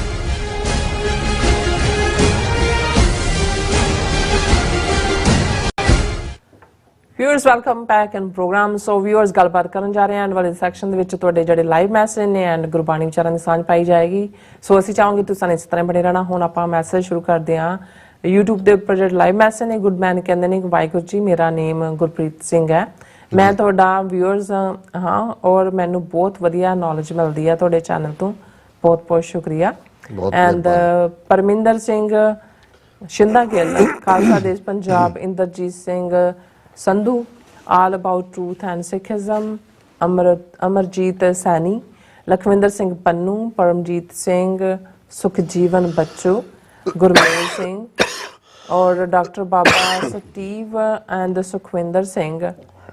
ਫਿਰ ਇਸੇ ਤਰ੍ਹਾਂ ਹਾਂਜੀ ਸੁਖਵਿੰਦਰ ਸਿੰਘ ਫਿਰ ਐਂਡ ਫਿਰ ਸਿੰਘ ਗਰਚਾ ਜੀ ਐਂਡ ਸਿੰਘ ਨਵਜੋਤ, ਦਵਿੰਦਰ ਸੰਧੂ, ਸੁਖਜਿੰਦਰ ਜੱਸਰ ਐਂਡ ਇਸੇ ਤਰ੍ਹਾਂ ਜੀਤ ਸੂਰਤੀਆ, ਫਿਰ ਜਸਬੀਰ ਸਿੰਘ, ਕੁਲਵੀਰ ਮਾਇਲ ਐਂਡ ਅਮਰਿੰਦਰ ਸਿੰਘ ਔਰ ਇਸੇ ਤਰ੍ਹਾਂ ਮੋਨਾ ਐਂਡ ਓਂਕਾਰ ਸਿੰਘ ਸਾਬਾ, ਫਿਰ ਇਸੇ ਤਰ੍ਹਾਂ ਰਵਿੰਦਰ ਗਿੱਲ, ਆਜ਼ਾਦੀ ਹਲ ਐਂਡ ਫਿਰ ਇਸੇ ਤਰ੍ਹਾਂ ਕਾਲਾ ਸਿੰਘ ਔਰ ਕਾਲੀ ਸਿੰਘ ਐਂਡ ਧਨਰਾਜ, ਸਤਨਾਮ ਢਿੱਲੋਂ ਔਰ ਤਜਿੰਦਰ ਸਿੰਘ। ਸਾਰੇ ਸਾਨੂੰ ਫਤਿਹ ਬੁਲਾਉਂਦੇ ਨੇ। ਜਿਨ੍ਹਾਂ ਦੇ ਜਿਹੜੇ ਮੈਸੇਜ ਨੇ ਉਹ ਮੈਂ ਹੁਣ ਆਪਾਂ ਕਰਦੇ ਹਾਂ ਸ਼ੇਅਰ। ਸਤਨਾਮ ਢਿੱਲੋਂ ਜੀ ਕਹਿੰਦੇ ਨੇ ਕੋਸ਼ਿਸ਼ ਖੁਦ ਕਰਿਆ ਕਰੋ ਅਤੇ ਭਰੋਸਾ ਅਕਾਲ ਪੁਰਖ ਤੇ ਕਰਿਆ ਕਰੋ ਅਤੇ ਲੋਹੜੀ ਮਾਘੀ ਦਿਹਾੜੇ ਦੀਆਂ ਵਧਾਈਆਂ ਜੀ ਤੁਹਾਨੂੰ ਬਹੁਤ ਬਹੁਤ। ਐਂਡ ਇਸੇ ਤਰ੍ਹਾਂ ਤਜਿੰਦਰ ਸਿੰਘ ਕਹਿੰਦੇ ਡਾਕਟਰ ਸਾਹਿਬ ਜੀ ਇੱਥੇ ਕੋਈ ਨੌਕਰੀ ਕੋਈ ਕੰਮ ਨਹੀਂ ਹੈ, ਹਰ ਸਮੇਂ ਸਰਕਾਰ ਤੰਤਰ ਦਾ ਜਿਹੜਾ ਡਰ ਹੁੰਦਾ ਹੈ, ਆਪਣੀ ਜਵਾਨੀ ਨੂੰ ਕਿਵੇਂ ਬਚਾਈਏ ਜੀ। ਕਹਿੰਦੇ ਨਹੀਂ ਅਸੀਂ ਇਹ ਨਹੀਂ ਕਹਿ ਰਹੇ ਕਿ ਭਾਈ ਜਿਹੜੇ ਉੱਥੋਂ ਜਿਹੜੇ ਮਾਈਗ੍ਰੇਟ ਕਰ ਰਹੇ ਨੇ ਕਿਉਂ ਕਰ ਰਹੇ ਨੇ, ਜ਼ਾਹਰ ਹੈ ਰੀਜ਼ਨ ਹੈ, ਪਰ ਅਲਟੀਮੇਟਲੀ ਜਿਹੜਾ ਹੱਲ ਤਾਂ ਪੱਕੇ ਤੌਰ ਦੇ ਉੱਤੇ ਆਪਣੀ ਕੌਮੀ ਆਜ਼ਾਦੀ ਨਾਲ ਜੁੜਿਆ ਹੋਇਆ। ਸਾਨੂੰ ਬੈਲੈਂਸ ਰੱਖਣਾ ਪਏਗਾ ਦੋਨੋਂ ਹੀ ਚੀਜ਼ਾਂ ਦੇ ਵਿੱਚ। ਦਾ ਬਜਟ ਕਹਿੰਦੇ ਨੇ ਲਾਰੈਂਸ ਬਿਸ਼ਨੋਈ ਦੀ ਭਾਰਤ ਮਾਤਾ ਕੀ ਜੈ ਵਾਲੀ ਜਿਹੜੀ ਇੰਟਰਵਿਊ ਦੇਣੀ ਚਾਹੀਦੀ ਹੈ ਕੈਨੇਡਾ ਗਵਰਨਮੈਂਟ ਨੂੰ। Why so called Khalistani saying hail mother India Lawrence is a puppet of Indian government ਉਹਨਾਂ ਨੇ ਕਿਹਾ। ਮੇਰਾ ਖਿਆਲ ਹੈ ਕੈਨੇਡੀਅਨ ਏਜੰਸੀਆਂ ਨੂੰ ਕੋਈ ਭੁਲੇਖਾ ਨਹੀਂ ਹੈ ਕਿ ਭਾਈ ਇਹ ਇਹਨਾਂ ਦੀ ਭਾਰਤੀ ਏਜੰਸੀਆਂ ਦੀ ਖੇਡ ਹੈ ਔਰ ਇਹ ਉਹਨੂੰ ਮੱਡੀ ਕਰਨਾ ਚਾਹੁੰਦੇ ਨੇ ਸਾਰੀ ਇਨਵੈਸਟੀਗੇਸ਼ਨ। ਕੁਲਵੀਰ ਮਾਇਲ ਕਹਿੰਦੇ ਨੇ only one solution Khalistan. And Amarinder Singh 26 January Khalistan March Moga Punjab. ਫਿਰ ਸੁਖਵਿੰਦਰ ਸਿੰਘ ਜੀ ਕਹਿੰਦੇ ਸਾਰੇ ਵੀਰਾਂ ਭੈਣਾਂ ਨੂੰ ਬੇਨਤੀ ਹੈ ਕਿ ਉਹ ਆਪਣਾ Khalistan media TV 84 USMI politics Punjab ਚੜ੍ਹਦੀ ਕਲਾ ਪੰਜਾਬ ਹਨ ਔਰ ਖਾਲਿਸਤਾਨ ਅਤੇ ਹੋਰ ਜਿਹੜੇ ਆਜ਼ਾਦੀ ਦੀ ਗੱਲ ਕਰਦੇ ਹਨ ਉਹੀ ਦੇਖੋ। ਔਰ ਫਿਰ ਇਸੇ ਤਰ੍ਹਾਂ ਮੈਸੇਜ ਆਏਗਾ ਸਾਡੇ ਕੋਲ। ਹਾਂਜੀ, ਡਾਕਟਰ ਬਾਬਾ ਸਟੀਵ ਬੇਦੀ ਲਿਖਦੇ ਨੇ ਡੀਅਰ ਨੇ ਮੇਰੀ ਤਾਰੀਫ ਕੀਤੀ ਬੱਲੇ। Dear Neelam Kaur, you are one of the beautiful soul God gifted person who is doing the program. My name is Doctor. Thank you so much ਤੁਹਾਡਾ ਬਹੁਤ ਸ਼ੁਕਰੀਆ। ਹਾਂਜੀ, ਫਿਰ ਇਸੇ ਤਰ੍ਹਾਂ ਗੁਰਮੇਲ ਸਿੰਘ ਦਾ ਹਮੇਸ਼ਾ ਇਸ ਤਰ੍ਹਾਂ ਚੜ੍ਹਦੀ ਕਲਾ ਮੈਸੇਜ ਹੁੰਦਾ। ਕਹਿੰਦੇ ਨੇ ਵਾਹਿਗੁਰੂ ਜੀ ਕਾ ਖਾਲਸਾ ਵਾਹਿਗੁਰੂ ਜੀ ਕੀ ਫਤਿਹ। Doctor Sahib and dear Neelam Kaur ji, you are doing a great job for the Sikh nation. Keep it up. God bless you and your TV 84 Khalistan ਜ਼ਿੰਦਾਬਾਦ ਕਿਹਾ ਇਹਨਾਂ ਨੇ। And that's it, I think. ਹਾਂਜੀ, ਕਮਲ ਸਿੰਘ ਲਿਖਦੇ ਨੇ ਹੁਣ ਤਾਂ ਕਈ ਸੱਚੇ ਹਿੰਦੂ ਤੇ ਸਨਾਤਨੀ ਵਿਦਵਾਨ ਵੀ ਇਹ ਕਹਿਣ ਲੱਗ ਪਏ ਹਨ ਕਿ ਜੇ ਇਸ ਵਾਰ ਮੋਦੀ ਨੇ ਸ਼ੰਕਰਾਚਾਰੀਆ ਦੀ ਪਰਵਾਹ ਨਹੀਂ ਕੀਤੀ ਤੇ ਚੋਣਾਂ ਵੀ ਜਿੱਤ ਗਿਆ ਫਿਰ ਉਸ ਨੇ ਅਗਲੀ ਵਾਰ ਸ਼ੰਕਰਾਚਾਰੀਆ ਵੀ ਆਪੇ ਹੀ ਬਣਾ ਲੈਣੇ ਨੇ। ਹੁਣ ਵੀ ਉਹ ਨਹੀਂ ਰੋਲ ਸ਼ੰਕਰਾਚਾਰੀਆ ਦਾ ਹੀ ਕਰ ਰਿਹਾ ਪੂਜਾ ਪ੍ਰਤਿਸ਼ਠਾ ਦੇ ਨਾਂ ਥੱਲੇ। ਇੱਕ ਗੱਲ ਸਿੱਖਾਂ ਨੂੰ ਖਾਸ ਕਰਕੇ ਬਾਹਰਲੇ ਜਾਗਰੂਕ ਸਿੱਖਾਂ ਨੂੰ ਸੋਚਣੀ ਤੇ ਕਰਨੀ ਬਣਦੀ ਹੈ ਕਿ ਪੰਜਾਬ ਵਿੱਚ ਇੱਕ ਇਹੋ ਜਿਹੀ ਰਾਜਨੀਤਿਕ ਜਮਾਤ ਹੋਣੀ ਬਹੁਤ ਜ਼ਰੂਰੀ ਹੈ ਜੋ ਬਾਹਰੋਂ ਭਾਵੇਂ ਸਿੱਖ ਰਾਜ ਦੀ ਗੱਲ ਨਾ ਕਰੇ ਪਰ ਅੰਦਰੋਂ ਹਮਾਇਤ ਕਰੇ ਤੇ ਸਿੱਖ ਮੁੱਦਿਆਂ ਦੀ ਗੱਲ ਕਰੇ, ਜਿਵੇਂ ਅਕਾਲੀ ਦਲ 84 ਤੋਂ ਪਹਿਲਾਂ ਸੀ। ਨਹੀਂ ਤਾਂ ਜੋ ਪੰਥਕ ਆਧਾਰ ਪਿੰਡ ਪੱਧਰ ਤੇ ਪਰਿਵਾਰਾਂ ਵਿੱਚ ਪੀੜ੍ਹੀ ਦਰ ਪੀੜ੍ਹੀ ਚੱਲਦਾ ਸੀ ਉਹ ਖਤਮ ਹੋ ਜਾਏਗਾ ਜਾਂ ਹੋਰ ਪਾਸੇ ਖਿਸਕੇਗਾ, ਜਿਵੇਂ ਪਿਛਲੀ ਵਾਰ ਭੰਡ ਵੱਲ ਗਿਆ ਸੀ। ਕਿਉਂਕਿ ਜੇ ਨੌਜਵਾਨੀ ਦਾ ਮੋਹ ਭੰਡ ਤੋਂ ਵੀ ਭੰਗ ਹੋ ਗਿਆ ਤਾਂ ਦੁਸ਼ਮਣਾਂ ਨੇ ਇਸ ਤੋਂ ਵੀ ਵੱਡਾ ਮਸਕਰਾ ਤੇ ਚਵਲ ਸਿੱਧੂ ਦੇ ਰੂਪ ਵਿੱਚ ਤਿਆਰ ਕਰਨਾ ਸ਼ੁਰੂ ਕਰ ਦਿੱਤਾ ਹੈ। ਇਸ ਦਾ ਸਬੂਤ ਤੁਸੀਂ ਦੇਖ ਸਕਦੇ ਹੋ ਕਿ ਉਹ ਸਾਰਿਆਂ ਖਿਲਾਫ ਬੋਲਦਾ ਹੈ ਤੇ ਕਹਿੰਦਾ ਹੈ ਕਿ ਮੇਰੇ ਕੋਲ ਹੀ ਮਾਡਲ ਹੈ ਪੰਜਾਬ ਨੂੰ ਬਚਾਉਣ ਦਾ, ਪਰ ਕਦੇ ਵੀ ਬੀਜੇਪੀ ਦੇ ਖਿਲਾਫ ਜਾਂ ਹਿੰਦੂ ਰਾਸ਼ਟਰ ਬਾਰੇ ਨਹੀਂ ਬੋਲਿਆ। ਸੋ ਅੰਤਰਰਾਸ਼ਟਰੀ ਪੱਧਰ ਤੇ ਪੰਜਾਬ ਤੋਂ ਆਪਣੀ ਨੁਮਾਇੰਦਗੀ ਨੂੰ ਜੀਵਤ ਰੱਖਣ ਲਈ ਇਹ ਬਹੁਤ ਜ਼ਰੂਰੀ ਹੈ। ਤੁਸੀਂ ਬਿਲਕੁਲ ਠੀਕ ਫਰਮਾਇਆ ਔਰ ਅਸੀਂ ਸਮਝਦੇ ਹਾਂ ਵੀ ਇਸ ਪੀਰੀਅਡ 'ਚ ਸ਼੍ਰੋਮਣੀ ਅਕਾਲੀ ਦਲ ਅੰਮ੍ਰਿਤਸਰ ਸਿਮਰਨਜੀਤ ਸਿੰਘ ਮਾਨ ਉਹਨਾਂ ਦਾ ਰੋਲ ਕਾਫੀ ਪੋਜ਼ਿਟਿਵ ਹੈ ਔਰ ਹਰ ਮੁੱਦੇ ਤੇ ਉਹ ਬੋਲਦੇ ਨੇ। ਜੇ ਸਾਰੀਆਂ ਪੰਥਕ ਧਿਰਾਂ ਇੱਕ ਪਲੇਟਫਾਰਮ ਦੇ ਉੱਤੇ ਪੰਥਕ ਏਜੰਡੇ ਥੱਲੇ ਭਾਵੇਂ ਵਿਦਨ ਸਿਸਟਮ ਹੀ ਉਹ ਗੱਲ ਕਰਨ ਤੇ ਉਹ ਸਾਡਾ ਪੰਥਕ ਵੋਟ ਬੈਂਕ ਜਿਹੜਾ ਪਿਛਲੀ ਇੱਕ ਸਦੀ ਤੋਂ ਜਿਹੜਾ ਪੰਥ ਦੇ ਅਕਾਲੀ ਦਲ ਔਰ ਪੰਥ ਸਿਨੋਨਿਮਸ ਲਫ਼ਜ਼ ਹੀ ਸੀ ਉਹ ਸੇਵ ਹੋਏਗਾ। ਜਿਵੇਂ ਤੁਸੀਂ ਕਿਹਾ ਬੌਬ ਸਿੰਘ, ਬਿਲਕੁਲ ਉਹ ਕਹਿੰਦੇ ਨੇ ਸਮੂਹ ਸੰਗਤ ਸਰੋਤਿਆਂ ਨੂੰ ਵਾਹਿਗੁਰੂ ਜੀ ਕਾ ਖਾਲਸਾ ਵਾਹਿਗੁਰੂ ਜੀ ਕੀ ਫਤਿਹ। ਗੁਜ਼ਾਰਿਸ਼ ਹੈ ਕਿ ਅਸੀਂ ਸਭ ਆਪਣਾ ਕੌਮ ਪ੍ਰਤੀ ਫਰਜ਼ ਬਾਖੂਬੀ ਨਿਭਾਈਏ, ਆਪਣੀ ਆਪਣੀ ਪਹੁੰਚ ਤੱਕ ਪੰਥ ਦੀ ਕਿਸੇ ਵੀ ਤਰੀਕੇ ਮਦਦ ਕਰ ਸਕੀਏ ਤੇ ਜ਼ਰੂਰ ਕਰੀਏ। ਪਿਛਲੇ 10 ਦਿਨਾਂ ਤੋਂ ਮਨ ਵਿੱਚ ਉਦਾਸੀ ਤੇ ਬੇਚੈਨੀ ਸੀ। ਵਰਤਾਰਾ ਪੰਜਾਬ ਸਰਕਾਰ ਦੀ ਸਿੱਖ ਨੌਜਵਾਨਾਂ ਦੀ ਬੇਬੁਨਿਆਦ ਫੜੋ-ਫੜੀ ਦੇ ਹਵਾਲੇ ਨਾਲ ਭਾਰਤੀ ਸਰਕਾਰ ਸਿੱਖਾਂ ਦੀ ਚੜ੍ਹਦੀ ਕਲਾ ਤੋਂ ਇੰਨੀ ਭੈਭੀਤ ਹੈ ਕਿ ਨਿਰਦੋਸ਼ੇ ਸਿੱਖ ਨੌਜਵਾਨਾਂ ਨੂੰ ਨਾਜਾਇਜ਼ ਫੜ ਕੇ ਜੇਲ੍ਹਾਂ ਅੰਦਰ ਬੰਦ ਕਰਕੇ ਆਮ ਆਵਾਮ ਨੂੰ ਡਰਾਉਣ ਦੀ ਭੱਦੀ ਕੋਸ਼ਿਸ਼ ਕਰ ਰਹੀ ਹੈ। ਚਲੋ ਸਾਨੂੰ ਸਭ ਨੂੰ ਪਤਾ ਹੈ ਕਿ ਭਾਰਤ ਸਰਕਾਰ ਨੇ ਕਰਨਾ ਹੀ ਹੈ, ਪਰ ਦੂਜੇ ਪਾਸੇ ਸਾਨੂੰ ਉਹਨਾਂ ਸਿੰਘਾਂ ਦੀ ਸੰਭਾਲ ਕਰਨੀ ਚਾਹੀਦੀ ਹੈ ਜੋ ਸਟੇਟ ਅੱਗੇ ਨਿਰਭੈ ਹੋ ਕੇ ਛਾਤੀ ਢਾਹ ਕੇ ਡਟ ਕੇ ਖੜਦੇ ਰਹੇ ਨੇ। ਪਿਛਲੇ ਦਿਨੀ ਭਾਈ ਗੁਰਪ੍ਰੀਤ ਸਿੰਘ ਜਿਨ੍ਹਾਂ ਨੂੰ ਦਿੱਲੀ ਤੋਂ ਫੜਿਆ ਗਿਆ ਸੀ, ਕਾਨੂੰਨੀ ਤੌਰ ਤੇ ਨਾਜਾਇਜ਼ ਸੀ, ਉਹਨਾਂ ਦੇ ਕਾਨੂੰਨ ਮੁਤਾਬਕ ਗ੍ਰਿਫਤਾਰੀ ਤੈਅ ਠੀਕ 24 ਘੰਟਿਆਂ ਬਾਅਦ ਪੁਲਿਸ ਨੂੰ ਜਨਤਕ ਅਤੇ ਪੇਸ਼ ਕਰਨਾ ਹੁੰਦਾ ਹੈ। ਪਰ ਗੁਰਪ੍ਰੀਤ ਸਿੰਘ ਨੂੰ 40 ਘੰਟੇ ਤੱਕ ਕਿਸੇ ਨੂੰ ਦੱਸਿਆ ਵੀ ਨਹੀਂ ਸੀ ਗਿਆ ਕਿ ਉਹ ਕਿੱਥੇ ਹੈ ਤੇ ਕਿਸ ਹਾਲਤ ਵਿੱਚ ਸੀ। ਮਾਪਿਓ ਦੀ ਹਾਲਤ ਸੋਚ ਕੇ ਦੇਖੋ, ਸਾਡੀ ਵੀ ਰੂਹ ਕੰਬ ਉੱਠੇਗੀ। ਖੈਰ ਕਿਤੇ ਨਾ ਕਿਤੇ ਪੰਥ ਦੀ ਲਾਪਰਵਾਹੀ ਰਹੀ ਹੈ। ਕੁਝ ਪਤਵੰਤੇ ਸੱਜਣਾ ਦੇ ਦੱਸਣ ਅਨੁਸਾਰ ਵੀਰ ਦੀ ਕਿਸੇ ਬਾਹਰਲੇ ਗੁਰੂ ਘਰੋਂ ਅਤੇ ਕਿਸੇ ਹੋਰ ਤਰੀਕੇ ਸਿੰਘ ਦੀ ਸੰਭਾਲ ਹੋ ਸਕਦੇ ਸੀ ਜੋ ਬਾਹਰ ਬੈਠੇ ਕਿਸੇ ਨੇ ਬਾਂਹ ਨਹੀਂ ਫੜੀ। ਮੇਰੀ ਗੁਜ਼ਾਰਿਸ਼ ਹੈ ਸਮੂਹ ਵੀਰਾਂ ਭੈਣਾਂ ਨੂੰ ਆਪਣੇ ਆਪਣੇ ਲੈਵਲ ਤੇ ਜੋ ਵੀ ਪੁਖਤਾ ਮਦਦ ਹੋ ਸਕੇ ਜ਼ਰੂਰ ਕਰਿਆ ਕਰੀਏ। ਗਰੀਬ ਦਾ ਮੂੰਹ ਹੀ ਗੁਰੂ ਦੀ ਗੋਲਕ ਦੀ ਸਹੀ ਵਰਤੋਂ ਹੈ। ਬਿਲਕੁਲ। ਅਜੇ ਵੀ ਕਾਫੀ ਸਿੰਘ ਹਨ ਜੋ ਭਾਰਤੀ ਸਰਕਾਰ ਦੀਆਂ ਅੱਖਾਂ ਵਿੱਚ ਰੜਕ ਰਹੇ ਹਨ। ਆਓ ਰਲ ਕੇ ਅਸੀਂ ਉਹਨਾਂ ਅਤੇ ਉਹਨਾਂ ਦੇ ਪਰਿਵਾਰਾਂ ਦੀ ਸੰਭਾਲ ਦਾ ਬੇੜਾ ਚੁੱਕੀਏ। ਧੰਨਵਾਦ TV 84 ਦਾ, ਜਿਸ ਕਰਕੇ ਅਸੀਂ ਆਪਣਾ ਸੁਝਾਅ ਤੇ ਵਿਚਾਰ ਨਾਨਕ ਨਾਮ ਲੇਵਾ ਹੱਕ ਸੱਚ ਅਤੇ ਇਨਸਾਫ ਦੇ ਪੱਖ ਪੂਰਨ ਵਾਲੇ ਸਰੋਤਿਆਂ ਅੱਗੇ ਰੱਖ ਸਕਦੇ ਹਾਂ। ਵਾਹਿਗੁਰੂ ਜੀ ਕਾ ਖਾਲਸਾ, ਵਾਹਿਗੁਰੂ ਜੀ ਕੀ ਫਤਿਹ। ਬੌਬ ਸਿੰਘ ਜੀ, ਤੁਸੀਂ ਬਿਲਕੁਲ ਠੀਕ ਫਰਮਾਇਆ।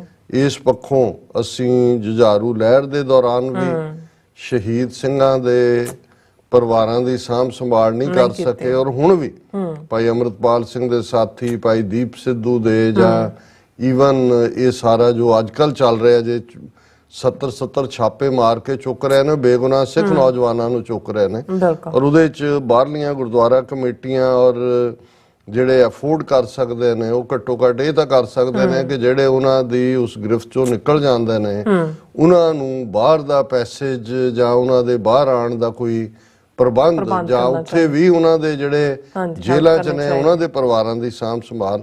ਫਿਰ ਉਹਨਾਂ ਨੇ ਬੌਬ ਸਿੰਘ ਹੋਰਾਂ ਨੇ ਕੰਟੀਨਿਊ ਕੀਤਾ ਵੀ TV 84 ਇੱਕ ਪੰਥਕ ਚੈਨਲ ਹੈ। ਅਸੀਂ ਵਡਭਾਗੀ ਹਾਂ ਕਿ ਜਿੱਥੇ ਦੁਨੀਆ ਦਾ ਮੀਡੀਆ ਝੂਠ ਪਰੋਸ ਰਿਹਾ ਹੈ, ਸਾਡੇ ਕੋਲ ਪੰਥਕ ਹੱਕ ਸੱਚ ਤੇ ਇਨਸਾਫ ਦੀ ਗੱਲ ਕਰਨ ਵਾਲਾ ਚੈਨਲ ਹੈ। ਅਰਦਾਸ ਕਰਦੇ ਹਾਂ ਕਿ ਸਰਕਾਰੇ ਖਾਲਸਾ ਦੇ ਹੋਂਦ ਵਿੱਚ ਆਉਣ ਤੋਂ ਬਾਅਦ ਡਾਕਟਰ ਸਾਹਿਬ ਅਤੇ ਸਮੂਹ ਟੀਮ ਨੂੰ ਪੂਰੇ ਖਾਲਿਸਤਾਨ ਦਾ ਸੂਚਨਾ ਵਿਭਾਗ ਮਿਨਿਸਟਰੀ ਦਾ ਅਹੁਦਾ ਦੇਣ। ਹਾਲ ਦੀ ਘੜੀ ਪੰਥ ਦਿਲ ਖੋਲ ਕੇ ਇਹਨਾਂ ਦੀ ਮਦਦ ਕਰੇ ਤੇ ਹਰ ਪ੍ਰੋਗਰਾਮ ਨੂੰ ਸ਼ੇਅਰ ਕਰੇ। ਬਹੁਤ ਬਹੁਤ ਸ਼ੁਕਰੀਆ ਬੌਬ ਸਿੰਘ ਜੀ। ਅਸੀਂ ਤੁਹਾਡੀਆਂ ਖਜੂਰਾਂ ਵੀ ਇੰਜੋਏ ਕਰਦੇ ਹਾਂ ਔਰ ਤੁਹਾਡੀਆਂ ਗੱਲਾਂ ਵੀ ਜਿਨ੍ਹਾਂ 'ਚ ਤੁਸੀਂ ਪੂਰਾ ਸਿਦਕ ਔਰ ਵਿਸ਼ਵਾਸ ਦੇ ਨਾਲ ਪੰਥ ਦੀ ਚੜ੍ਹਦੀ ਕਲਾ ਵੀ ਲੋਚਦੇ ਹੋ। ਕੁਝ ਚੀਜ਼ਾਂ ਇਸ ਕਿਸਮ ਦੀਆਂ ਨੇ ਜਿਹੜੀਆਂ ਕਮਜ਼ੋਰ ਵੀ ਕਰਨ ਵਾਲੀਆਂ ਨੇ, ਉਦਾਸ ਵੀ ਕਰਦੀਆਂ ਨੇ, ਜਿਵੇਂ ਉਹਨਾਂ ਨੇ ਖੁਦ ਹੀ ਕਿਹਾ, ਪਰ ਮੈਂ ਸਮਝਦਾ ਵੀ ਇਹ ਇਸ਼ਕ ਹਕੀਕੀ ਦੀ ਖੇਡ ਹੈ। ਗੁਰੂ ਨੂੰ ਰਿਝਾਣਾ ਹੈ, ਪੰਥ ਨੇ ਆਪਣਾ ਫਰਜ਼ ਅਦਾ ਕਰਨਾ ਹੈ, ਗੁਰੂ ਨੇ ਪੰਥ ਨੂੰ ਬੇਘਰੇ ਨਹੀਂ ਰਹਿਣ ਦੇਣਾ ਔਰ ਬਹੁਤ ਜਲਦੀ ਖਾਲਿਸਤਾਨ ਜਿਹੜਾ ਇੱਕ ਹਕੀਕਤ ਹੋਏਗਾ। ਔਰ ਦਵਿੰਦਰ ਸੰਧੂ, ਰਿੰਕੂ ਚਾਲ, ਰਾਜਵਿੰਦਰ ਸਿੰਘ, ਜਸਬੀਰ ਸਿੰਘ, ਇਹਨਾਂ ਸਾਰਿਆਂ ਦੀ, ਸੋਹਣ ਸਿੰਘ ਮਾਲ, ਮੁਹੰਮਦ ਅਨਵਰ, ਇਹਨਾਂ ਸਾਰਿਆਂ ਦੀ ਫਤਿਹ ਹੈ। ਕਿਰਪਾਲ ਸਿੰਘ ਚੀਮਾ ਜਿਹੜੇ ਸਾਡੇ ਰੈਗੂਲਰ ਵਿਊ ਨੇ, ਰੋਜ਼ਾਨਾ ਲਿਖਦੇ ਨੇ, ਉਹਨਾਂ ਨੇ ਲਿਖਿਆ ਖਾਲਸਾ ਰਾਜ ਦੇ ਆਗਮਨ ਨਾਲ ਇਸ ਧਰਤੀ ਤੇ ਮਨੁੱਖਤਾ ਦੇ ਨਵੇਂ ਜੀਵਨ ਦੀ ਆਰੰਭਤਾ ਹੋਵੇਗੀ, ਜਿੱਥੇ ਸਹੀ ਅਰਥਾਂ ਵਿੱਚ ਸੱਚੇ ਲੋਕਤੰਤਰ ਦਾ ਗਠਨ ਖਾਲਸਾਈ ਸਿਧਾਂਤਾਂ ਦੇ ਆਧਾਰ ਤੇ ਸਾਜਿਆ ਜਾਏਗਾ।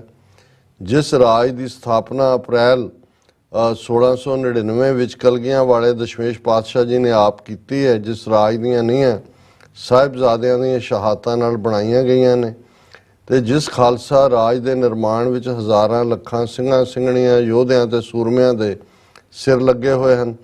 ਸ਼ੀਸ਼ੇ ਮੂਰੇ ਖੜ ਕੇ ਉਹਨਾਂ ਸਿੰਘਾਂ ਸਿੰਘਣੀਆਂ ਦੇ ਚਿਹਰਿਆਂ ਵਿੱਚ ਝਲਕਦੀ ਆਪਣੇ ਰਾਜ ਦੀ ਆਜ਼ਾਦੀ ਨੂੰ ਆਪਣੇ ਅੰਦਰ ਜ਼ਰੂਰ ਮਹਿਸੂਸ ਕਰਿਆ ਕਰੋ ਭਾਈ। ਗੁਰੂ ਦੇ ਨਾਦੀ ਧੀਓ ਪੁੱਤਰੋ, ਆਪਣੇ ਅਸਲੀ ਤੇ ਖਾਸ ਰਾਜਿਆਂ ਵਾਲੇ ਚਿਹਰਿਆਂ ਨੂੰ ਪਛਾਣੋ ਭਾਈ, ਕਿਉਂਕਿ ਇਹੀ ਤੁਹਾਡਾ ਤੇ ਸਾਰਿਆਂ ਦਾ ਸਦੀਵੀ ਸੱਚ ਹੈ ਤੇ ਇਸ ਦਾ ਫੈਸਲਾ ਵੀ ਤੁਸੀਂ ਹੀ ਕਰਨਾ ਹੈ ਭਾਈ, ਆਜ਼ਾਦੀ ਜਾਂ ਗੁਲਾਮੀ। ਔਰ ਰਾਜਵਿੰਦਰ ਸਿੰਘ ਕਹਿੰਦੇ, doctor Sahib, God willing terrorist Indian state won't get away with their crimes anymore. So ਦਿਨ ਚੋਰ ਦਾ ਇੱਕ ਦਿਨ ਸਾਧ ਦਾ, everything they do is going to backfire. ਤੁਸੀਂ ਠੀਕ ਫਰਮਾ ਰਹੇ ਹੋ ਰਾਜਵਿੰਦਰ ਸਿੰਘ ਜੀ। ਔਰ ਦੀਪ ਸਿੰਘ ਹੋਰਾਂ ਨੇ ਕਿਹਾ ਬਿਸ਼ਨੋਈ ਇੱਕ ਸਰਕਾਰੀ ਕੁੱਤਾ ਹੈ ਜਿਸ ਨੂੰ ਸਰਕਾਰੀ ਸੁਰੱਖਿਆ ਮਿਲੀ ਹੋਈ ਹੈ, ਜੇਲ੍ਹ ਵਿੱਚ ਹੋਣ ਦਾ ਸਭ ਡਰਾਮਾ ਹੈ। ਬਿਲਕੁਲ ਠੀਕ, ਇਹ ਅਮਿਤ ਸ਼ਾਹ ਦਾ ਖਾਸਮ ਖਾਸ ਕੁੱਤਾ ਔਰ ਉਹਨਾਂ ਦੀ ਖੇਡ ਖੇਡ ਰਿਹਾ। ਹਾਲਾਂ ਘੜੀ ਕਾਫੀ ਅੱਗੇ ਚਲੀ ਗਈ ਹੈ, ਲੇਕਿਨ ਸਾਡੇ ਉਹ ਵੀ ਵਿਊਅਰ ਜਿਹੜੇ ਗੁਰਬਾਣੀ ਵਿਚਾਰ ਨਾਲ ਜੁੜੇ ਹੋਏ ਨੇ ਉਹ ਨਾਰਾਜ਼ ਹੋ ਜਾਂਦੇ ਨੇ, ਨਾਰਾਜ਼ ਨਹੀਂ ਤਾਂ ਗਿਲਾ ਜ਼ਰੂਰ ਕਰਦੇ ਨੇ। ਸੋ ਅਸੀਂ ਬਰੀਫ ਵਿਚਾਰ ਕਰਾਂਗੇ। ਔਰ ਸ਼ਲੋਕ ਮਹੱਲਾ ਤੀਜਾ, ਤੀਸਰੇ ਪਾਤਸ਼ਾਹ ਦਾ ਸ਼ਲੋਕ ਹੈ, 2 ਸ਼ਲੋਕ ਤੇ ਇੱਕ ਪੌੜੀ ਹੈ। ਜਿਹੜੀ ਪੌੜੀ ਸ਼ਲੋਕ ਦੇ ਸਨੇਹ ਨੂੰ ਹੀ ਅੱਗੋਂ ਜਿਹੜੀ ਹੈ ਰੀਇਨਫੋਰਸ ਕਰਦੀ ਹੈ। ਕਲੋ ਮਸਾਜਣੀ ਕਿਆ ਸਦਾਈ ਹੈ, ਹਿਰਦੈ ਹੀ ਲਿਖ ਦੇ, ਸਦਾ ਸਾਹਿਬ ਕੈ ਰੰਗ ਰਹੇ, ਕਬੂ ਨਾ ਟੂਟਸ ਨੇਹੋ। ਕਲੋ ਮਸਾਜਣੀ ਕਿਆ ਸਦਾਈ ਹੈ, ਹਿਰਦੈ ਹੀ ਲਿਖ ਲੇਹੋ, ਸਦਾ ਸਾਹਿਬ ਕੈ ਰੰਗ ਰਹੇ, ਕਬੂ ਨਾ ਟੂਟਸ ਨੇਹੋ ਕਰੋ ਮਸਾਜਣੀ ਜਾਏ ਸੀ ਲਿਖਿਆ ਵੀ ਨਾਲੇ ਜਾਏ ਨਾਨਕ ਸਹਿ ਪ੍ਰੀਤ ਨਾ ਜਾਏ ਸੀ ਜੋ ਧੁਰ ਛੋਡੀ ਸੱਚੈ ਪਾਏ। ਕਲਮ ਤੇ ਦਵਾਤ ਸਿਆਹੀ। ਅੱਛਾ ਇੱਕ ਹੈ ਕਿ ਭਾਈ ਅਸੀਂ ਕੋਈ ਚੀਜ਼, ਇੱਕ ਹੁੰਦਾ ਸੀ ਕਿ ਜੀ ਲਿਖਤੀ ਸਮਝੌਤਾ, ਹੁਣ ਵੀ ਹੁੰਦਾ ਹੈ, ਸਿੱਖਾਂ ਨਾਲ ਵੀ 47 ਚ ਇਕਰਾਰ ਜ਼ਬਾਨੀ ਲਿਖਤੀ, ਕਸ਼ਮੀਰੀਆਂ ਨਾਲ ਵੀ ਕੀ ਬਣਿਆ ਉਹਨਾਂ ਇਕਰਾਰਾਂ ਦਾ। ਸੋ ਜੇ ਸੱਚਮੁੱਚ ਕੋਈ ਸੂਰਬੀਰ ਬਚਨ ਕੇ ਬਲੀ ਹੈ ਤੇ ਉਹਨੇ ਜੋ ਕਿਹਾ ਉਹੀ ਇਕਰਾਰ ਹੈ। ਇਸੇ ਤਰ੍ਹਾਂ ਜਿਹੜੇ ਰੱਬ ਦੀ ਮੁਹੱਬਤ ਦੇ ਵਿੱਚ, ਉਸ ਦੇ ਇਸ਼ਕ ਦੇ ਵਿੱਚ ਗਲਤਾਨ ਹੁੰਦੇ ਨੇ, ਉਹਨਾਂ ਨੂੰ ਕੋਈ ਲਿਖਣ ਪੜ੍ਹਨ ਜਾਂ ਦੂਸਰੇ ਦੇ ਨਾਲ ਉਹ ਉਹਨਾਂ ਦੇ ਫੇਥ ਦਾ ਕੋਈ ਆਧਾਰ ਨਹੀਂ ਜੁੜਿਆ ਹੁੰਦਾ। ਸੋ ਇਹਦੇ 'ਚ ਕਿਉਂਕਿ ਗੁਰੂ ਸਾਹਿਬ ਨੇ ਉਹਨਾਂ ਨੇ ਕਿਹਾ ਵੀ ਅਸੀਂ ਕਿਉਂ ਕਲਮ ਜਾਂ ਦੁਆਤ ਮੰਗੀਏ, ਰੱਬ ਦਾ ਨਾਂ ਆਪਣੇ ਦਿਲ ਦੇ ਉੱਤੇ ਕਿਉਂ ਨਾ ਲਿਖ ਲਈਏ। ਕਲਮ ਦੁਆਤ ਤਾਂ ਕਾਗਜ਼ ਤੇ ਲਿਖੇਗੀ, ਕਲਮ ਮਸਾਜਣੀ ਕਿਆ ਸਦਾਈ ਹੈ ਹਿਰਦੈ ਹੀ ਲਿਖ ਲਿਓ। ਦਿਲ ਦੇ ਉੱਤੇ ਹੀ ਵਾਹਿਗੁਰੂ ਦਾ ਨਾਮ ਸਦਾ ਸਾਹਿਬ ਕੈ ਰੰਗ ਰਹਿ ਕਬੂ ਨਾ ਟੂਟਸ ਨੇਹੋ। ਜਦੋਂ ਤੁਹਾਡੇ ਦਿਲ 'ਚ ਰੱਬ ਵਸਦਾ ਹੈ, ਤੁਸੀਂ ਉਸ ਸਾਹਿਬ ਦੇ ਰੰਗ ਦੇ ਵਿੱਚ ਰੰਗੇ ਹੋਏ ਉਸ ਪ੍ਰੀਤ ਦੇ ਵਿੱਚ ਹੁੰਦੇ ਹੋ ਜਿਹੜੀ ਕਦੇ ਟੁੱਟਦੀ ਨਹੀਂ ਹੈ। ਔਰ ਜੇ ਤੁਸੀਂ ਸਿਰਫ ਕਲਮ ਦੁਆਤ ਦੇ ਲੇਖੇ ਦੇ ਨਾਲ ਹੀ ਜੁੜਿਆ ਹੋਇਆ ਤੇ ਫਿਰ ਇਸ ਗੱਲ ਦਾ ਧਿਆਨ ਰਹੇ ਕਿ ਭਾਈ ਇਹ ਸਾਰੀਆਂ ਚੀਜ਼ਾਂ ਤੇ ਮੁੱਕ ਜਾਣ, ਇੱਥੇ ਹੀ ਰਹਿ ਜਾਣ ਵਾਲੀਆਂ ਨੇ। ਨਾਲ ਤੁਹਾਡੇ ਉਹੀ ਜਾਣਾ ਜੋ ਤੁਹਾਡੇ ਦਿਲ ਤੇ ਲਿਖਿਆ ਹੋਇਆ, ਕਿਉਂਕਿ ਉਹੀ ਤੁਹਾਡੀ ਪੂੰਜੀ ਹੈ। ਲਿਖਿਆ ਵੀ ਨਾਲ ਨਾਨਕ ਸਹਿ ਪ੍ਰੀਤ ਨਾ ਜਾਏ ਸੀ ਜੋ ਧੁਰ ਛੋਡੀ ਸੱਚ। ਜਿਹੜੀ ਸ਼ੌਹ ਦੇ ਨਾਲ, ਪਿਆਰੇ ਦੇ ਨਾਲ ਪ੍ਰੀਤ ਹੈ, ਉਹ ਇਸ ਧਰਤੀ ਤੇ ਵੀ ਹੈ ਤੇ ਜਦੋਂ ਅਸੀਂ ਚਲੇ ਗਏ ਉਦੋਂ ਵੀ ਉਹ ਤੁਹਾਡੀ ਰੂਹ ਦਾ ਸਰਮਾਇਆ ਹੈ ਜਿਹਨੂੰ ਤੁਸੀਂ ਨਾਲ ਲੈ ਕੇ ਜਾਣਾ। ਫਿਰ ਮਹੱਲਾ ਤੀਜਾ, ਨਦਰੀ ਆਵਦਾ ਨਾਲ ਨਾ ਚੱਲਈ ਵੇਖੋ ਕੋ ਵਿਉਪਾਏ ਸਤਿਗੁਰ ਸੱਚ ਦ੍ਰਿੜਾਇਆ ਸੱਚ ਰਹੋ ਲਿਵਲਾਏ ਨਾਨਕ ਸ਼ਬਦੀ ਸੱਚ ਹੈ ਕਰਮੀ ਪੱਲੇ ਪਾਏ। ਕਿ ਭਾਈ ਜੋ ਨਜ਼ਰ ਆ ਰਿਹਾ, ਨਦਰੀ ਆਵਦਾ ਨਾਲ ਨਾ ਚੱਲਈ ਬਹਿਤੀ ਜਾਤ ਕਦੇ ਦ੍ਰਿਸ਼ਟ ਨਾ ਧਾਰਤ। ਅੱਖਾਂ ਦੇਖ ਰਹੀਆਂ ਨੇ, ਸਾਡੇ ਤੋਂ ਪਹਿਲੇ ਵੀ ਚਲੇ ਗਏ, ਸਾਹਮਣੇ ਵਾਲੇ ਵੀ ਜਾ ਰਹੇ ਨੇ, ਨਾਲ ਵਾਲੇ ਵੀ ਬਹਿਤੀ ਜਾਤ ਕਦੇ ਦ੍ਰਿਸ਼ਟ ਨਾ ਧਾਰਤ। ਸਾਡੀ ਨਜ਼ਰ ਇਹ ਟਿਕਦੀ ਨਹੀਂ ਹੈ ਇਸ ਤੇ ਕਿ ਭਾਈ ਇਹ ਸਭ ਕੁਝ ਚਲੇ ਜਾਣਾ। ਇਹ ਯਾਦ ਦਹਾਨੀ ਹੈ, ਨਦਰੀ ਆਵਦਾ ਨਾਲ ਨਾ ਚੱਲਈ ਵੇਖੋ ਕੋ ਵਿਉਪਾਏ, ਕਿ ਬਈ ਕਿਸੇ ਨੇ ਵੀ ਨਾਲ ਨਹੀਂ ਜਾਣਾ। ਅਸੀਂ ਚਾਰ ਚੁਫੇਰੇ ਦੇਖ ਰਹੇ ਹਾਂ, ਸਤਿਗੁਰ ਸੱਚ ਦ੍ਰਿੜਾਇਆ ਸੱਚ ਰਹੋ ਲਿਵਲਾਏ। ਸਤਿਗੁਰੂ ਨੇ ਇਸੇ ਲਈ ਸਾਡੇ 'ਚ ਸੱਚ ਦੇ ਉੱਤੇ ਨਿਸ਼ਚਾ, ਸੱਚ ਦੀ ਦ੍ਰਿੜਤਾ ਪੈਦਾ ਕੀਤੀ ਹੈ। ਤੇ ਹੇ ਇਨਸਾਨ, ਉਸ ਸੱਚ ਦੇ ਨਾਲ ਹੀ ਲਿਵ ਲਾ ਕੇ ਰੱਖ। ਨਾਨਕ ਸ਼ਬਦੀ ਸੱਚ ਹੈ ਕਿ ਸ਼ਬਦ ਹੀ ਅਲਟੀਮੇਟ ਟਰੂਥ ਹੈ, ਕਰਮੀ ਪੱਲੇ ਪਾਏ। ਔਰ ਇਹ ਕਰਮ ਫਾਰਸੀ ਦਾ ਹੈ, ਬਖਸ਼ਿਸ਼ ਜਿਹਨੂੰ ਕਹਿੰਦੇ ਨੇ, ਕਿ ਭਾਈ ਇਹ ਜਿਹੜਾ ਸ਼ਬਦ ਦਾ ਰੂਪ ਦੇ ਵਿੱਚ ਸੱਚ ਦਾ ਪੱਲੇ ਪੈਣਾ, ਮਤਲਬ ਤੁਹਾਡੇ ਨਾਲ ਰਹਿਣਾ, ਜਿਹੜਾ ਕਦੇ ਵੀ ਤੁਹਾਡੇ ਤੋਂ ਜੁਦਾ ਨਹੀਂ ਹੁੰਦਾ, ਇਹ ਵਾਹਿਗੁਰੂ ਦੀ ਬਖਸ਼ਿਸ਼ ਨਾਲ ਹੀ ਸੰਭਵ ਹੁੰਦਾ ਹੈ। ਔਰ ਇਸੇ ਹੀ ਥਾਟ ਦੇ ਉੱਤੇ ਪੌੜੀ ਹੈ, ਹਰ ਅੰਦਰ ਬਾਹਰ ਇੱਕ ਤੂੰ ਜਾਣੈ ਭੇਤ ਜੋ ਕੀਚੈ ਸੋ ਹਰ ਜਾਣਦਾ ਮੇਰੇ ਮਨ ਹਰ ਚੇਤ ਸੋ ਡਰੈ ਜੇ ਪਾਪ ਕਮਾਵਦਾ ਧਰਮੀ ਵਿਗਸੇਤ ਤੂੰ ਸੱਚਾ ਆਪ ਨਿਆਉ ਸੱਚ ਤਾਂ ਡਰੀਐ ਕੇਤ ਜੋ ਜਿਨਾ ਨਾਨਕ ਸੱਚ ਪਛਾਣਿਆ ਸੇ ਸੱਚ ਰਲੇਤ। ਕਿ ਹਰ ਅੰਦਰ ਬਾਹਰ ਇੱਕ ਤੂੰ ਜਾਣੈ ਭੇਤ, ਕਿ ਉਹੀ ਵਾਹਿਗੁਰੂ ਸਾਡੇ ਅੰਦਰ ਹੈ, ਉਹੀ ਬਾਹਰ ਹੈ, ਉਹੀ ਚਾਰ ਚਫੇਰੇ ਹੈ। ਜਤ ਦੇਖਾਂ ਤਤ ਤੂੰ ਜੋ ਕੀਚੈ ਸੋ ਹਰ ਜਾਣਦਾ ਮੇਰੇ ਮਨ ਹਰ। ਇਹ ਮੇਰੇ ਮਨ, ਕੋਈ ਵੀ ਐਸੀ ਥਾਂ ਨਹੀਂ ਜਿੱਥੇ ਰੱਬ ਨਹੀਂ ਹੈ। ਸੋ ਜੋ ਤੂੰ ਸੋਚ ਰਿਹਾ ਹੈ, ਜੋ ਤੂੰ ਕਰ ਰਿਹਾ ਹੈ, ਉਹ ਵਾਹਿਗੁਰੂ ਜਾਣਦਾ, ਕਿਉਂਕਿ ਵਾਹਿਗੁਰੂ ਹਰ ਥਾਂ ਹਾਜ਼ਰ ਨਾਜ਼ਰ ਹੈ। ਸੋ ਡਰੇ ਜੇ ਪਾਪ ਕਮਾਵਦਾ ਧਰਮੀ ਵਿਗਸੇਤ। ਤੈਨੂੰ ਕਾਹਦਾ ਡਰ ਹੈ? ਡਰੇ ਉਹ ਜਿਹੜਾ ਪਾਪ ਕਰਦਾ, ਜਿਹੜਾ ਨੈਗੇਟਿਵਿਟੀਜ਼ ਕਰਦਾ, ਜਿਹੜਾ ਧਰਮ ਦੇ ਰਸਤੇ ਤੇ ਤੁਰਿਆ ਹੋਇਆ। ਵਿਗਸੇਤ ਹੈ ਵਿਗਾਸ, ਖੁਸ਼ੀ, ਜਿਹਦੇ ਅੰਦਰ ਆਨੰਦ ਹੈ। ਕਿ ਜਿਹੜਾ ਧਰਮੀ ਇਨਸਾਨ ਹੈ ਉਹ ਤਾਂ ਹਮੇਸ਼ਾ ਵਿਗਾਸ ਹੁੰਦਾ ਹੈ। ਨਾਨਕ ਭਗਤਾਂ ਸਦਾ ਵਿਗਾਸ ਸੁਣਿਆ ਦੁੱਖ ਪਾਪ ਕਾ ਨਾਸ। ਸੋ ਡਰੇ ਜੇ ਪਾਪ ਕਮਾਵਦਾ ਧਰਮੀ ਵਿਗਸੇਤ। ਕਿ ਭਾਈ ਉਹ ਡਰੇ ਜਿਹੜਾ ਪਾਪ ਕਮਾਉਂਦਾ ਹੈ। ਧਰਮੀ ਬੰਦਾ ਹਮੇਸ਼ਾ ਵਿਗਾਸ ਚਾਜ ਹੁੰਦਾ ਹੈ। ਹੇ ਵਾਹਿਗੁਰੂ ਤੂੰ ਸੱਚਾ ਆਪ ਨਿਆਉ ਸੱਚ ਤਾਂ ਡਰੀਐ ਕੇਤ। ਹੇ ਵਾਹਿਗੁਰੂ ਤੂੰ ਸੱਚਾ ਹੈ, ਤੇਰਾ ਇਨਸਾਫ, ਨਿਆਂ, ਅਦਲ, ਜਸਟਿਸ ਉਹ ਵੀ ਸੱਚ ਹੈ। ਬਿਲਕੁਲ ਉੱਥੇ ਸੱਚੇ ਹੀ ਸੱਚ ਨਿਬੜੈ, ਚੁਣ ਵਖ ਕੱਢੇ ਜਜਮਾਲਿਆ, ਖਾਏ ਨਾ ਪਾਇਨ ਕੂੜਿਆਰ, ਮੂੰਹ ਕਾਲੇ ਦੋਜ਼ਖ ਚਾਲਿਆ। ਕਿ ਭਾਈ ਤੇਰੇ ਜਿਹੜੇ ਨਾਮ ਨਾਲ ਜੁੜੇ ਹੋ, ਤੇਰੇ ਨਾਮ ਰਤੇ ਸੇ ਜਿਣ ਰਹੇ, ਉਹ ਜਿੱਤ ਗਏ, ਹਾਰ ਗਏ ਸੇ ਠੱਗਣ ਵਾਲਿਆ, ਲਿਖ ਨਾਮੇ ਧਰਮ ਬਹਾਲਿਆ। ਕਿ ਅਲਟੀਮੇਟਲੀ ਸੱਚ ਦੀ ਤੂੰ ਅਦਲ ਹੈ, ਤੂੰ ਸੱਚਾ ਆਪ, ਨਿਆਓ ਸੱਚ ਤਾਂ ਡਰੀਆ ਕੇਤ। ਫਿਰ ਕਿਸ ਤੋਂ ਡਰਨ ਦੀ ਲੋੜ ਹੈ? ਜੋ ਜਿਨ੍ਹਾਂ ਨਾਨਕ ਸੱਚ ਪਛਾਣਿਆ ਸੇ ਸੱਚ ਰਲੇਤ।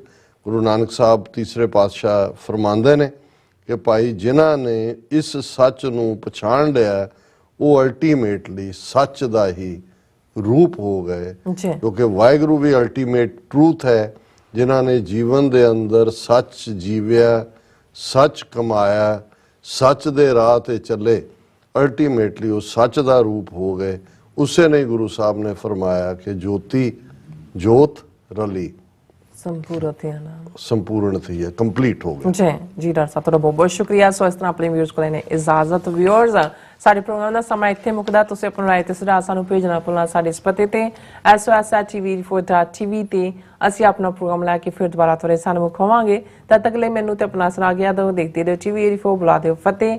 ਵਾਹਿਗੁਰੂ ਜੀ ਕਾ ਖਾਲਸਾ, ਵਾਹਿਗੁਰੂ ਜੀ ਕੀ ਫਤਿਹ। ਰੱਬ ਰਾਖਾ।